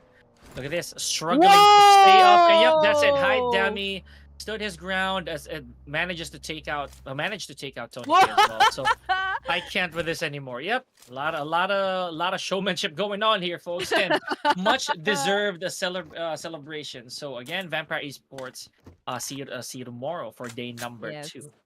I mean, Hide Dammy with a victory dance right there. Oh, man. Okay, you're right. I mean, showmanship is at its best right now. This is probably, you know, the round with the most number of drop clashes, I can say, right? I mean, arguably so. Down to 11 teams, just like that. I mean, it was pretty fast. Now, coming off the kill feed, it's Geek Snipes already on the ground, okay? And he has been sent back to none other than GK of a Team Secret this time. I don't know what happened with the rest of the team here. I don't know where the Geeks at, but yeah, they just lost one member. Oh man. But you know what? They're still okay, in my opinion. Snipes a while ago, he had some moments to note for, right? So again, he could sit this one out, and it's not too late. I feel that where they stand right now, at least they're not, in my opinion, at least they're not really at a bad spot where they leave the lobby without a single elimination. I don't want to jinx that, by the way. So for the love of goodness, no. I hope that they do get some more out of this. They are outside this is also one of the things that I wanna highlight here, because since we don't have Hale in this match, we don't have that particular team who weathers out the storm before going into action. I wonder who does that. Man, okay, this is a good spot for YOODO Alliance. They have some good players, and there's tons of teams that will be headed towards that direction coming off of the blue zone. And okay, Alter Ego Era spots Geek from that area, and obviously they were caught off guard, and that is points, for their team. Alter Ego Era's one elimination point. It's stage 2. I mean, everyone's still busy with the rotation, but that will I believe stage 2 with a kind of circle there the kill feed would definitely light up, especially for those teams that will be coming from the southeast area of Miramar. Yeah, I cannot blame them for that, honestly. They do have to prioritize positioning right now. They don't necessarily need to be too greedy, but again, some teams actually they disregarded that. Well, one such team is, I believe, Talon. While it's inevitable for Talon to have encounters here and there, I feel that they're okay, right? Like the way that they established today, even though they lost this, even though they lost this entire match, I feel that they're gonna be fine moving forward to tomorrow. I just regret the fact, Red, honestly, that with the way that they eliminated some players or some teams earlier, they could have gotten more out of it. But that's just me. I feel that Talon could really be a destructive force to be reckoned with. Oof. Okay, here we go. Alter Ego Eras versus Team Secret this time. We've got Hands for you on the screen cooking up a nade. He could potentially shut down the 2 players coming from Team Secret, but it was actually Octa, I believe, that was able to shut down one Team Secret member. Yes, okay, apparently so. Boy still about to shut down a Namcute, but let's see who throws the nade first and who can be accurate first. Okay, not so much Kobe shots happening right at this moment between these two teams, but you know what? There is a team who's trying to join into the nade. Okay. This is really interesting, boys. So Team Secret, my initial vote, or actually my vote. Whoa, all right. So Trang over here lands one on Octa, if I really read that right, putting him on his knees. Now the thing is, they're down by 1. And this kind of evens up the odds. I'm just not so sure if this is gonna be the wisest choice for Trang to go for the finish here. Man. I don't see any backup nearby. You're right. I mean, Octa's still on the ground. Alpha 7, or Alpha 7 rather, was caught. I mean, on the roll right there, right? Namcute already on the charge with a UMP, and yeah, he was able to get that score. So let's see what Alter Ego Eras is going to do in this situation. I mean, Team 6 seems to have an effective formula right now at shutting them down. Boy still goes down. Oh my goodness, they didn't pick up one by one here. So that's where they were. Okay, I see it. I looked at the map, and it was a bit of a gap, but it was still close enough for Trang to survive that encounter. Namcute now, it is his responsibility to close the rest out for Alter Ego. Beautiful calls from the players of a Team Secret, ladies and gentlemen. So yeah, it answered my question, Red. The backup were there. It's just not as near as we would thought they would be. Exactly. And there you go, YOODO Alliance. Okay, potentially they could shut down Boom Esports, but not if Boom Esports is so effective with the spray, or like maybe with the attack, and they can claim this high ground advantage all to themselves, right? I mean, whoever wins the fight, whoever gets this spot right here could potentially consume a lot of points, or consume a lot of points. Yes. Okay, so at this point, it's this is gonna be good faith, I would say, for Leo Esports, because the numbers. It seemed to be a recurring count here. 3 players. Let's look at our teams, right? there are only like a few teams here who are still complete, right? It's usually down by 1, 2, or maybe more. So I don't know. Maybe our teams right now, they have no regard, little to no regard for manpower. They just wanna get points here, Red. So Oh man. Yeah. look at that, Leo Esports out of there too. So Okay, so here we go. There's another challenger. Once again, D Savior right now versus A1 TMT. Rowdy being right down there in the middle. Deathstorm and Sinister's on support roles this time. Sinister throwing a nade up against Shadows. Did not hit his target right there. And now it is time for D Savior to answer back with the nades themselves. Now, Rowdy, okay, 3, 2, 1. He got to throw that one. Ooh, he took in damage. oh man, was that even smart? Again, resources, people, resources. Yeah, you may not have died from that, but again, you're spending necessary medkits, in my opinion. But look at this. Look at Shadows. Look at his equipment, right? He has all the level 3s, 3 medkits as well. So, man, the Xavier, you smell that, Red? That smells like victory on the side of the Xavier. But yes, they do not have any eliminations just yet. However, we're down to our potential top 8. If they manage to get out of that, they already have placement. Mm-hmm. You're right. You're right. D Savior. Okay, on your screen, they still haven't gotten any points. Not one. Yep. Not right. one. Stage 3. I mean, it's still too early. Maybe they're really being careful. They don't want to be reckless at the last game, perhaps. I mean, we don't know. Again, it's an unusual gameplay from all of the teams here. So, really couldn't predict anything. I mean, lots of surprises even for us casters. But for the side of A1 TMT, 3 elimination points, and from the feed, it's Savior versus Falcons, and I'm checking. Okay, it was Falcons who was okay. Action is down as we speak. Okay. So let me try to put these pieces together here, Red. So looking at the circle, power grid is. I don't think that's going to be the end game here. But if I'm wrong, if I'm right though, then a lot of the teams will basically meet smack down the middle of this entire map with a bunch of mountains, 0 cover, right? A lot of high ground, and that itself is a recipe for disaster. So we're still at 9 teams. Now, originally we were going to say, oh, it's too early, Red. I mean, PK, it's too early, but now look at this. We're at stage 4, and we haven't moved an inch from the teams that we thought we're gonna get a top 8 already. So now they're taking it slow. Oh, okay. YOODO Alliance. Okay, so far they're doing pretty okay. I mean, 3 more players is again not the best ideal situation, but it's an okay situation. Not bad, yeah. Esports, yeah, Boom Esports obviously is in a 2-2 split trying to deal with Falcons this time. Die for You. Okay, this is probably his debut. I mean, this is the first time I've encountered this name. Now, Top getting some damage. Die for You is in 70% health. Top obviously is backing away just a little, just to recuperate, but unfortunately he got hit by a nade. And again, now they're taking it slow. A bit of a head scratcher moment here. Where's my scratcher? Where's my stick? But this is it again.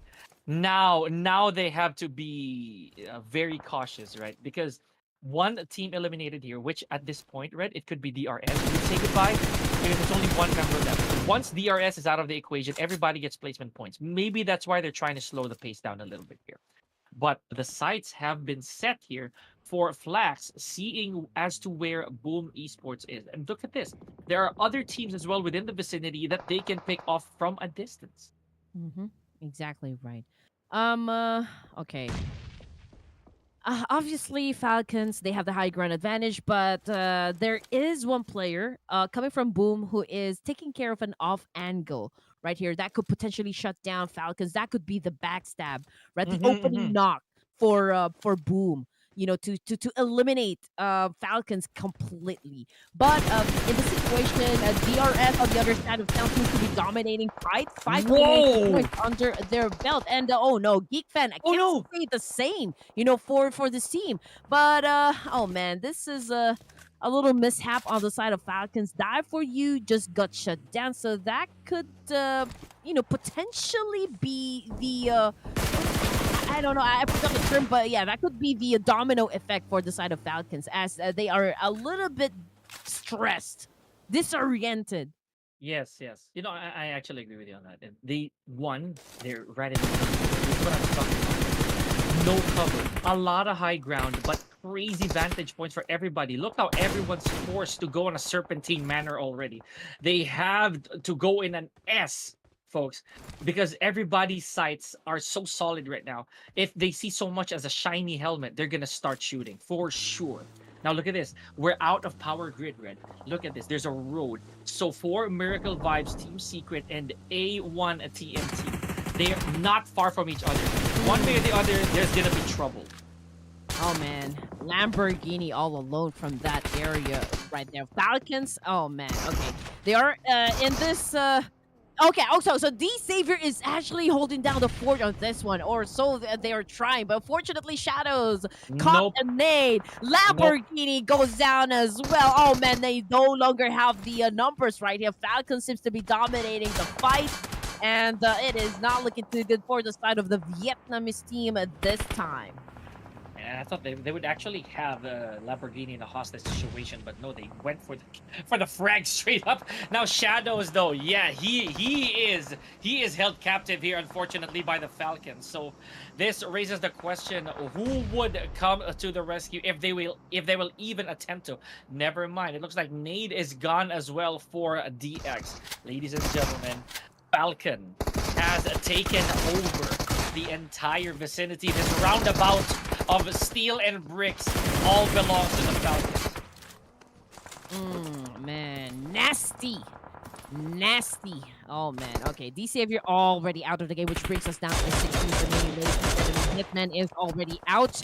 It's a Sinister, Deathstorm, and Rowdy this time. But just look at that. Look at how many points Sinister was able to put up on the board. 3. Man, he bagged 3 elimination points, which is outstanding. Now here comes action coming from Falcons. But oh my goodness, A1 TMT seems to be a little distracted. But oh, good follow through though, coming from A1 TMT. And now Falcons is in a world of trouble here in Miramar. Oh man, actually self-inflicted injury and knock. That is not good. I'm pretty sure they're really riled up this very second, ladies and gentlemen, because Action also has 2 frags, right? So it's very important. Stage 5. Again, Red. These teams that are taking it slow, they want to go the distance, I feel, so that everybody can formulate. They can take a breather, hopefully, before this whole thing blows out of proportion.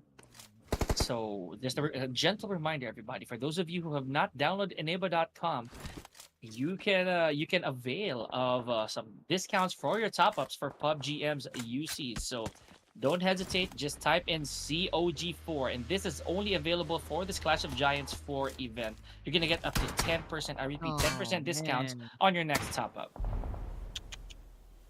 Error Back to there the coming action. from the side of Hero Elias. Jimmy is already on the ground, followed by Razy of Boom Esports. Okay, I mean, good shot though, coming from Pondbit.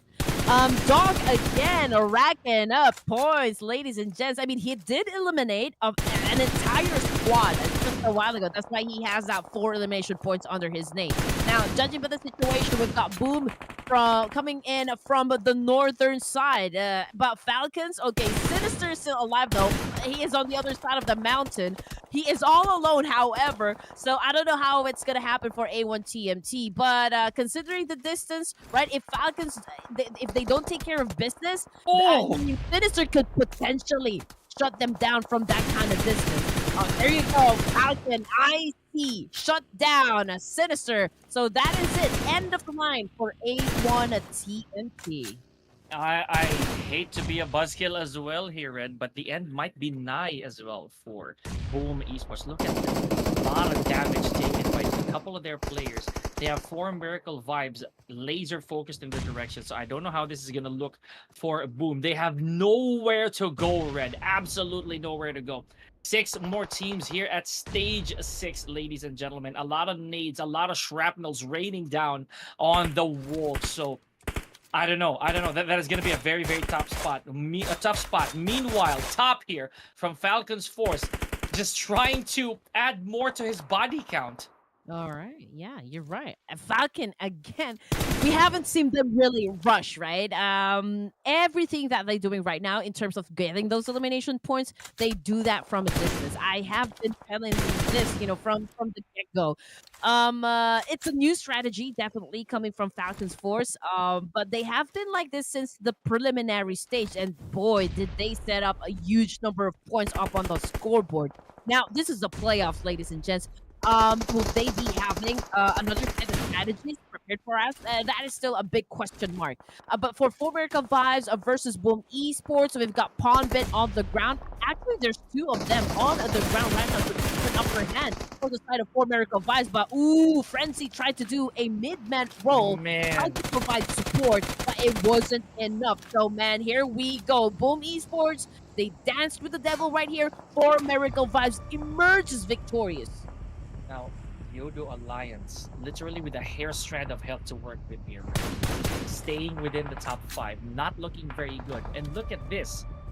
Again, Falcon Force, just doing what they do best. They stay above everybody, high ground, soaring literally and figuratively. All they gotta do now is let the circle do the talking here. If they manage to narrow down the rest of the teams towards their direction, then it's going to be their game. Team Secret, as I mentioned, still in this with a secret spot that we do not know about. By the way, what a backstab here from A1TMT. Do not count them out. This is going to be very good for Rowdy if he manages to cripple the Falcons here.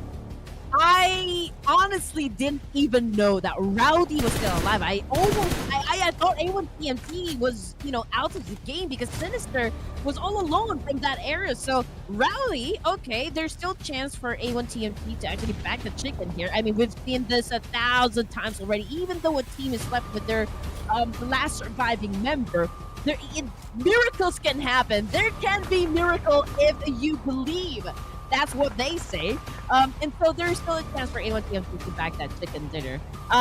Team Secret, on the other hand, they have the 33% of getting WWCD. Okay, Full America Vibes continues on getting the points that they need to improve their overall status. 10 elimination points to be exact.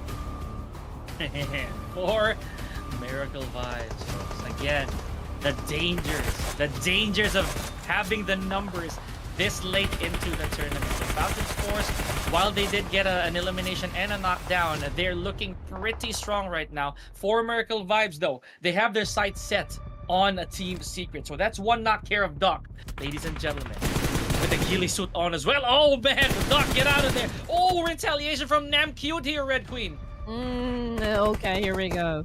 Doc R. Elimination points though under his belt, but he's gonna be on the ground. Same thing goes for Baron, and that was courtesy of none other than top of Falcon's Force. And man, this guy, I'm telling you, you have to watch out for this guy. Oh man, okay, so there's a reason why we call him top, because he is always at the top of the action here. Oh, not man, like this though. Yo! Well, okay, this is a great trade-off. It's Falcons versus Team Secret. Oh, man. Okay, so now it is a 3v3. Well, 2.5, right? We have 2.5 members for both teams. Supposedly, revive already happened for Team Secret. Now, the question is there going to be heal underway? Yup, there it is. Falcon, are they going to give up the high ground, ladies and gentlemen? We're only at stage 7, so that means a couple more chances for these teams to come across each other. Red, this is what I was talking about. A lot of mountains, a lot of high ground, almost zero shade, almost zero cover for these teams. Now it is just a matter of outplaying each other. Look at this. Team Secret's Jaiki, or GK, as we always say, has access to a house. But does he have sight on anybody from Falcon Force? Yeah. Oh, okay. So this changes the odds now, Pika. I mean, Falcon's Force obviously looking. They gotta go, right? Yeah. But yeah, they have to give up the high ground. Now, the high ground becomes a double-edged sword for the side of Falcons. I mean, A while ago, it was doing them really good. They have that advantage. Ouch. But, Okay. hey, man, the zone did not favor them at all. But you know what? Falcon's still making it happen because Namkut is already on the ground. Will Trang now pick up his teammate here? Of course, he's going to pick up his teammate. They need all the firepower. They need all the manpower for Team Secret to make it happen and eliminate Falcon's force from this matchup. Man, Red, just a few more seconds. A few more seconds and Falcon Force will have to jump off the cliff for this one. And that's what's going to happen for Team Secret. They are going to try to outpatient Falcon. Okay, now top. They take a little bit of damage. Whoa, where did that come from? Die for you with the reflexes though. And look at this. Straight to the rescue. Namkut, if they land one good nade here, it is probably over for Team Secret. Oh, Jaiki though. Jaiki's already on his knees again. Oh man, here we go. Oh man, I cannot even tell you how amazed I am at how Falcons actually execute their game. Oh, there you go. Napkin goes down for the second time. Trang getting some damage as well. There is really no time for Team Secret to reset because Falcons force, they're already on the move. Yep. And there you go. Like what I said, I mean, they didn't really have the time to pick up their teammate. They should have just focused on Falcons. I mean, oh man, that was almost Falcons so coming up close. on top on this one and getting their first winner chicken dinner. And I got denied my second point. Folks. Oh man, yeah, you're right. It was almost a point for Pika, guys. But you know what? Again, divine intervention, it provides. And I am just really happy that Falcon's force, ladies and gentlemen, able to dominate that last encounter. I love the fact that this is what I was talking about, Red. Securing the highest spot possible. Yes, even if the zone closes in on you. By the time it does, you would have already inflicted a lot of damage, and that's exactly what Falcon Force did. There was no shot for Team Secret right there to pick them off the top, unless the blue zone forced them to. Man, still, you know, again, the zone did not favor Falcons, you know, from that one. So it's mind-boggling, right? How actually Team Secret lost to that one. But I think the opening knock that paved the way for Falcons to actually win this match would be the fact that they were able to shut down a Namkut. From there, it was a ripple effect for the side of Falcons, hence winning the chicken dinner. Man, again, I felt that it was really the scarcity of cover on the side of Team Secret that made it so difficult for them to bounce back from that scenario. Because Falcon, not only were they distributed all over the high ground, but the vantage points. They were able to see literally everything.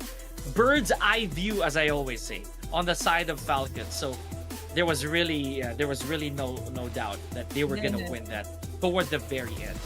Yes, you're right. But still, you know, both of the teams did amazingly well. You know, amazing, yes. Right, great performance, you know, coming from Team Secret. And again, you almost had your point. Unfortunately, Falcons just made sure that you stay at, you know, just having 1 point peak. I'm so sorry. No, I mean, for me, it's the action that I'm so after. Right. So good. And look at this. Doc, of course, without any question, I believe, yes, he did put up a big chunk of the eliminations on the side of 4 Miracle Vibes. Yeah. Nicely done. And we expect nothing less from this prodigy of a player. Absolutely right. And we also have to recognize the prowess of Killer coming from DRS, and we also got Axel coming from Talon Esports, and Hyde Adami coming from Leo. With this see quite a spectacular scene coming from Hyde Adami just a while ago.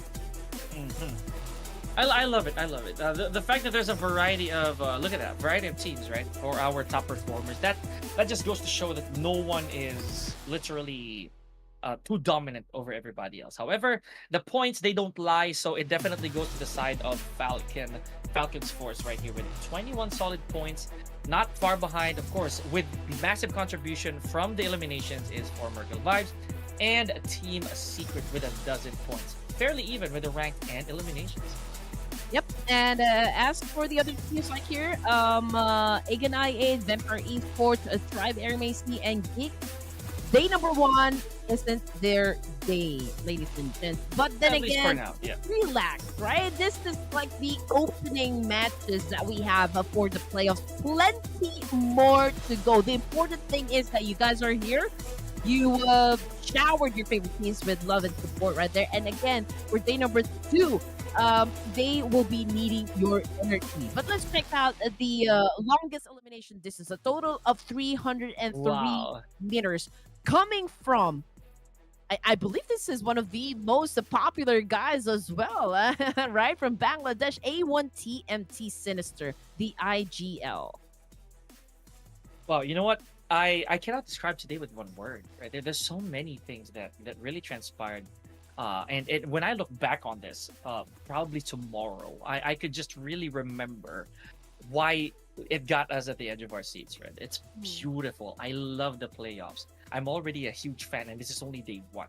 So, yes, ladies and gentlemen, apart from the medals that we've already given to our separate game MVPs for the playoffs, this particular person right here has caught the attention and the respect of us here on the table. We have NC2 from Hail Esports. I honestly thought, it would come from Boom Esports, honestly.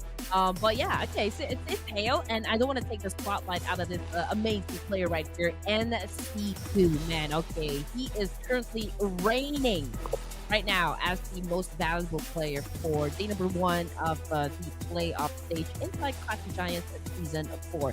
11 elimination points, 2,158 damage output, which is outstanding, by the way, and 64%. So that's more than half. So it means that, okay, 2.75 average elimination. So that's 2 to 3 elimination points. But you know what? Looking at Batman, it's 3.5, right? But the difference is, okay, NC2 from Hail Esports is, higher when it comes to the damage output, right? So it Survival, means that, of course, yeah. it means that, NC2 has been knocking down a lot of players from inside the game. Just that sometimes, right? It's not always. He doesn't translate that one into an elimination point. But as for the players getting knocked down by this player right here, I mean, it's accurate. Yeah, kill steals happen here, unfortunately. So we still take the damage whenever we could, right? So yeah, just for our day number one, folks. This is the complexion of our hitmen. All pun intended right here. We have representatives from each team. So far, we have Batman, NC2, Joel, Killer, and Ice. Again, none of these players have somebody to support them in the overall frags. They are holding it up for their own regions, for their own teams. So I cannot wait on how tomorrow's gonna look like. Yes, you're right. Out of all of these overall fraggers, Mika, I am looking at Batman. And again, yeah, he did start quite strong for day number one. But I mean, it's still, the question still lingers that can you continue playing, with this kind of consistency in terms of like the average elimination points and of course consistency in being so aggressive inside the game. And look at that, 14 rank. That is the number right there. Falcons Force was able to move up from. So that's amazing. 33 points. Oh man. And as you noticed, Red, actually the notches get lower as we progress because it's gonna get tougher from here. The ascension of our teams, there'll definitely be challenges along the way. But at the end of the day, ladies and gentlemen, at least for match number 6, this is what it looks like for all our teams today. Please put into account that they do not all clash at the same time. We divided them into 3 groups, so you might wonder why some of them may not move. And again, this is only for day number 1. Keep your fingers and toes crossed for the coming days. It is gonna be a barn burner of the last few days for the playoffs. Yeah, I do expect a lot of difference in terms of gameplay coming from all of the teams. I do expect a bloody day number 2. I mean, that is the sole reason why we all watch, Ruthless aggressive, Ruthless type esports, right? It's because of the hype. It's because of the aggression coming from all of the teams and just the entertainment side of this whole show, right? And I would love to see this team play and show us their true forms for day number 2, for the next 6 matches, that is. So imagine that, Red. If my counts are correct, we're doing 30 games, 30 matches for the playoffs alone. My goodness, that is gonna be a lot. And not to mention, that's enough chances for some of our teams to get at least one winner chicken dinner each. But that's not what Team Flash thinks. They already got a couple today.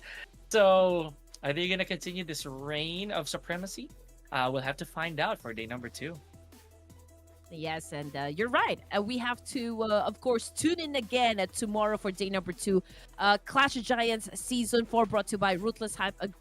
Ruthless Hype Esports, ladies and gents, okay?